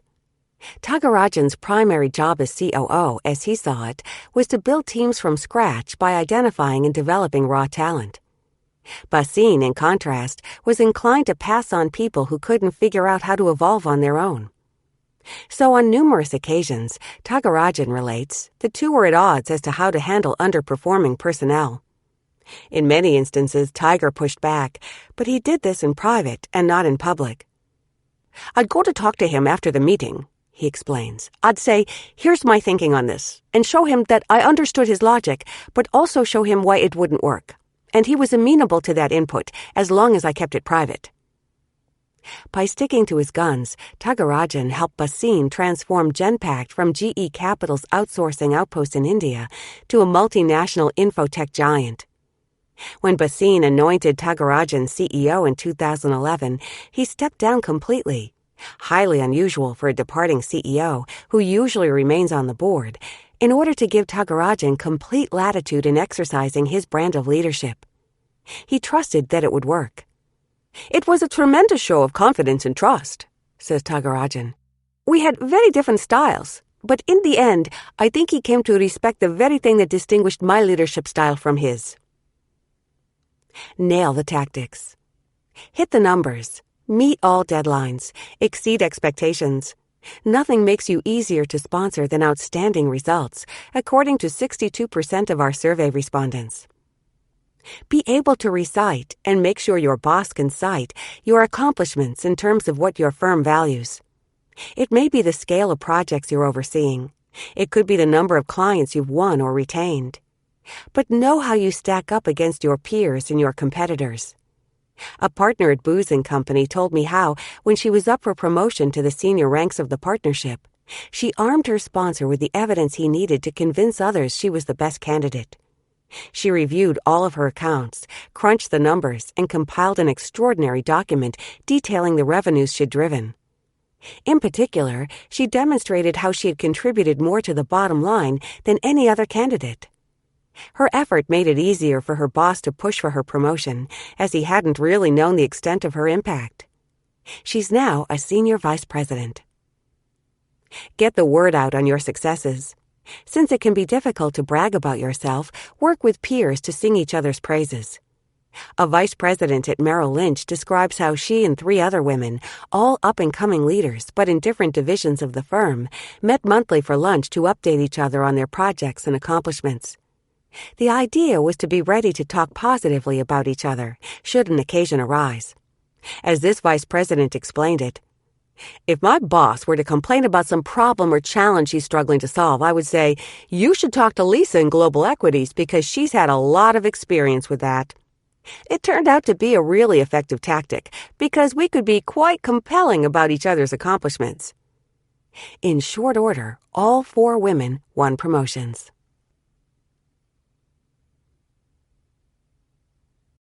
8. Develop and deploy your currency. At 48, with 22,000 people reporting to her, Maggie finally wields considerable power as an executive at a global financial advisory firm. Yet only recently, she says, has she become a leader in her own right. Her boss, a West Point graduate, has worked with her to break a pattern she's repeated her entire career, what she calls permanent lieutenant syndrome. I've always given 110%, she says. Whomever I worked for, I gave my all, every day, 10 hours a day, weekends and holidays, whatever it took to over-deliver. That endeared me to a lot of powerful men. She kept rising in the organization as a result, but always, she observes, as someone's trusted number 2. Now that she's working on emerging from permanent lieutenancy, however, she's contemplating a new challenge. How might she stand out? What is her distinct value add, her unique contribution? What currency does she bring to the table that might justify her status as a number 1? The power of difference. In CTI's dataset, permanent lieutenancy turns out to be frighteningly typical because, like Maggie, many women and people of color haven't figured out their special currency. They go the extra mile, and they're unquestionably loyal to their superiors. But they toil in relative obscurity, giving up their weekends not to elevate their own profile, but rather to help their boss secure a fabulous year-end bonus. Unless you have decades to spare, you'll need a different strategy. You'll need to differentiate yourself, not to win sponsorship necessarily, but absolutely to leverage it to your own ends. You'll need to identify, develop, and deploy a personal brand. Or you'll wind up fulfilling your sponsor's ambitions instead of your own. Dana, a vice president at a public relations agency, toiled for years in the PR world, first as a recruiter and then as an HR manager at a small executive search firm that focused exclusively on the PR sector. This experience gave her a unique insight into the industry. She understood not only the culture of the various firms, but also the competitive tensions between them. This was my currency when I came to this agency, she explains. I had the inside scoop on hundreds of competitor firms, which allowed me to give this firm a sense of how it was perceived in the marketplace, a perspective that, as a privately owned company, it just didn't have. It was very helpful to them to have me tell them, this is your key differentiator. Over the course of 3 years, Dana used this currency to differentiate herself, winning a sponsor, and ultimately her promotion to vice president. To home in on your brand or distinctive value, revisit your performance reviews, if you have them, or the self-assessment you conducted in Chapter 3, and look at where you consistently excel. Better yet, ask your mentor for his or her insights on your distinct value add, or consult with your personal board of directors. Solicit the feedback of friends and family. They may be able to reveal to you the basis on which to build your brand. Rest assured, you absolutely have an important piece of value to leverage. You just may not be projecting it. Ask yourself or others, how am I innately different from my peers? What about my background, experience, or schooling makes me unique? What skill sets do I have that set me apart? How does my perspective differ from that of others? What informs my perspective that doesn't inform theirs? What approach do I bring to solving thorny problems? How might this approach distinguish me from my peers? Figuring out what constitutes the deepest well of your identity might help. Some people derive an enduring and reliable identity based on the school they attended. Others define themselves by the religion or culture in which they were raised. Still others see themselves through the lens of the expertise they've come to wield. If you think of people with globally recognized identities, people like Mark Zuckerberg or Coco Chanel, or, on a more modest level, a leader on your team, it's clear that doing one thing particularly well can earn you that next rung on the ladder. What accomplishment might you reference or continue to draw on for distinction? Consider, finally, that what brands you as an outsider to the flock, even painfully so, might constitute your most distinctive edge, your most valuable currency. Todd Sears is a successful entrepreneur, the founder of Coda Leadership, a strategic advising firm that focuses on diversity, leadership, and social impact. He is also openly gay. Early in his career, working on Wall Street, Todd hid his sexual orientation because he perceived it to be a liability, despite the fact that he'd come out in college. But in 2002, working as a senior financial advisor at Merrill Lynch, he realized he had the inside track to a community of affluent investors that the competition didn't understand: lesbian, gay, bisexual, and transgender, LGBT individuals. This community certainly needed advice. Those with domestic partners faced thorny tax issues on both the federal and state levels, including titling questions and gifting problems. Sears, whose personal as well as professional experience had given him a working knowledge of these issues, knew he could guide them. The trick was to make Merrill Lynch a trusted brand in LGBT circles. So, drawing on his familiarity with the target audience, Sears conceived of a way to bridge the gap. The gay community, he knew, was a major supporter of arts organizations such as New York's Museum of Modern Art and Lincoln Center for the Performing Arts, entities that Merrill Lynch also funded. Sears crafted an engagement model that leveraged these relationships, offering donor appreciation events mixed in with financial planning seminars to well-heeled gay individuals in his network. The New York seminars gave Sears access to an affluent and differentiated market.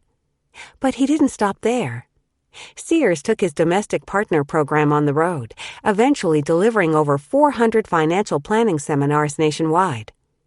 In 2 years, his core team grew to comprise 10 financial advisors in 6 cities. Internally, the team educated over 250 other Merrill Lynch financial advisors to serve LGBT clients worldwide. By 2007, Sears and his team had built the first LGBT-focused business in private banking and had attracted over $1 billion in assets to Merrill Lynch, while also garnering global visibility by winning both the Human Rights Campaign Corporate Equality Award and the PFLAG Corporate Leadership Award. Looking back, Sears understands that what distinguished him from other top performers in his industry and won him the backing of powerful sponsors was the very aspect of his identity that he had tried episodically to suppress: his sexual orientation. "My being gay definitely helped forge the relationships that proved critical to my success," he says. Nail the tactics. Identify the currency you already have and lift it up. If you're fluent in Spanish and your firm is expanding in Florida or Mexico, make sure your boss knows and volunteer to help out on a project that needs your language ability. If you have great quant skills and your team is technically challenged, bring your expertise to the fore and make it useful. Acquire skills, currency, that your current job doesn't actually require, but that set you apart from your colleagues. An executive at Freddie Mac describes how, as a 30-year-old working for a state housing authority, he spent hours of his own time learning how to underwrite mortgages. "It wasn't my job, but I wanted to know how it worked, the nuts and bolts. I spent hours going through this material with a yellow pad and a calculator until it became second nature to me. And now, I can be in any conversation about the financing of houses and be one of the strongest contributors." Reverse mentor. Bring to your sponsor the skill sets or know-how she lacks. This might be technical or social media savvy. One 24-year-old sales rep, noting that her sponsor wasn't exactly current in terms of the internet, briefed her on job candidates whose resumes bristled with technical jargon and references to social media innovation that she simply couldn't comprehend, let alone assess for relevance. "I just helped educate her so she didn't come off as some kind of dinosaur," says the rep. Innovate. Access an under-leveraged market. Cultivate a new customer base. Improve a process, or in some other way, create value. Rajashri Nambiar, head of branch banking for Standard Chartered Bank in India, saw a way to flex her cultural and gender smarts with the redesign of 2 bank branches in Kolkata and New Delhi. As a professional Indian woman, Nambiar had experienced more than her fair share of traditional male bankers and had a hunch that women, who accounted for more than 50% of the clientele at these locations, would respond to a female-friendly environment. So when a market research firm confirmed her hunch, she pitched her novel idea to the executive committee, making over the 2 bank branches to be branches staffed exclusively by women, from the top financial advisors to the security guards. She got the go-ahead and proceeded to transform not just the look of the branches, but the nature of the products and services provided. These all-women branches proved to be immensely successful. Indeed, one of them went on to become one of Standard Chartered's most profitable in the country, burnishing Nambiar's brand as well as that of her employer. 9. Lean in and lead with a yes. Julia was up for an endowed professorship at the university, and, as she told it, the job interview had gone swimmingly. The appointments committee was super enthusiastic about my stature in the field and my contribution to the department, she said. In fact, one member went out of his way to congratulate me on the big foundation grant I had just pulled in, the largest in 5 years. But as the interview was winding down, the chairman of the committee peered over his glasses and threw her one last question. "If you got this appointment," he began, "you'd obviously have many more leadership responsibilities." There were nods all around the table. "And so we're wondering," he continued, "if we could still count on you to teach Economics 101? Everybody looked at Julia expectantly. As she remembers it, she immediately sensed a test and answered very carefully. "Much as I'd love to continue teaching undergraduates, I think my focus should be on graduate students. That would align much better with my duties as lead person on the newly funded research." She flashed what she hoped was a gracious, accommodating smile. Her response didn't seem to elicit any reaction. She shook hands with committee members and was politely shown the door. She didn't get the job. Shocked, hurt, and more than a bit confounded, Julia didn't see her error until a colleague and good friend who sat on the appointments committee called to give her some offline advice and feedback. As soon as he started to speak, she could hear the exasperation in his voice. He liked and respected Julia and was irritated that she had shot herself in the foot. "Never," he began, sucking in his breath, "never, ever say no to that kind of question. What the committee was testing was your loyalty to the university. They know you're a star. You didn't have to convince them on that score. They understand you have a huge external reputation. What they didn't know and wanted to find out is whether you are committed to this institution. Econ 101 is not at the top of your list, but it is at the top of theirs. It's a cash cow for the university, one that can pull in 125 students a year if it's taught by someone with your star power. If you don't teach it, it will hurt their bottom line." Julia tried to reiterate the logic that lay behind her response, but her colleague cut her short. "Next time," he urged, "just say yes. You can save the caveats for when you've gotten the job." Attitude is everything. It bears repeating. Just say yes. Hold back on sharing your reservations until you're in a position to negotiate. Too often, CTI research shows, women don't. They lead with a long explanation of why they're not, regrettably, going to be able to step up to the plate. They're not able to fully commit, they explain, or they're not ready or perfectly qualified, or they have childcare issues. Women don't consider themselves capable of assuming greater responsibilities unless they're certain they have what it takes to deliver on expectations. They don't want to disappoint. They don't want to fail. They insist on being totally honest. So even as they come through on both essential fronts, and even as they distinguish themselves with a personal brand, they eliminate themselves from a sponsor's contention by indicating they're not willing to just go for it. To use Sheryl Sandberg's term, they don't lean in. Men, on the other hand, tend to overstate their abilities and their capacity to deliver. They also exude much more can-do energy than women.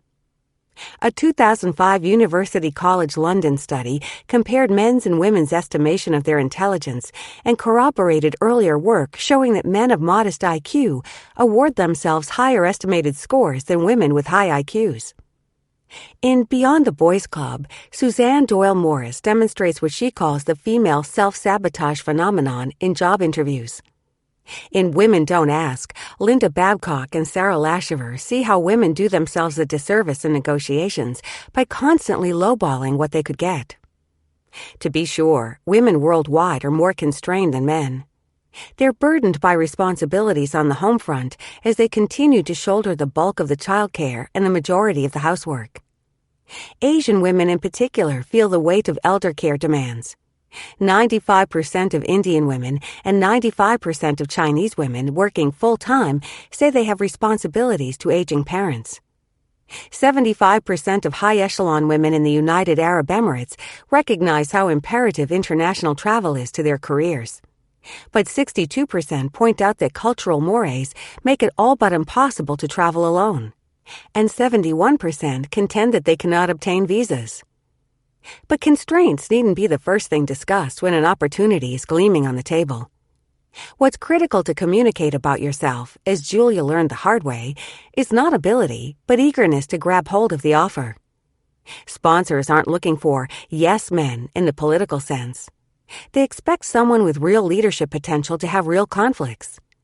When they throw a stretch assignment or a fear-inducing opportunity at you, they want to gauge your attitude, a critical component of the loyalty they value so highly, and not your ability, which they've already assessed. CTI research shows that 57% of sponsors value a can-do attitude in their protégés. 44% agreed that protégés should deliver 110%. Yet among protégés, only 32% say they lead with a yes. A great many women, and at least some men, inadvertently dim their prospects for advancement or opportunity by failing to demonstrate their commitment first, their reservations later. Say yes, even if you know it's a qualified no. What does leading with a yes look like? The CFO of a Fortune 500 company gave us a great example. He wanted to put forward his protégée, Susan, for the newly vacant Chief Operating Officer position. Her competence, credentials, and experience weren't at issue. She was the best qualified of the candidates. But he wanted to be sure, before risking his relationship capital on this candidate, that she had the go-getterness to outshine the other 6 contenders on the chief executive's shortlist for the COO position. So he called her into his office to explore her attitude. "Susan, we've got an incredible opportunity opening up," he began. "It's going to require going to Omaha for 6 weeks, where we've just gotten the go-ahead to set up a new office. We need someone first-rate, someone who can put together a crack team on short notice. You've got the know-how and the network, and you know what our priorities are going forward, so you're my first choice. What do you say?" Susan didn't miss a beat. "Fantastic," she said. "When do I leave?" The next day, Susan returned to the CFO's office to reiterate her enthusiasm, but also discuss logistics. She had a 1-year-old, a roster of clients to maintain, and a major project she needed to wrap up. "I'm hugely fired up about the assignment," she began, "and delighted you chose me to carry it out, as I'm entirely confident I can get the job done in 6 weeks. But," she drew a breath, "I wonder if I might propose a slightly different approach." Susan then laid out her plan. 3 days a week on-site in Omaha, 2 days a week overseeing the project from the home office. She'd send her own trusted lieutenant to Omaha to hold the fort and maintain momentum for the entire 6-week period. Could that work out? She would absolutely lead the project, but this arrangement, she explained, would allow her to keep a close eye on the mission-critical work at the home office, as well as the fledgling Omaha operation. "Oh, of course I agreed," the CFO commented. "I could hardly expect one of my top performers to drop everything and relocate to some outpost for a straight 6 weeks. She handled the whole thing like the executive I suspected she was, delegating what she could in order to lead what she must, all the while convincing me she was totally gung-ho." He added, "As far as I'm concerned, she's more than cleared the bar for the position." Nail the tactics. Save yes for your sponsor. One biotech recruiter I interviewed observed, "Be selective about whom you say yes to. You can't say yes to everybody, or you'll be spread too thin to ace any one assignment." Consider, too, how this particular yes said to this particular person will advance your career. It really comes down to being strategic about who you're cultivating as a sponsor. Propose solutions rather than present problems. You're perfectly entitled to accept a mission with caveats, but show enormous enthusiasm and gratitude, and don't throw your conditions back at your sponsor as issues you expect him or her to solve. Think through how you can make the opportunity work best for you. You owe it to yourself and your sponsor to give yourself the latitude you'll need to succeed. Lead with this solution when negotiating next steps. Part 3. Pitfalls and tripwires. You've homed in on your dream. You can see your destination shimmering there on the horizon. And you've got in hand, finally, the roadmap that will get you there. But I'd be remiss if I didn't warn you about the hazards ahead. The hairpin curves where you could veer off the road. The potholes that could swallow you whole.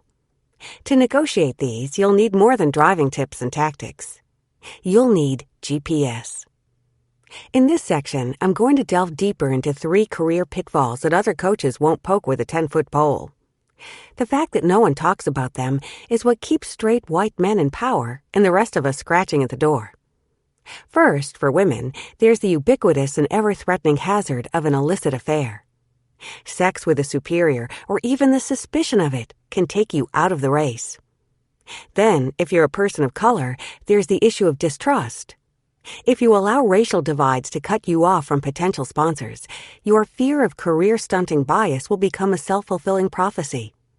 And for both women and minorities, there's the elusive but essential code of executive presence. Fail to crack it, and you'll lose your way altogether. Awareness is your best defense.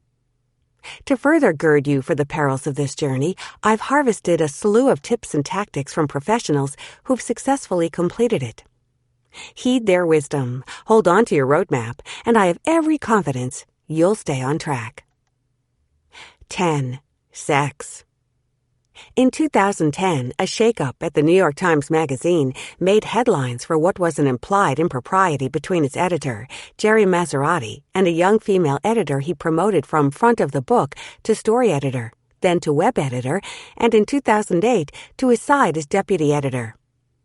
Megan Lieberman, who'd come not from within the news group, as was customary, but from us, the Entertainment Weekly, became an extremely close confidant, the New York Observer reported. The two of them were often seen together, and she was a close ally, staffers said. Staffers also said they found her abrasive, too outspoken, too outwardly power-hungry. When a few longtime members of the Times Magazine team tendered their resignations, Maserati, an editor once popular for his hands-off management style, came under fire for delegating too much power to his deputy. "Megan is a phenomenal editor," he told the Observer, explaining that the staffer's dislike was nothing more than professional jealousy. "I promoted a young woman, a really smart woman, and an ambitious woman, and ambitious women make people uncomfortable." Were Maserati and Lieberman having an affair? Was her career rise attributable to sexual favors? Or was their relationship, as Maserati maintains, a textbook example of how sponsorship should work? Sponsorship is a necessarily close, even intimate relationship. Getting to know each other well enough to establish trust demands regular one-on-one encounters, possibly over the phone, but more typically in person. Sometimes at work, but oftentimes outside of it. Though these meetings may be strictly business, they can be, and indeed often are, misconstrued when they take place between a senior male and a subordinate female because of the potential for a sexual relationship. While people's personal business needn't interfere with the business of work, an affair that involves unequals, between a powerful male boss and a junior woman, for example, tends to have an impact on the people around them. It unleashes, as the Maserati-Lieberman story illustrates, a treacherous dynamic that poisons morale, sows distrust, and stymies communication. We don't know if Lieberman was Maserati's amour or protégé. We may never know, but you can see the problem. It doesn't matter what the truth is. Staffers perceived the Maserati-Lieberman liaison to be sexual. Some of the senior editors quit, so tainted was the well of trust and respect. With the gossip intense enough to prompt the New York Observer news feature, Maserati tendered his resignation. Share prices dipped, as did morale. A mighty empire was shaken. Sponsorship, already a rarity between men and women, suffered an enormous setback. The 800-pound gorilla. Sex, the fact of it, the illusion of it, is the third rail for professional men and women. It can topple leaders. General David Petraeus is but one of a series of high-level casualties. Destroy careers. Dominique Strauss-Kahn would agree. And torpedo the public's trust, often manifested in plunging share price. Hewlett-Packard stock took a 10% haircut when Mark Hurd was forced to step down in mid-2010 after he had an affair with a female subcontractor of HP. The PR damage done by an illicit affair, given the media feeding frenzy that it inevitably unleashes, is so astronomical that firms waste no time in jettisoning their liabilities, however costly it will prove to replace them, as ESPN demonstrated when it fired both baseball analyst Steve Phillips and his 22-year-old production assistant, Brooke Hundley. Little wonder that most senior men, 64%, are hesitant to have one-on-one contact with a potential protege who happened to be a younger woman. There's just way too much downside. This goes a long way toward explaining why men are so much more likely to sponsor other men, inadvertently perpetuating the old boys club and keeping the boardroom barren of women. It also shows why women consider sponsorship to be a dirty game, one they'd rather not play. Perhaps if there were more women in power, up-and-coming females would seek them out as sponsors, thus skirting the whole third-rail hazard of a one-on-one relationship with the opposite sex. But because there aren't, up-and-coming women tend to conclude that sponsorship, sexually fraught as it might be, is something they don't actually need. More than 3/4 of the women we surveyed perceived promotions at their firm to be a function of hard work, long hours, and strong credentials. They're convinced that if they work maniacally hard to hit targets and meet deadlines, someone senior will eventually acknowledge their hard work and reward their sacrifice with a promotion. But if nearly 40 years of stalled-out female talent are any indication, this strategy simply doesn't work. Quite reasonably, senior management awards leadership positions to those who show initiative and actually demonstrate leadership, forging relationships with power brokers, seizing challenging assignments, rallying staff and resources, and driving team results for the firm. The worker bees who labor diligently at their PowerPoints and dutifully cross tasks off their to-do lists do not get to become queen bees. They stay in a support role because they spend all of their time proving they're good at support. Men seem to intuitively grasp this. The vast majority, 83%, we surveyed, readily acknowledges that who you know counts for a lot. 57% perceive their own recent advancements to be a function of personal connections. It's not that they discount the need to be a producer. 2/3 acknowledge the enormous importance of credentials and track record. Rather, they perceive the value of relationship capital, utilizing it not just as a lever to leadership, but also as a demonstration of leadership ability. Mobilizing other people to do your bidding, to help you win promotion or help you drive corporate profits, is precisely what leaders and would-be leaders do. So men not only grasp the importance of strategic relationships with those in power, but also have no trouble cultivating or leveraging them to get ahead. Whereas women, leery of instrumental relationships and wary of alliances with the opposite sex that might be misconstrued, fall behind. What can be done? No silver bullet. Let's acknowledge that sexual tension in the workplace is a problem that's not going to go away, ever. So long as men and women are in proximity, sex lurks as a possibility. Indeed, with the world economy facing continued difficulties, flatlined economies in Europe, and easing off of high growth rates in Asia, men and women will be putting in even more hours away from home and family, making less time for an emotional life outside work, and adding to the pressure to develop one at the office or on the road. Let's also acknowledge that there are no easy fixes. I'm haunted by a story told to me by a senior leader at a blue-chip investment bank, a woman with a large team reporting to her.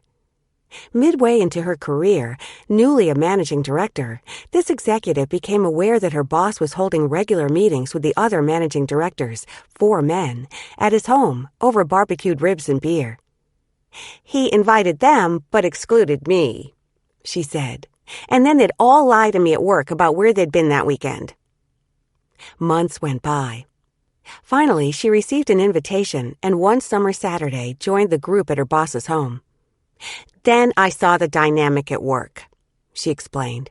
"Here I was, a youngish woman out on the pool deck with the guys, with my boss's wife hovering in the kitchen peering out at us." She could see how difficult it was for him to include her in any informal work gathering outside the office. But she fumed with frustration, because by excluding her, he signaled to the rest of the management team that she was not part of the inner circle. She knew full well, too, that the men had developed a special camaraderie by meeting like this, and that she had lost out on the trust built over months. "I understood his bad behavior was a function of his discomfort," she reflected. "But what may have felt like a minefield for him was a career killer for me." Well, not quite a killer. This woman rose to a fairly senior position. But she feels her rate of progression suffered because she had no sponsors. And she had no sponsors because she could not figure out how to mitigate the third-rail risk for her male superiors. "There were men I reported to who wouldn't get into a cab with me, who wouldn't allow their admin to schedule them on the same flight," she recalled. "Looking back, I think this is what kept me always just outside the inner circle. I had a couple of near misses with sponsorship, but in the end, my bosses just couldn't afford to go there with me." Corporate policies are no panacea for this either. Even when companies have strict policies governing office romances or prohibit sexual relationships between managers and their subordinates, most people don't even know that these policies exist. As many as 64% of women surveyed and 65% of men said they weren't aware of any rules or sanctions around a consensual sexual relationship between a boss and a subordinate. And even if companies were to succeed in making clear the consequences for illicit affairs, that's not tantamount to preventing them. But let's agree, we've got to make the workplace safe for sponsorship, because we all lose when someone with outstanding ability, whether as an innovator or a team builder, languishes or has to leave because of that third rail. Sponsorship is vital to fulfilling your potential, turbocharging your career progress, and delivering your dreams. And remember, during economic downturns and corporate restructurings, it's often the only thing between you and the door. As an ambitious young woman, you cannot allow the threat of sex, scandal, or innuendo to keep you from cultivating sponsors. Not in good times, and especially not in bad. It's imperative you network, not just laterally, but also vertically. Not just with women, but also with men. Having targeted an appropriate sponsor, it's then essential that you initiate and establish an alliance for the long haul. One that's founded on enough trust to enable you to ask for, as well as provide the heavy lifting your aspirations demand. Cultivating a relationship that works to the professional benefit and not the reputational detriment of both parties isn't a question of should. It's a question of how. Specifically, how can I initiate this relationship with someone of the opposite sex without invoking the specter of an illicit affair? How to make yourself a safe bet. Don't have an illicit affair with a superior. To hear our interviewees tell it, everybody loses. You lose the job you have, the job you deserved, or the legacy you've built. If you're female and the more junior party, our survey respondents confirm you lose the most. 70% of women surveyed say the junior female disproportionately bears the brunt of an affair, which is not surprising. But 53% of male respondents agree. That's because the woman endures a two-pronged punishment. First, when the affair is over, her career trajectory changes, either because she requests a new position or one is forced upon her. Second, her reputation takes a dive from which it may never recover. Men don't pass judgment on the guy, says Annalisa Jenkins, head of global drug development and medical for Merck Serono. They'll say, well, that's just who he is, or these things happen. whereas the woman is perceived as something of a prostitute or somehow lacking in social and moral values. That scarlet letter will not only make her an outcast at her firm, it will likely diminish the sponsorship she might expect from her network, dimming the possibility of her escape to another firm. Her sponsors may not want to step forward and risk linking their reputation with hers, explains Carrie Pereno, head of international HR for American Express. Relentlessly telegraph professionalism. Another critical pointer: do not send mixed messages. Flirting is a no-no. Sexually loaded jokes are off the table. Research CTI conducted on executive presence reveals that, for both men and women, making off-color jokes or comments is a top communication blunder, second only to making racially biased jokes or comments. For women, tight dresses, plunging necklines, short skirts, or barely buttoned blouses also send the wrong message. 73% of leaders we surveyed cite provocative clothing as the #1 appearance blunder for a woman attempting to climb the career ladder. This is not to suggest, if you're female, that you suppress your femininity in the workplace. But it's imperative you be aware of what your clothing, makeup, hairstyle, body language, and communication style convey in the way of ulterior motives. Pat Philly-Crucial, chairman of NBC Universal News Group, recalls having to take aside a new hire from Texas to spell out the style code in New York. She was a great candidate, which is why I hired her, but her attire was inappropriate and gave the wrong impression, Philly-Crucial relates. It can be awkward to give someone feedback on their style or appearance, but it is part of an executive's total package, so I advised her that she needed to adopt a more businesslike look, or she was going to find herself in the corner office for all the wrong reasons. Meet your sponsor in public. On-site meetings can work well. For example, bagels and coffee in the conference room or lunch in the cafeteria. Alternatively, choose a restaurant well-trafficked by office personnel where you can take the opportunity to wave to people you know and make it clear you have nothing to hide. Dinner on a business trip may be unavoidable, but make sure the venue isn't the kind of place you'd ever go on a date. And don't order alcohol. Ideally, you want to routinize the time and place of your sponsor meetings, because regularity is what ensures nothing will appear irregular about you getting together with your sponsor one-on-one. An officer at Intel related how she chatted with her sponsor on the corporate shuttle, which ferried executives between sites twice a week. It was the perfect opportunity to have a private chat publicly, she says. It also won her her current position.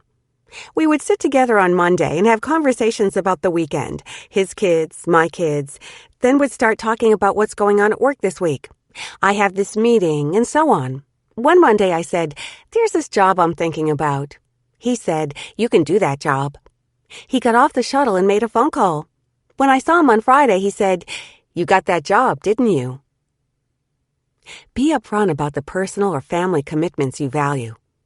Talk about your significant others, spouse, partner, fiancé, or ongoing relationship, as well as your kids, godchild, nieces and nephews, or adored pet.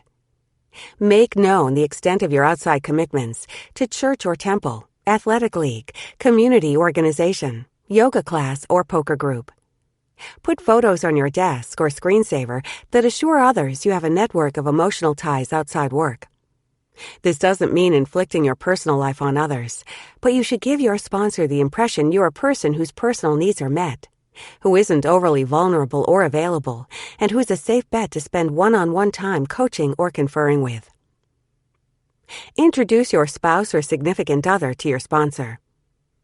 Long before you're put in a position where your time with or proximity to a superior of the opposite sex might be misconstrued, a project demanding after-work and weekend work sessions, a series of out-of-town client meetings, or even that bi-weekly trip on the corporate shuttle, take advantage of social occasions to introduce your main squeeze to your sponsors or would-be sponsors.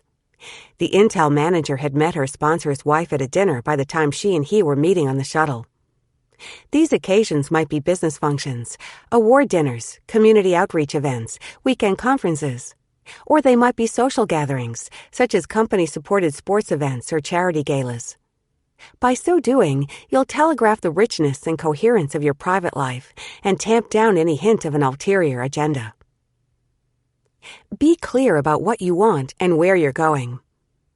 This is especially relevant if you're a young woman working among senior men, according to a global leader at a large pharmaceutical company who referenced her own missteps as a promising young manager. Coming from a place of vulnerability, she observes, she committed the classic mistake of misconstruing signals from her male superior and inadvertently fanning the flames of a spark she should have snuffed out. He was a bright, charismatic type with a big personality, she recalls, accustomed to working long hours with a bunch of us high-achieving, ambitious young women. We connected on a professional level, but then, because he liked taking control, and because some of us weren't getting our emotional needs met outside of work, the energy changed. Alarm bells should have gone off, she adds. But I was confused, because the attention this guy showed me felt like reinforcement of my good work, like a gold star. She managed to disentangle herself without major damage, but it taught her a lesson. She's now doubly committed to helping young women benefit from her hard-won wisdom. Start from a position of strength, this executive suggests. Know your professional goals and what you need to do to achieve them. Once I was secure in that view of myself, I was never in a position of vulnerability again. Triage. You can make yourself a safe bet and still find yourself bumping up against the third rail. Your peers or subordinates may still perceive you as having something more than a professional relationship with your superior. They may shun you for simply receiving more than your fair share of the boss's attention. Or you might be exiled by leaders who cannot afford to be tainted by the suspicion that you're special to them. In these situations, your best response may be to confront your detractors head-on. When the gossip mongers identify you as a leader's favorite, prove you warrant singling out. It's tough being on a team when one person is consistently favored. It's even tougher if you're the person singled out, and you're one of the few women. If you find yourself tapped for the really plum assignments, pulled into meetings where you're the most junior person, or consistently chosen over your worthy peers, make the most of your opportunities. Come prepared to wow everyone with your contribution, work ethic, and devotion to the mission. Make known the kind of work you're putting in, the extra hours you're devoting, and the special skills you bring to warrant the consideration you're being shown. In a word, own your special status.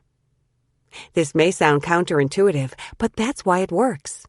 People who complain that you're receiving special attention or find ways to punish you for it are insinuating that you don't deserve it.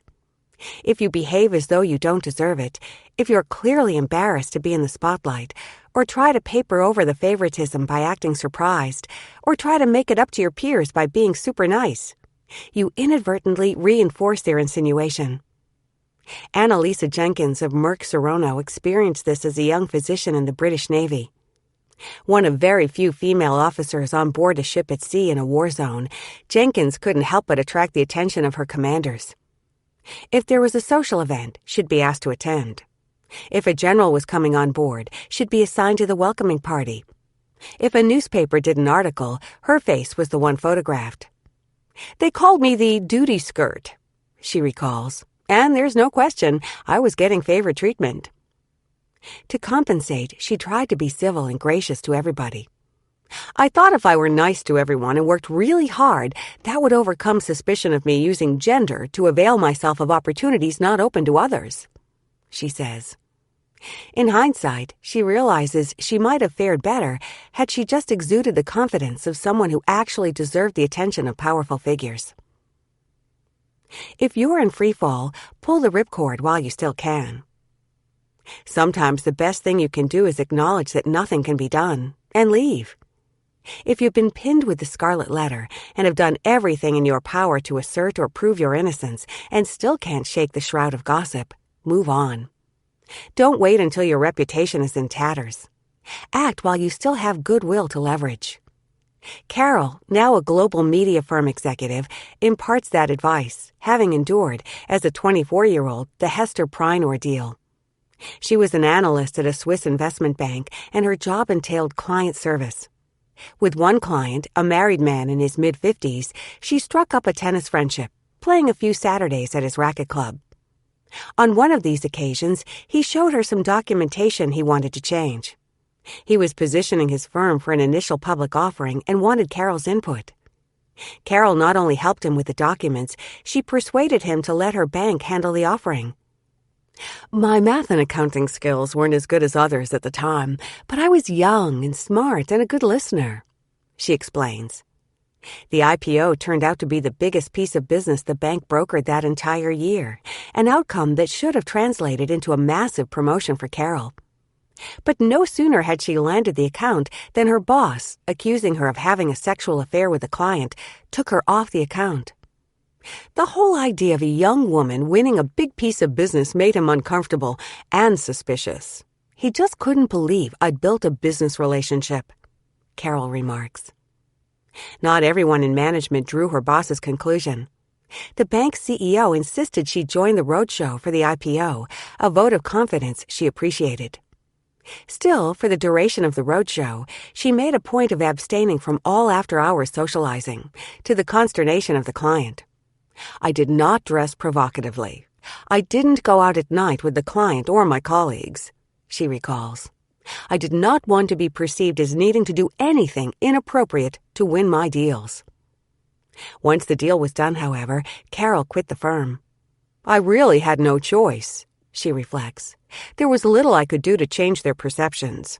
In retrospect, I'm glad I acted when I did, before I lost credibility and my self-esteem.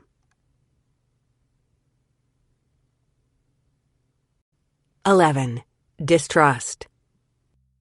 Ron, an accountant with more than 15 years' experience, felt he'd finally gotten his career break when he was rotated into the New York headquarters of his global financial consulting firm.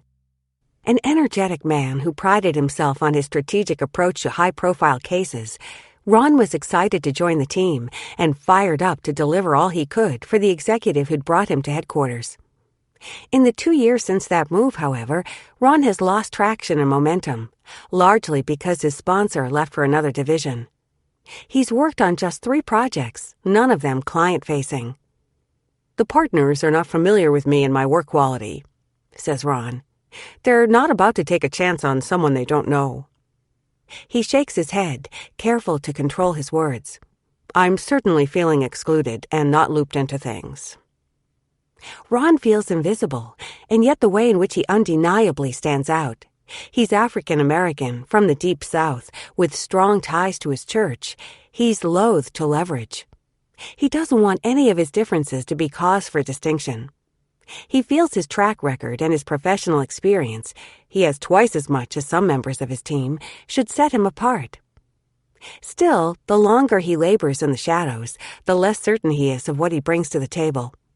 It becomes a lot of work to try and maintain confidence, he says. Ron's story is disturbingly common among high-achieving minorities. Often the target of biased behavior is too subtle to call out or discuss.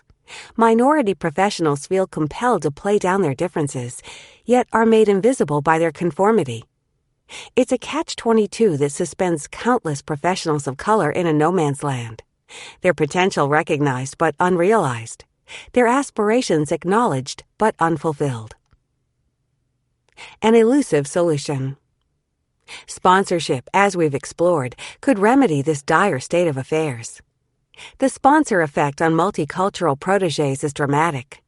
Minority professionals who have sponsors are 65% more likely to feel satisfied with their rate of advancement. They are also far more engaged and committed.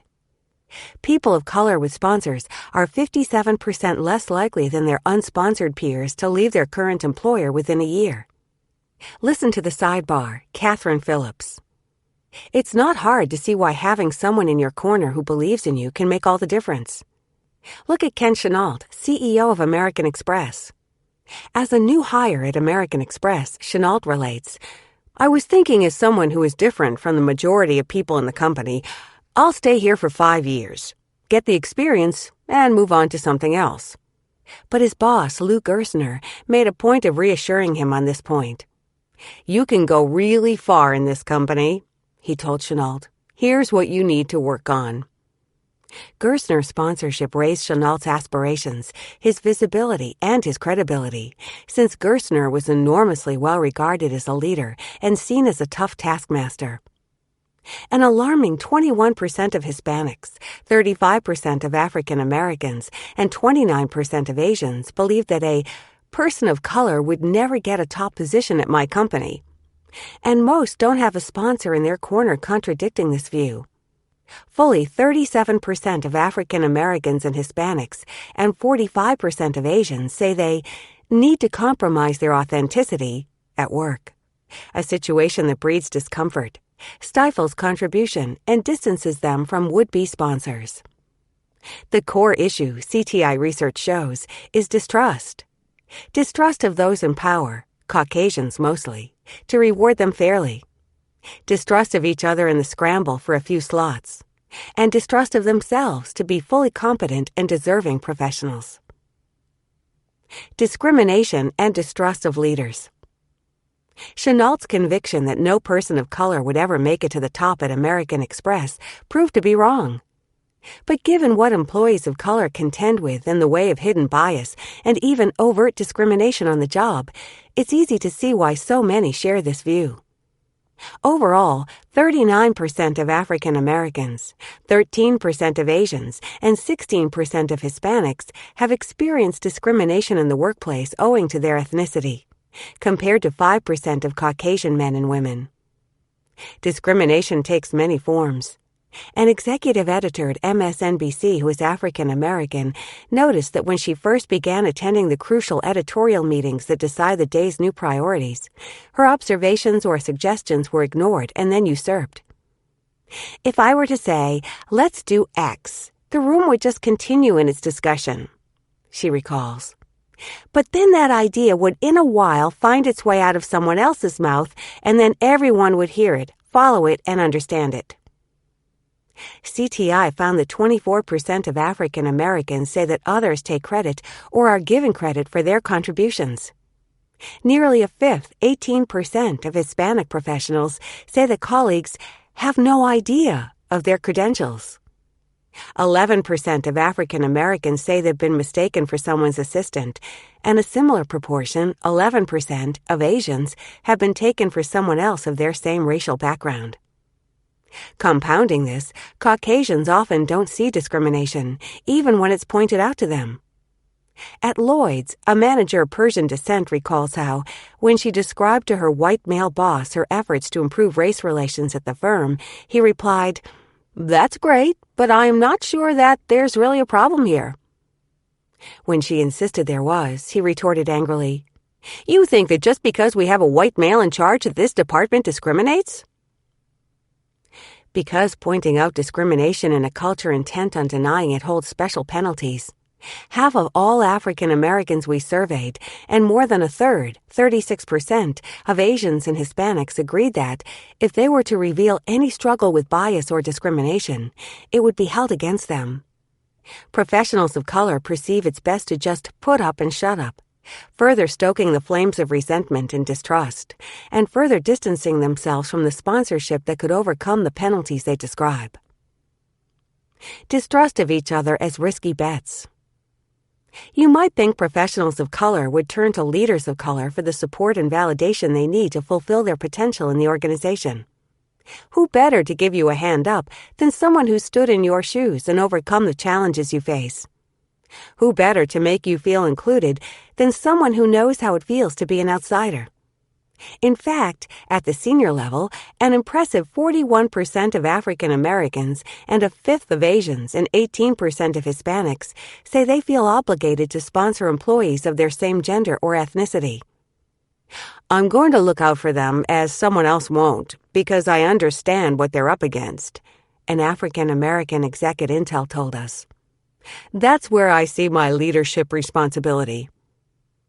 But many would-be sponsors of color, CTI found, hesitate or outright avoid allying themselves with minority up-and-comers. Those up-and-comers likewise avoid targeting leaders of color when they look for sponsorship. Both perceive the other as a risky bet, someone likelier to sink their ship than sail it. Abdul, a manager at a financial services firm who is Nigerian-American, illustrates why. He was just a year into his role when a junior black woman asked him to sponsor her. As the highest-ranking person of color in his office, Abdul knew that others of color would seek his advocacy. But because he was under such intense scrutiny, he felt he could not afford to make mistakes. This woman, in his view, was not ideal. 4 years into her tenure with the company and newly returned from a maternity leave, she had been passed over for promotion twice and had a reputation for being very, very vocal. Abdul worried that, given her track record, he might be put in a position where he couldn't vouch for her. He especially feared that senior leaders might see his sponsorship of her as favoritism. "I will have to go to bat for this individual," he said. "Will it be seen as helping her just because of her skin color?" In the end, he decided his own tenure was too tenuous to take her on as his protégé. Protégés of color, however, are just as averse to reach out to multicultural managers for sponsorship. They're far more likely, 143%, than their Caucasian peers to think that there are disadvantages to allying oneself to a high-ranking person of color. They see the benefits of an affinity-based relationship, but they don't believe a minority leader has the kind of traction a white leader does. An African-American analyst with GE Capital says she turns to leaders of color for advice and mentoring. But for sponsorship, she's hoping to win over white men. "In finance, that's where the power is," she explains. Distrust is a self-fulfilling prophecy. Minority professionals who distrust those in power effectively deny themselves the support they need to realize their leadership potential, further reinforcing their conviction that leadership at their company isn't interested in people of color. This, of course, goes a long way toward keeping the top of the house homogeneous. Worn down by exclusion, buffeted by incidents of subtle bias, the unsponsored disengage, which fuels the stereotype that minorities just don't have the ambition or the wherewithal to assume leadership positions. Catherine Phillips.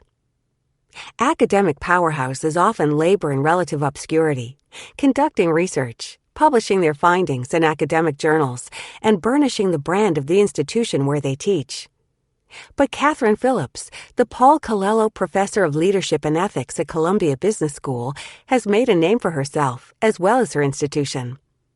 An expert on the value of diversity in work teams, she has counseled with diversity leaders at Goldman Sachs, Citigroup, and the U.S. Office of Personnel Management, and won numerous awards for her insights into leadership development and team management. With more than 30 articles in the mainstream press, for example, the Chicago Tribune and the Globe and Mail, as well as in academic journals, and appearances on Bloomberg News, Phillips has created a wide platform to disseminate her ideas beyond academia. What does that feel like for an African American born into a blue-collar family in Illinois? Secure, for starters. I remembered when I first got tenure thinking, so this means that I can't get fired? I can tell it like it is without fear? Phillips relates. That still feels wonderful. I'm particularly grateful not to need to think about questions of authenticity and being genuine. All of that is kind of behind me. I feel very confident about being who I am and make it my business to reach out to empower other people to be who they are. There's no way we can truly have diversity if people aren't comfortable being who they are.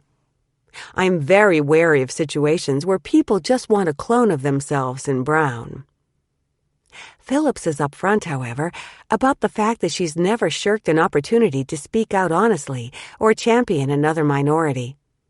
At Northwestern's Kellogg School of Management, where she was an associate professor, she advocated for a young black woman under consideration for a faculty position whose work she felt was brilliant, but whose pedigree and research focus weren't highly regarded at Kellogg.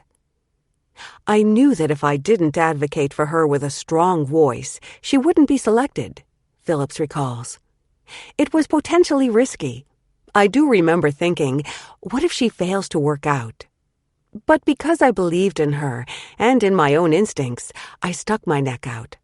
She got the job and did well, and people started to trust my judgment. With tenure and job security has come not only an enhanced ability to be herself, but also financial security, a freedom Phillips treasures. Success for me means an absence of financial stress, she reflects. I'm not super rich, but growing up in a lower middle-class family, I couldn't have even imagined making the amount of money I make now.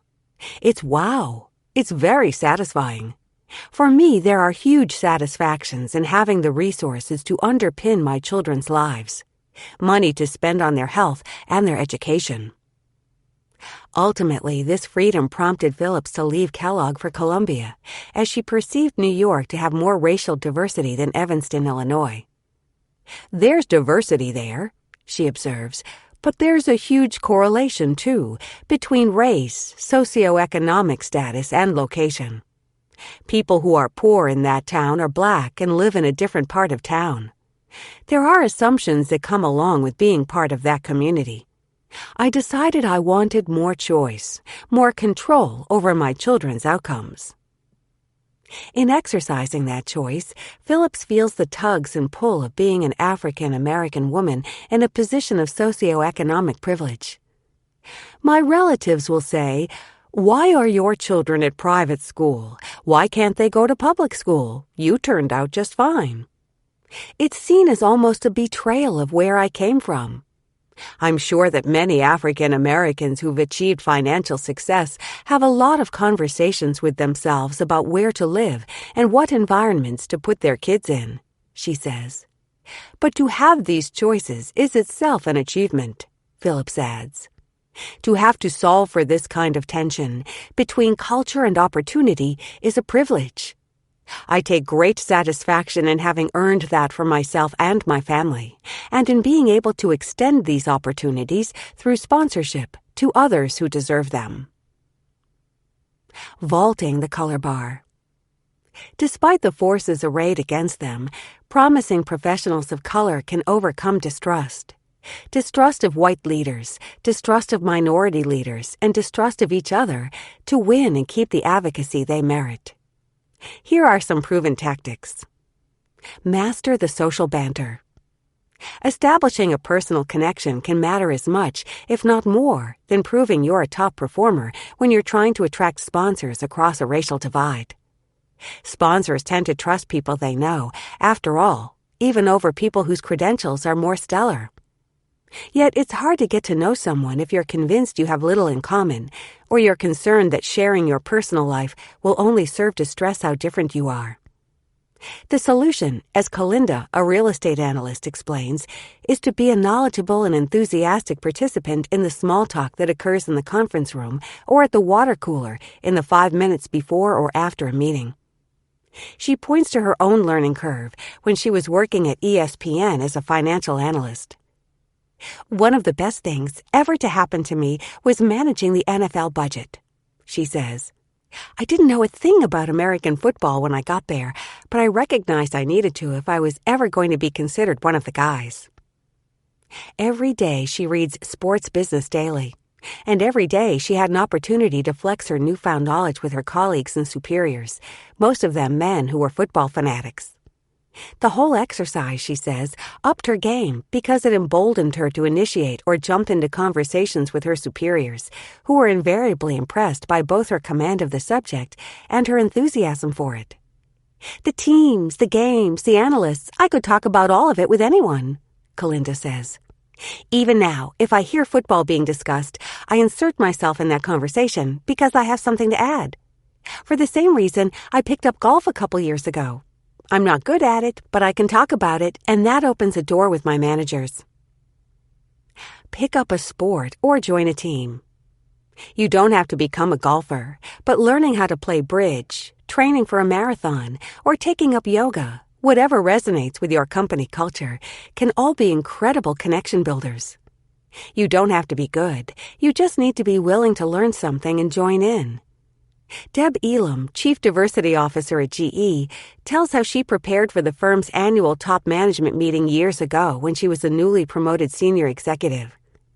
The meeting was held at a resort where golf was one of the afternoon activities. Eager to make a good impression, she took lessons for several months and invested in a custom set of clubs. When the opportunity to select activities became available, she signed up to join a foursome the first afternoon and very nearly chickened out. In a field of 150 that day, she was the only African-American female.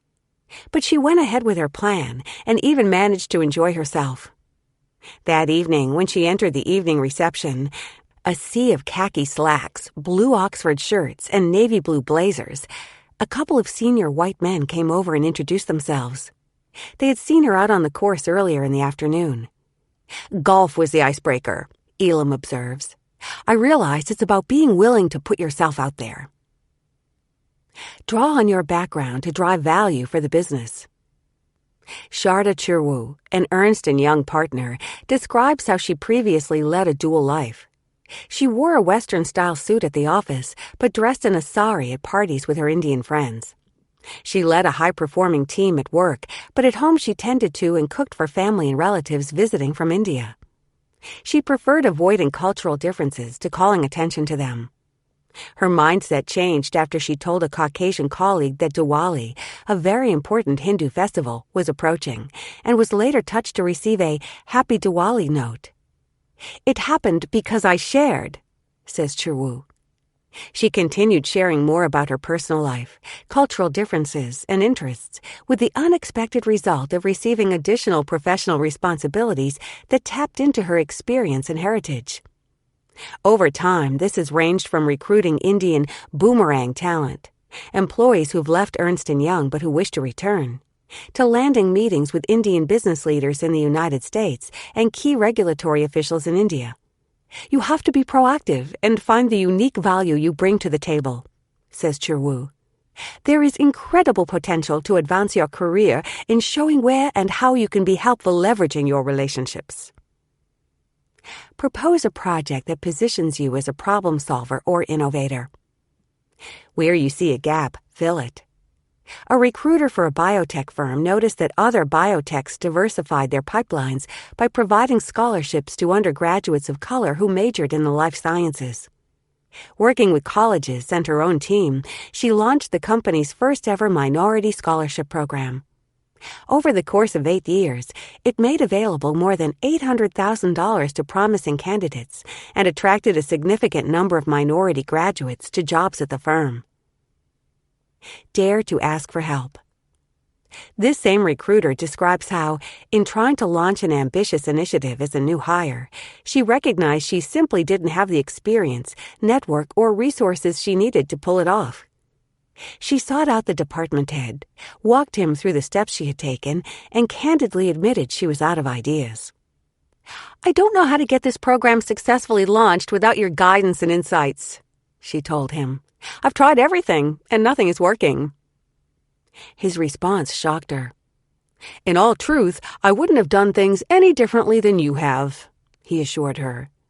Then he pledged to help her win the buy-in among his peers that she needed. "Maybe developing trust has to start with the protege rather than the sponsor," she observes. "For people of color, it may be about overcoming the fear of being judged for needing help. I made myself vulnerable because I was determined this program would succeed. I wasn't going to let it fail just because, as a young woman of color, I was afraid to show I needed help." If you are passed over, find out why. Don't assume race is at issue. Don't assume anything. Antoinette, a black managing director in a financial services firm, remembers how shocked she was when her boss's boss informed her that he'd be looking to hire someone to replace the woman she reported to, who'd gone on maternity leave and wasn't coming back. "I couldn't understand why I wasn't being considered, since I'd been doing her job for 3 months, says Antoinette. The more she thought about it, the more outraged and wronged she felt. After a sleepless night, she marched into his office and shared her consternation. "Quite honestly," he told her, "it just didn't occur to me to consider you. But of course I should. I'm glad we talked." Her outspokenness won her the job. Never again, she says, did she make the mistake of assuming too much. As a result, Antoinette has a high-level circle of supporters both inside and outside the firm, including the CEO. He calls me to discuss everything from succession plans to his son's college applications, she says. He knows I'm someone who will shoot straight, who will tell it like it is. And I know he's one of several people who take my success personally. 12. Executive presence. She was losing control of the room. Her R&D team was around the conference table, a group of some 20 research scientists and biomedical engineers drawn from two separate sectors of the firm. They'd spent months together, agreeing to disagree, thrashing out solutions to problems for which there was no proven approach because the whole venture was new. Now they'd reached an impasse, and Hui Zhang, who believed in leading by consensus, couldn't coax them past it. Worse, the senior team, including the global sector leader who'd hired her to lead the joint venture, was in attendance. They all saw me having a not-so-good moment, she recalls. I was trying to get everyone to agree, but it was futile. When the meeting broke up, the sector leader asked her to come to his office. "You could have been more decisive in there," he said, cutting right to the chase. "It's not efficient, having rounds and rounds of discussion. There comes a point when you have to make a call in the face of strong objections from the team. Make your rationale clear and issue a decision. That's what leadership is." "That was one tough discussion," Wei Zhang laughs, recalling that her initial reaction was to feel like a total failure. But in hindsight, she sees that counsel from her sponsor as a defining moment in her career. "Now I step up and say, okay, we're not going to talk about this anymore. Here's the decision I've come to, and here's why. It could be the wrong decision. I've made those. Every leader has. But at least you're making it. And that," she adds, "is what marks you as someone others will follow." What is executive presence? President Obama has it. Jamie Dimon has it. Steve Jobs had it in spades. So did Margaret Thatcher. No man or woman attains power or exerts influence without it. Executive presence, EP, that aura of confidence and competence that convinces others that you deserve to be in charge. But what is executive presence? Do you have it? If not, are you getting the feedback you need to acquire it? CTI delved down into these questions in 2012, fielding a nationwide survey and conducting a ton of focus groups. We found that executive presence comprises 3 universal dimensions. Whether you work on Wall Street or in Silicon Valley, how you act, gravitas, how you speak, communication, and how you look, appearance, count for a lot in determining your leadership presence. These 3 pillars of EP do not stand independent of each other. For example, if your communication skills enable you to command a room, your gravitas or aura of authority grows exponentially. Conversely, if your presentation is rambling and your manner is diffident or timid, your gravitas suffers. While all 3 pillars contribute to EP, they don't contribute equally. Gravitas provides the real heft, according to 67% of the 268 senior executives we surveyed. More salient than either communication, 28%, or appearance, 5%. To uncover this elusive quality, we conducted focus groups and interviews with senior executives. Figure 12-1, Aspects of Gravitas. The first figure is for women. The second figure is for men. According to senior leaders, top aspects of gravitas are confidence and grace under fire, 79%, 76%. Decisiveness and showing teeth, 70%, 70%. Integrity and speaking truth to power, 64%, 63%. Emotional intelligence, 61%, 58%. Reputation and standing, pedigree, 56%, 57%. Vision, charisma, 50%, 54%. The most important of these we discovered is the first, grace under fire. This amounts to keeping your cool no matter how much heat you're subjected to. J.P. Morgan CEO Jamie Dimon displayed considerable poise, for example, when Congress grilled him in June 2012 for failing to forestall some $5.8 billion in trading losses, a performance that won him investor confidence even as the losses in question drove down the stock. Exuding confidence is something any good actor can manage, but projecting credibility as well as confidence as you're riding out a crisis is truly the mark of a leader, our research confirms. Listen to the sidebar, Sally Krawcheck. Sally Krawcheck. Be the best in the business. Stick to your guns. Show teeth. And no matter what, hang on to your integrity. These are the tenets that have defined Sally Krawcheck's career. Behaviors that have both won and lost her the top jobs at the biggest firms on Wall Street. But if she had to do it all over again, she says, she wouldn't change a thing. Success has always been on her terms. First, there was failure. A miserable stint in investment banking and a divorce left her feeling washed up at 29. But in 1994, with a new marriage and a new baby, Krawcheck found her career footing. She went to work as a research analyst at Sanford C. Bernstein, publishing hard-hitting and often critical reports about the health of Wall Street firms. Almost immediately, she made a name for herself.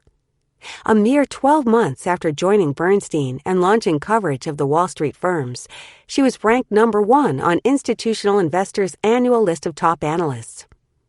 The honor was unheard of for someone so young, so new to the business, and a woman. The following year, she was named number 1 again. Suppressing self-doubt, Krawcheck stepped into her new power. I liked the adrenaline rush, she says. But more importantly, I loved making an impact. Because when you're number 1 in your category, you can make stocks move and senior executives return your phone calls.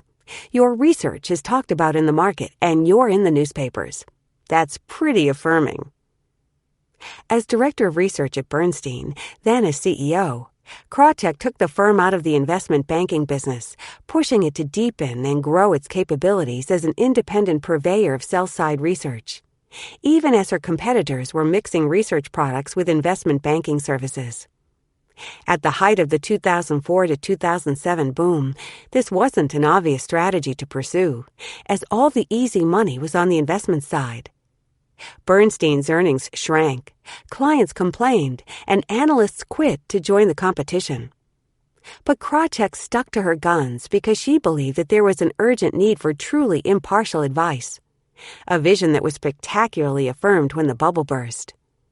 In 2002, when Eliot Spitzer went after the Wall Street firms where the conflict of interest problems were most egregious, Sanford C. Bernstein posted record revenues. Krawcheck made the cover of Fortune magazine, her image underscored by the caption, "In search of the last honest analyst." It was strange and thrilling all at the same time, Krawcheck muses. I remember standing in the airport in Charleston looking at myself larger than life. A blow-up of the Fortune cover was on show outside the airport bookstore. It was quite surreal. But aside from the glamour of it all, I had this sense that I'd helped build something that really mattered. Bernstein was a firm that no one had really noticed, and now we were on the map. The story was almost biblical. So many people left the firm because they thought we had the wrong strategy, but for the team who'd seen it through... Krawcheck shakes her head, marveling at the recollection. It was the pinnacle of my career, to have led that team, she says. It was unbelievable. Krawcheck emerged with an enviable brand. Success with integrity.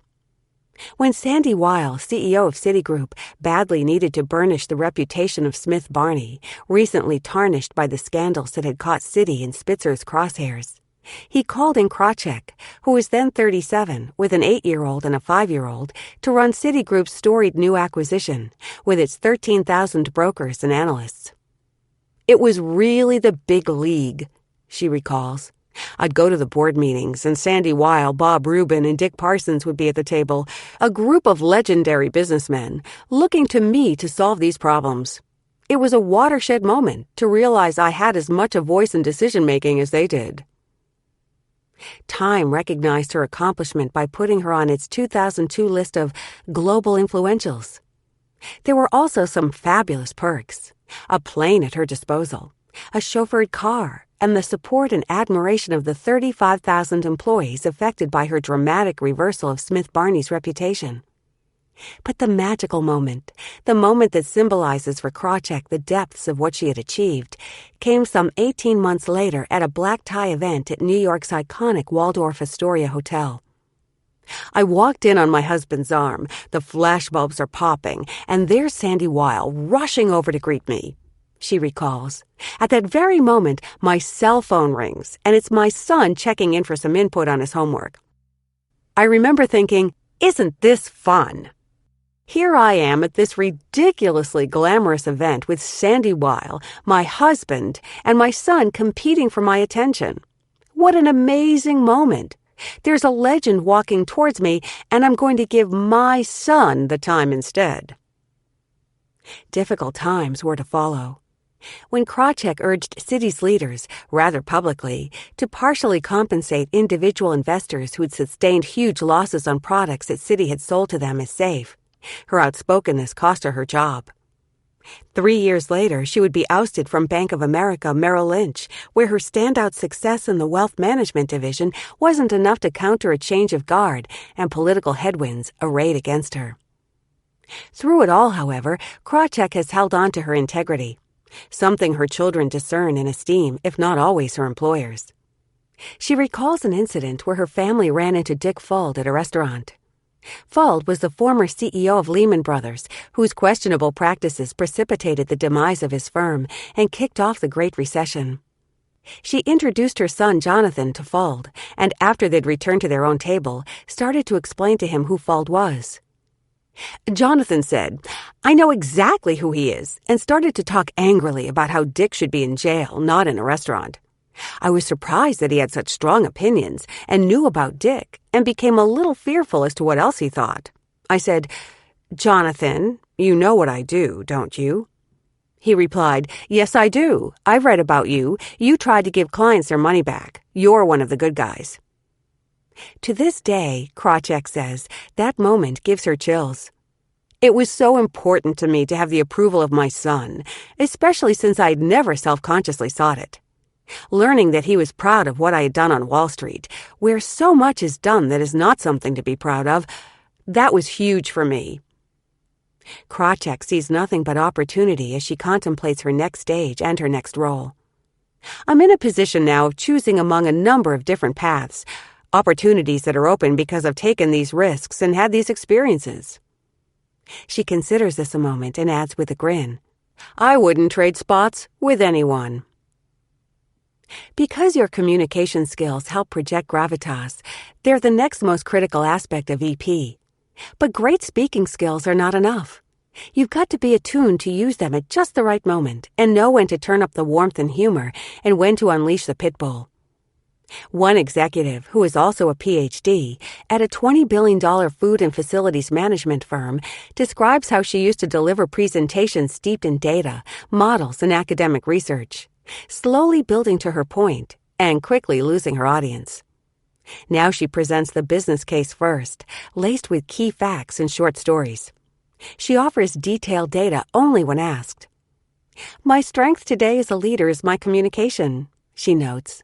"I've gotten good at reading my audience quickly and adjusting my style or tailoring my message accordingly."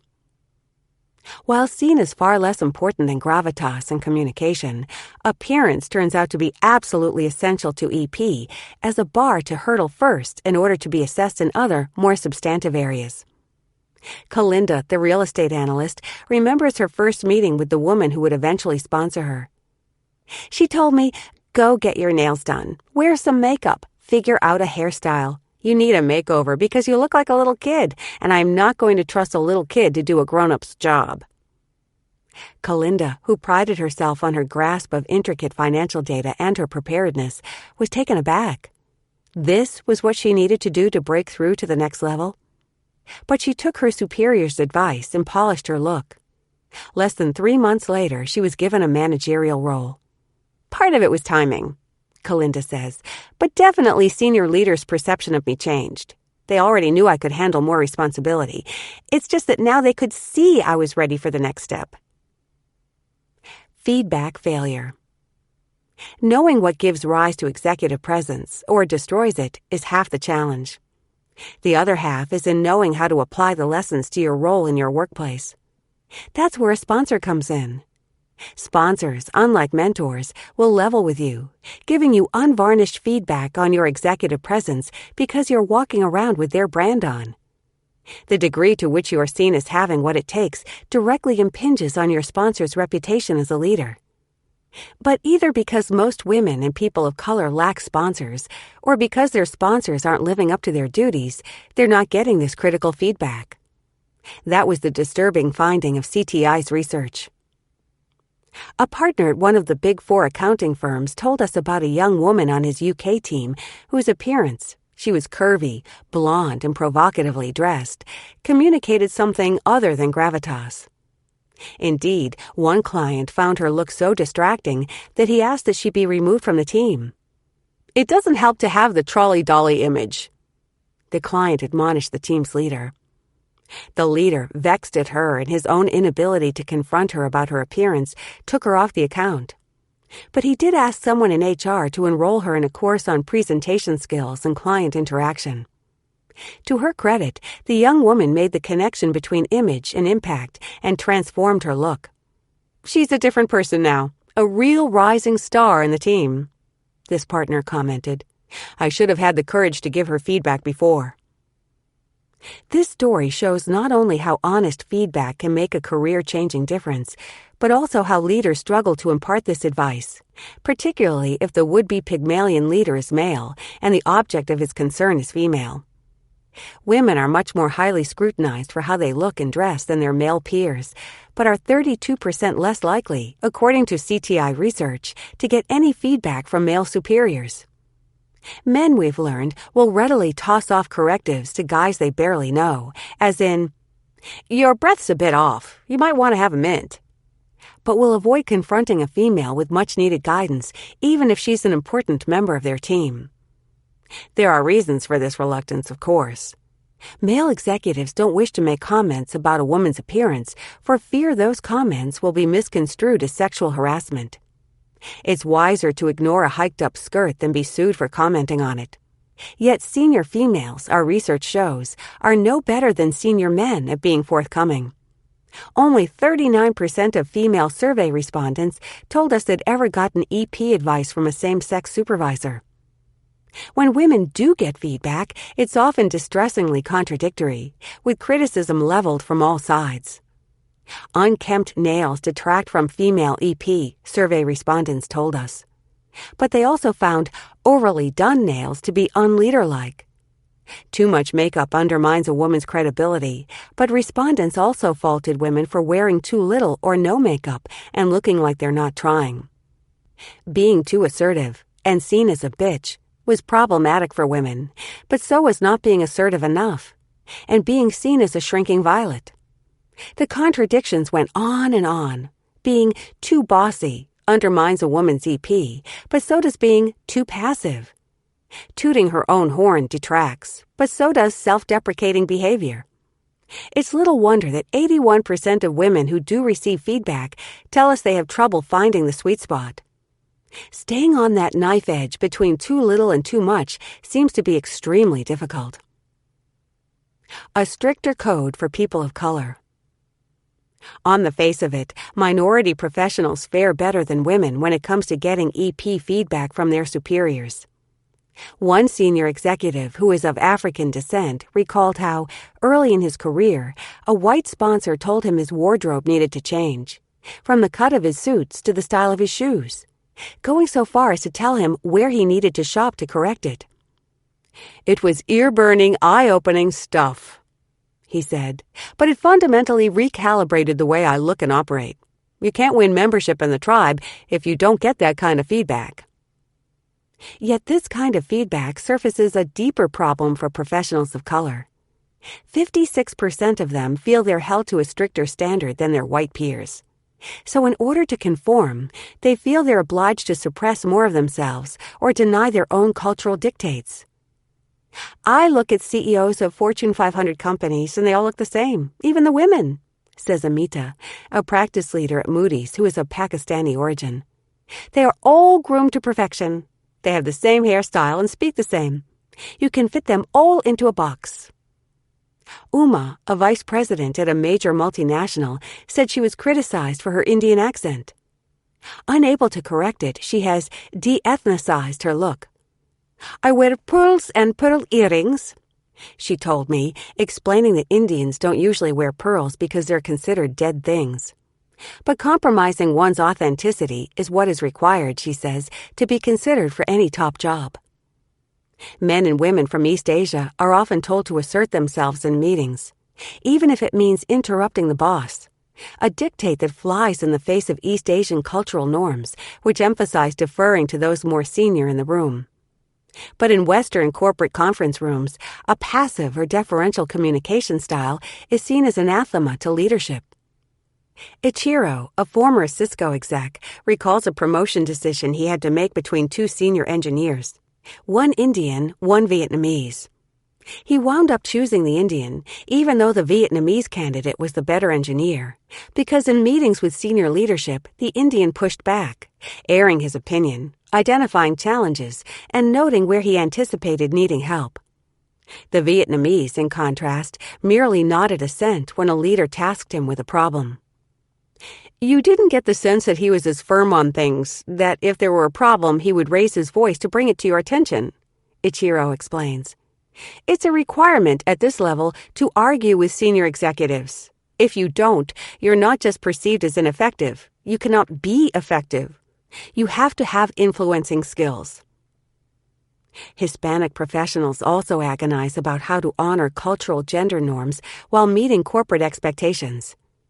One Latina manager explains how she struggled to reconcile her upbringing, which had stressed being deferential to men, with her role at the firm, where she was expected to occasionally challenge her male boss. "I find this incredibly difficult," she says. She also ran afoul of the dress code. Her waist-hugging, low-cut dresses were seen as too provocative in the United States, she was told.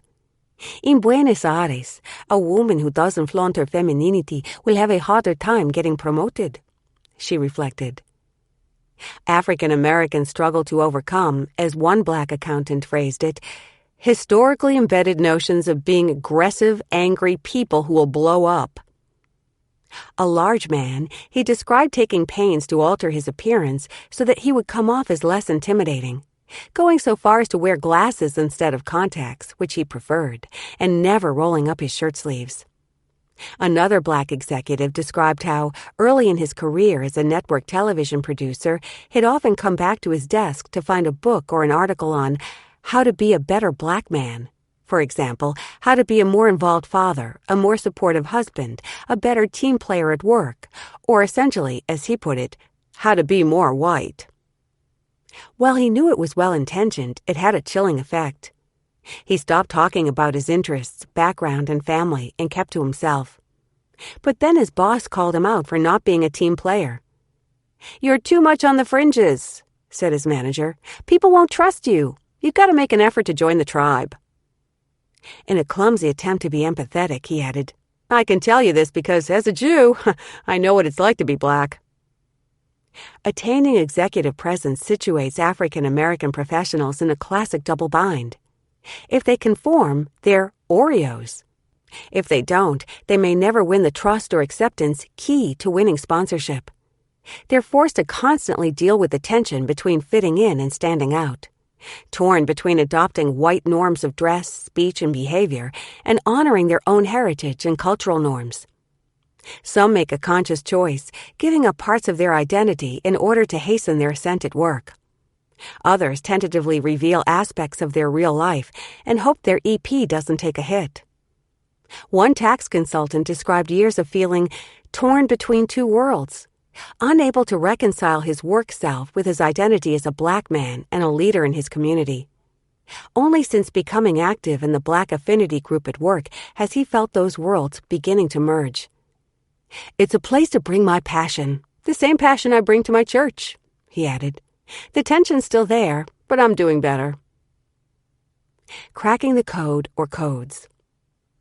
Given these hurdles, one might well ask, is it possible, as a female or person of color, to crack this code? Is it worth it?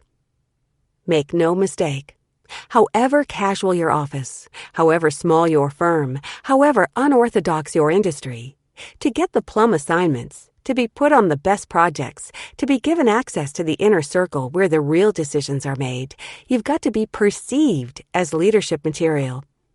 You've got to look, sound, and act the part. If you're serious about attaining your career goals, you have to seriously cultivate executive presence. To be sure, this isn't easy, but CTI has amassed some pointers to help you hurdle this tripwire. Guidance from those who've tested it in a variety of environments. Appearance. Look to up-and-coming leaders in your organization for clues on the unwritten rules for appearance. There is no one executive look. One size does not fit all. Every industry has its own code. Our survey data surfaced wide disparities in what employees at formal hierarchical firms prized over what staffers at casual, flat organizations considered critical to EP. Those who work in finance, for instance, are 60% more likely to prioritize appearance than those who work in tech and engineering. Employees in hierarchical corporate environments are more than 3 times as likely as those in flat organizations to cite polish as a key contributor to a woman's EP. To crack the code at your office, take your cues from those in charge. No matter how casual your dress code, look pulled together. At ESPN, where staffers routinely attend sports events, the Friday dress code is sideline casual, meaning that if you show up for work in ratty jeans and a t-shirt or sweater, no one will notice. But that's the point, says Kalinda, who in 2010, when she oversaw production budgets for the NFL, used to show up in jeans and a t-shirt. No one noticed her. She upgraded her Friday casual attire to tailored trouser jeans and a blazer, and by late 2010 was given responsibility for ESPN 3D, in addition to Monday Night Football. She's convinced that elevating her game on the appearance front was part of the reason why. Look appropriate in your environment, but authentic to yourself. Be true to your personality, style, and body type. A look that isn't you, that has everyone scratching their heads, can actually sap your executive presence. The trick, especially for women and professionals of color, is to find the overlap between being true to yourself and impressive in the workplace. Miniskirts or huge hoop earrings may be authentic to you, for example, but they're still inappropriate for most corporate environments. What you wear should underline your gravitas, not throw it into question, says Carrie Pereno, head of international HR for American Express. Win yourself a seat at the table, then dare to stand out. Paying extra attention to your appearance, your dress, grooming, posture, and bearing, at the very least ensures you don't get written off before your other attributes are considered. As one senior executive puts it, looking the part will get you into the room where your substantive skills and talents can be fairly assessed. The more familiar people are with you and your skills, the more bandwidth and leeway you have with different styles, she says. But the less familiar people are with you, the narrower that bandwidth and the more easily distracted they are by inappropriate dress and appearance. One of the decided benefits of moving up the ladder is that your leeway grows until, ironically, you can get away with just about anything in the way of personal expression. Whether it's a Diane von Furstenberg wrap dress and Stuart Weitzman stilettos, think Diane Lockhart in CBS's The Good Wife, scruffy, ill-fitting suits, think Warren Buffett, or that plunging neckline with fitted bodice and full skirts, Oprah Winfrey. It may be lonely at the top, but at least you get to wear what you want. Communication. Tone it down. Women, or indeed men, don't need a deep bass voice to command attention, but if they're shrill, they'll definitely lose their audience. Attorney Kent Gardner, chairman of the law firm Kroll and Mooring LLP, has an interesting perspective on tone of voice. He tells of one client asking him to remove the female associate assigned to his case because of her abrasive high-pitched tone. Lynn Utter, COO of Knoll, the furniture company, likewise mentions this as a pitfall, noting that oftentimes it surfaces for women when they are feeling offended, ignored, or wronged. Her advice: remove emotion from the equation and you're less likely to be shrill. Over-prepare. You'll feel more in control if you've spent more than enough time preparing, which will, in turn, keep your voice in the right register and hold the attention of your audience. Being well prepared for a meeting leads to confidence. Confidence allows you to command the room, and your command of the room earns followership, says Barbara Adachi, head of human capital at Deloitte. Less can be more. Jane Shaw, former chairman of Intel's board, affirms that you can't afford to be a wallflower at meetings, but she cautions against speaking up just for the sake of it. Inject a comment when you have something fresh to add. If you're asked for an update, stick to new items. Invite others to add their opinion rather than babble on. If someone has not weighed in, you might throw it to them when you finish, she advises. Get to the point. Linda Huber, Moody's chief financial officer, suggests that women, when they intervene in a discussion, pare back the preamble. Don't start with, "I've spent hours staying awake thinking about this and talked to 37 people. It's okay to say, "I have a different point of view," and then back it up with 2 or 3 reasons you can support with evidence and data. Invoke your vertical. Anne Ernie, who today heads up leadership, learning, and diversity at Bloomberg, describes an incident early in her career on Wall Street where her body language helped her pull off an unpopular decision with a hostile crowd. The other executives were ganging up on me, literally yelling and cursing. Meanwhile, 40 people were waiting for us to come forth with a decision. I had to focus on getting to that goal. I sat there, and with every ounce of energy, just kept pushing my feet into the floor, sitting tall and making my spine and head straight. Then I leaned forward and spoke. It not only got me through that awful moment, but I won their respect, and we moved forward. Polish your small talk. On either side of formal meetings, what you have to say is huge. As we've already explored, a key to building trust is sharing personal details and mastering the banter. Since the best banter is not work-related, but about sports or current events, it's important that you be conversant in these topics and attuned to the headlines of the day. It's easier to leap at opportunities to establish commonality if you've got plenty of fodder to draw on. Gravitas. When you know you're right, stick to your guns. Lynn Utter remembers the meeting that won her serious attention and the support of leaders. At a gathering of the board to discuss a joint venture, a discussion quickly devolved into squabbling. Utter spoke up. "Here's what we have to do," she announced, confident she was right because she'd done her homework. "Either we step up and invest or we call off the whole thing." That got their attention. Then she laid out her case. One of the board members told her later, "I had no idea who you were or what you were made of, but in that moment, you showed you had what it takes." Show teeth. This doesn't mean you should act aggressively. Rather, you want to assure others that you mean business, that you can get things done. A managing director at a medical supply firm describes how she handled a potentially explosive situation when a payroll glitch stiffed some 800 employees out of their monthly paychecks. She had little time to act. The firm was in the midst of union negotiations, and if left uncorrected, the vendor mishap might well trigger a strike. She got on the phone with the local manager and his team to determine immediate next steps. "I'm committed to seeing this through with you," she assured them. Then privately, she made it clear to that manager that both their reputations were at stake, and she would hold him accountable for meeting the goals she'd laid out. "I knew that yelling and stamping my feet in public would not get me the cooperation I needed to resolve the crisis quickly," she says. "So I let my colleague know he was supported, but that his job was on the line. He heard me." Assert your integrity. Tim Melville Ross, chairman of Royal London Mutual Insurance, describes a decision early in his tenure as CEO of Nationwide, the biggest mortgage lender in the UK, that nearly derailed his career. Under pressure to improve margins, he green-lighted a questionable, if common, banking practice on the advice of a new board member. The media called him on it, and he immediately made an apology.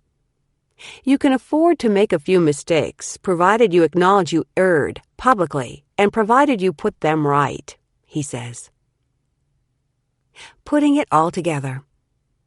I've made my own mistakes in cracking the executive presence code.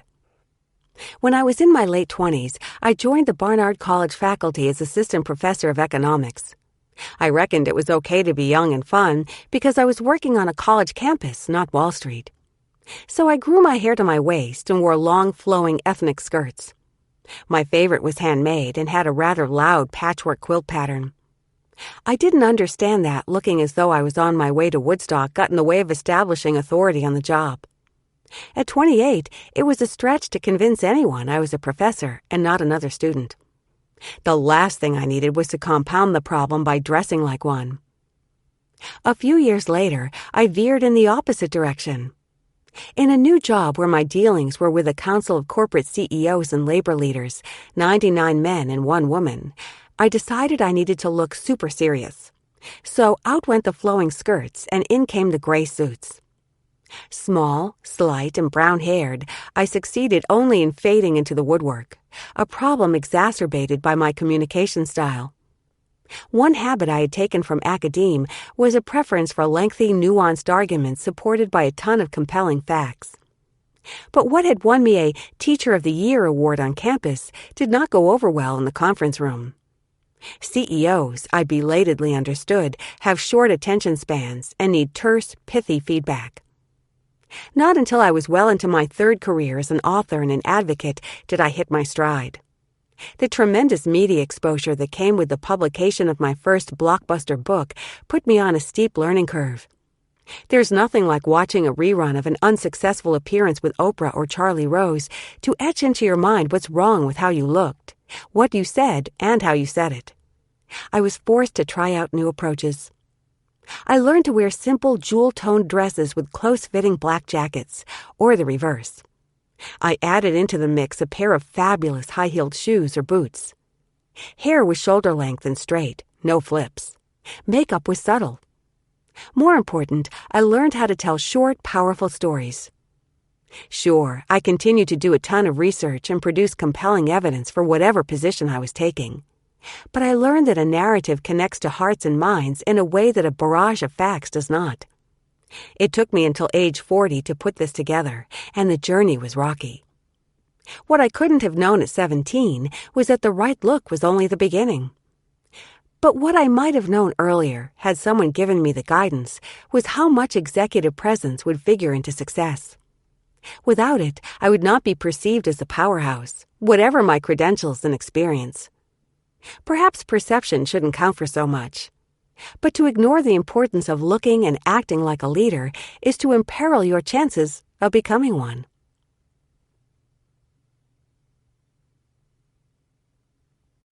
Epilogue. Castles. Career success starts with building a castle, to give shape and form to a vision of where you want your journey to take you. The more splendid you can make this castle, the better. It will deepen your resolve and spur you on. And believe me, you'll need all the inspiration you can muster. In today's intensely competitive work environment, with hordes of contenders grabbing at the same trophy, you'll need fierce determination to win the race. As we know, you'll also need sponsors, 2 or 3 of them, to steer you onto the fast track and create the conditions that allow you to come in first. Without sponsors, I wouldn't be where I am today. Sponsorship plucked me from a Welsh coal mining town and put me on track at Cambridge. Sponsorship vaulted me from academia into public policy. Sponsorship, ultimately, delivered me to my destination. Today, as the founding president of the Center for Talent Innovation and chair of the Task Force for Talent Innovation, I lead a private sector consortium of some 75 global companies committed to changing the face of leadership around the world. My recent and most magnificent castle took shape in late 2003 over a 5-hour lunch at the venerable Century Club in Midtown Manhattan. We were a determined party of 20 gathered around the crystal and silver-laden table that day. 10 business leaders, 4 nonprofit directors, 2 scholars, 2 journalists, an Equal Employment Opportunity Commission head, and me. I had gathered this distinguished group, cashing in every chip I had, on the basis of what I knew to be our shared frustration: the unfulfilled promise of the civil rights and women's movements. The activism of the 60s and 70s had achieved an impressive measure of equal access to education and career opportunity. But 40 years later, qualified women and people of color were clustered on the lower and middle rungs of career ladders and had yet to break through to the top tiers of management. The C-suite in corporate America remained, in 2003, stubbornly pale and male. Thwarted by hidden bias or pulled off track to raise children or tend to aging parents, women and minorities were seriously stalled. This represented a brain drain the country could ill afford. Lunch was cleared. Platters of the club's signature macaroons were served. What was needed, we agreed, was a fresh wave of activism devoted to keeping women and minorities on track to leadership by addressing the pushes and pulls knocking them off. We agreed, too, on where this action needed to come from: the private sector. The public sector in the United States had steadily backed away from providing the policies or the pressure that might have leveled the playing field. We envisioned a task force comprising senior executives from the world's leading companies, allied with a newly formed research center. I would head up both entities. The discussion deepened. We hammered out a multi-year agenda that would create pathways to power for women and other previously excluded groups, underpinned by a watertight business case. My economist training told me that this was key. Inclusive leadership won't happen if it's merely a nice thing to do. To become a top priority, it needs to speak urgently to the bottom line. By mid-afternoon, we'd laid out a 5-pronged program, which, by the way, proved to have remarkable staying power. These 5 elements formed a foundation for the task force's work that would ultimately culminate in 9 Harvard Business Review articles and 3 research reports. Here's what we agreed to that day. 1. A project centered on women's progression, which tackled women's discontinuous careers and the struggle to win champions at the top of the house. 2. A project on the progression of people of color, African American, Asian, and Hispanic talent in the United States, but also multicultural local talent in Brazil, Russia, India, and China. 3. A project on the differentiated values and aspirations of young people in the workforce. 4. A project on the retention and acceleration of LGBT professionals that zeroed in on the payoff to individuals and companies when employees feel they are able to own and disclose their sexual identities. 5. A project on the challenge of extreme jobs, how companies can build resilience, tame the demands of our 24/7 work culture, and make careers sustainable for both women and men. We decided to kick off with the first agenda item, the Women's Project. Not only was I exceptionally well prepared to spearhead this piece, I had recently published a book, Creating a Life, which explored how women might successfully integrate career and family, but the topic had just become hugely controversial. 4 days before my Century Club luncheon, the New York Times Magazine published The Opt-Out Revolution. Lisa Belkin, then a contributing writer to the New York Times, had followed 8 highly qualified women, Princeton grads, as they traded in their briefcases for babies and book clubs. Her underlying thesis: across America, professional women were quitting their jobs, abandoning promising careers to devote themselves to home and family. Her conclusion: the workplace was not rejecting qualified women. Rather, qualified women were rejecting the workplace. Belkin's piece provoked a huge response. In chat rooms and in emails to the New York Times, thousands of women shared their angst. I was particularly interested in the reaction of working women, many of whom disagreed with the article. Some talked poignantly about how they loved their work, how it gave meaning and purpose to their lives. Others talked about how they needed to work to support themselves and their families. In the words of one, how can Belkin infer a mass exodus from the work-life choices of a handful of privileged women, all of whom happen to be married to wealthy men? While sharing the general dismay at the elitism of the article, I mostly worried about the potential impact on employers. For business leaders reluctant to develop or promote women, this piece provided the perfect justification for inaction. It was time to introduce solid new research into the national conversation. My lunch companions and I all agreed. A rigorous, data-driven study on the actual career paths of well-qualified women employed in a range of sectors across the economy should kick off my new think tank and task force. Our findings would derive from a robust national sampling rather than 8 Princeton grads, and would showcase solutions, on-ramping programs developed by task force companies eager to help women get back on track. Given the rich data I'd amassed for creating a life, I knew we'd be able to prove that there was no mass exodus. Women were not throwing in the towel. Sure, there were issues and obstacles, many of which I intended to tackle. But women increasingly needed their earning power and sought to fulfill dreams beyond home and family. The wood-paneled room glowed with energy and enthusiasm, but the light was fading. I knew I needed to make the ask now, before momentum waned and our grand vision succumbed to inertia. The castle we were building required tens of thousands of dollars in startup funding. I urgently needed to convert support into buy-in and backing. I straightened my back, squared my shoulders, and looked piercingly at the most powerful person in the room, whom I had seated opposite me. "We're coming up to 4 p.m. and it's crunch time," I said, my voice low, my tone deliberate. "We can change the conversation and create urgent action on these issues. This think tank and task force can change the face of leadership in this country. Each of you is uniquely positioned to rally resources. I will make a full-on commitment, signing over my life for the next several years if you will each commit serious support.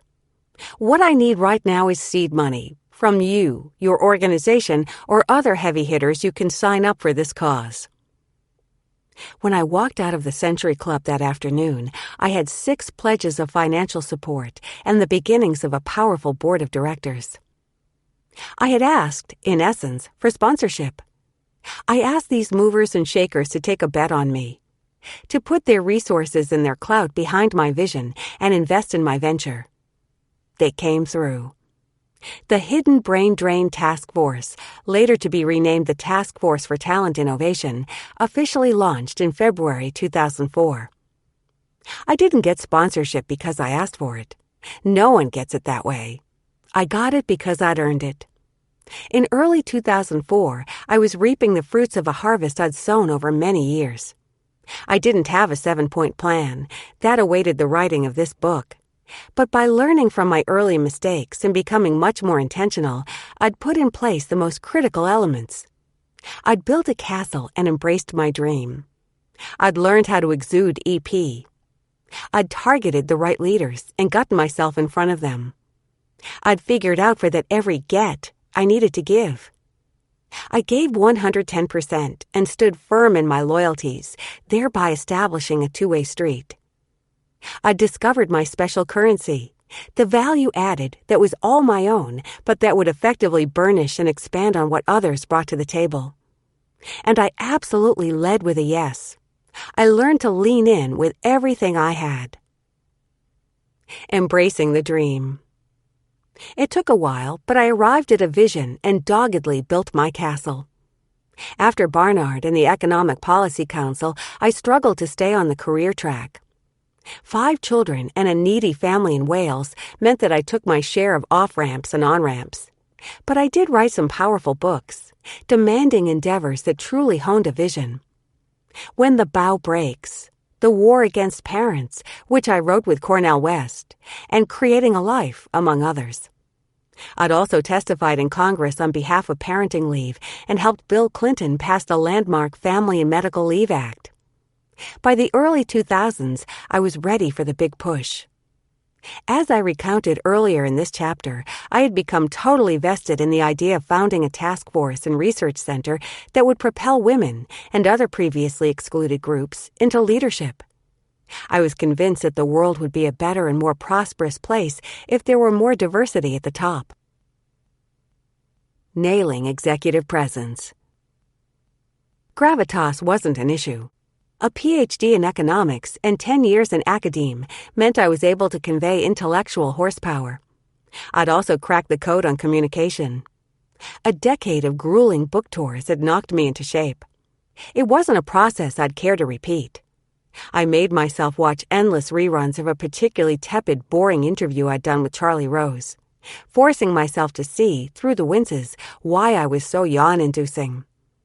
This painful exercise taught me how to be smart, pithy, and charming in 30-second and 3-minute sound bites. Appearance was, curiously, the real challenge for me. It wasn't a question of being frumpy or overweight. Again, those grueling book tours had trained me up and lifted my game. Rather, it was a question of age.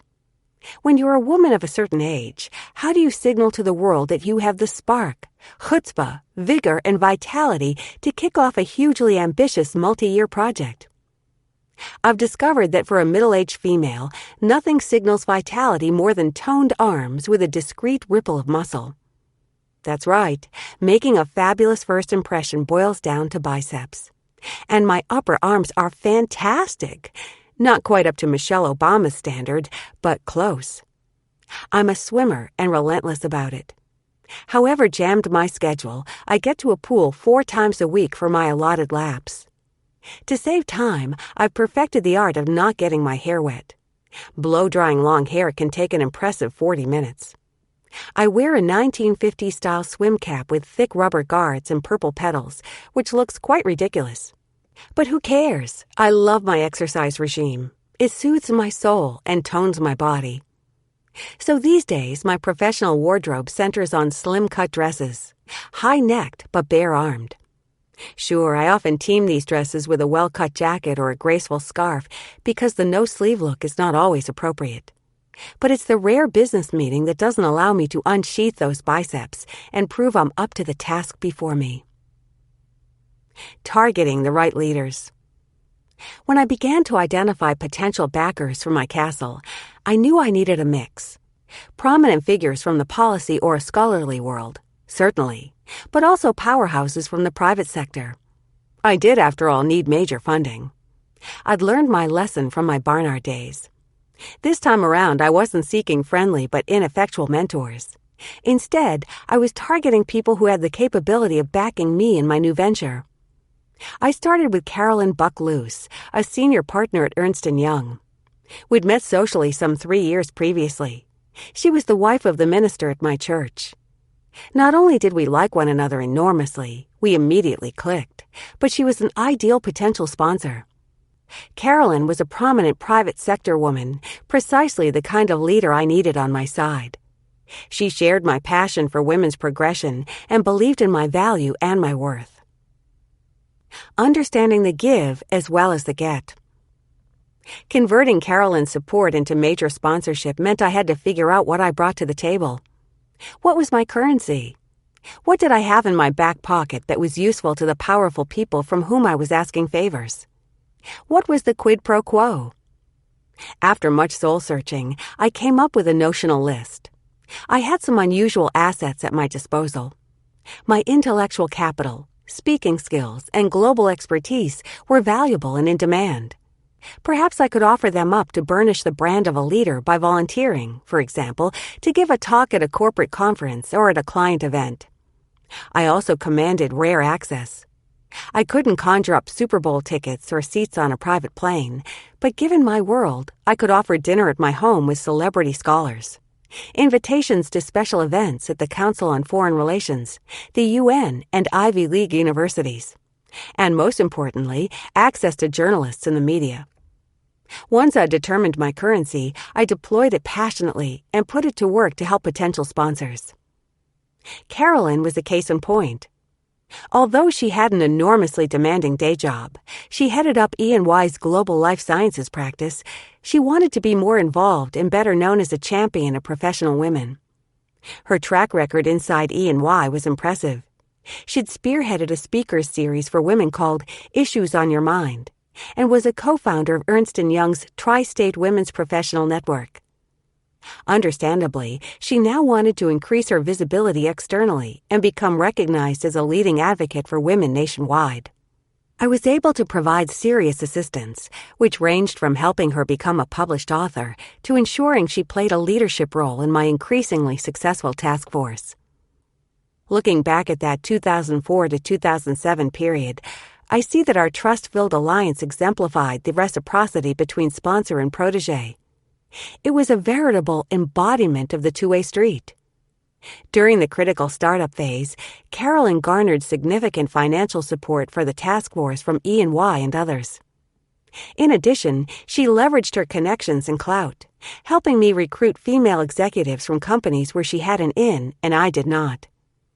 In return, I made sure I came through for her. In 2004, I named her a co-chair of the task force and involved her in our first research projects.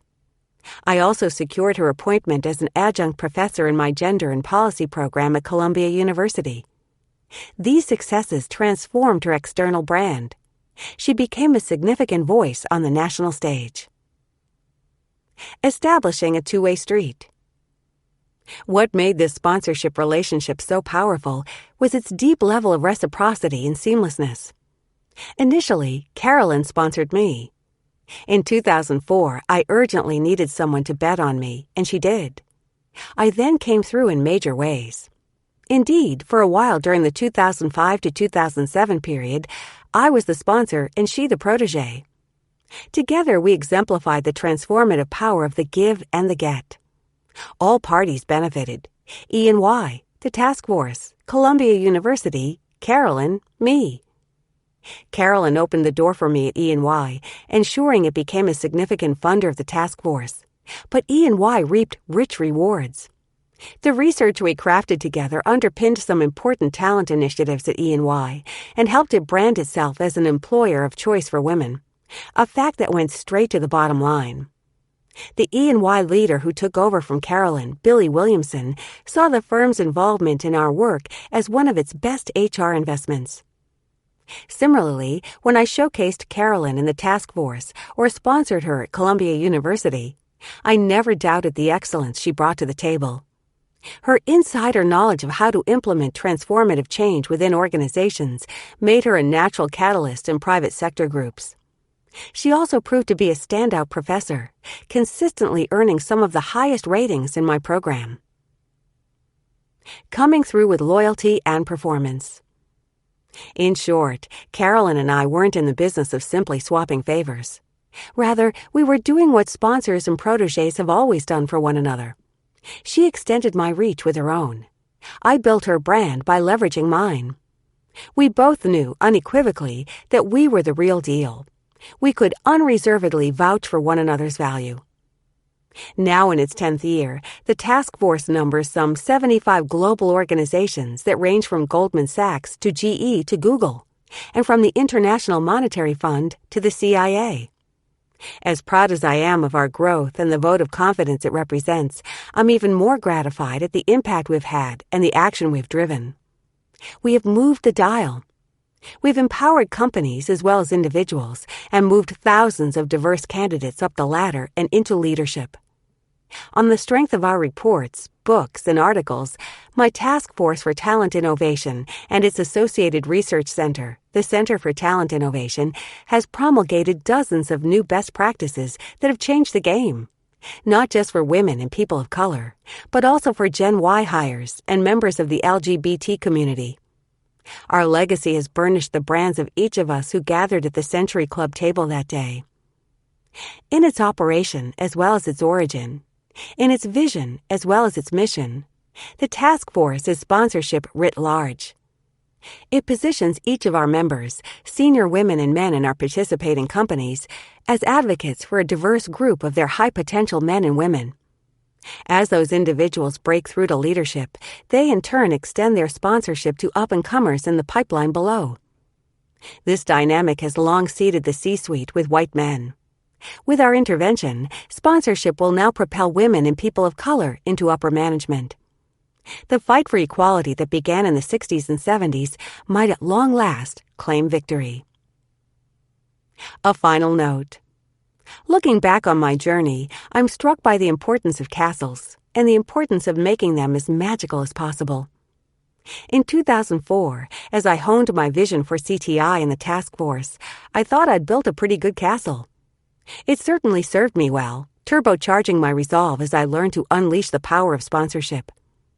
But I perceive now that as fine a vision I'd dreamed for myself, I didn't dream big enough. I didn't know how. I didn't have role models to show me what success might truly encompass.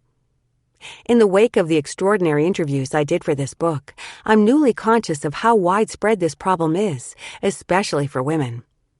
They lack, as I did, a sense of just how glorious a castle they might inhabit. The conversation around women's achievements persists in harping on the negative. The brutal sacrifices, the agonizing choices, the bitter trade-offs. That conversation has to change because success brims with rare joys and precious opportunities. These last few years have been studded with gobsmacking moments for a girl from the Welsh mining valleys. A lunch at the White House, a speech at the House of Commons, and a Woman of the Year award. But more precious than the events and honors is the impact, agency, and influence I now have.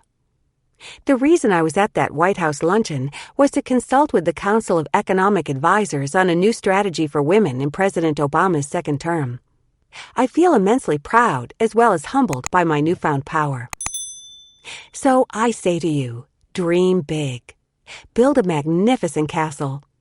Adorn it, embellish it, and hold it in your mind in glorious technicolor. It will power you through the tough times, and when you arrive, you won't be disappointed. I promise you.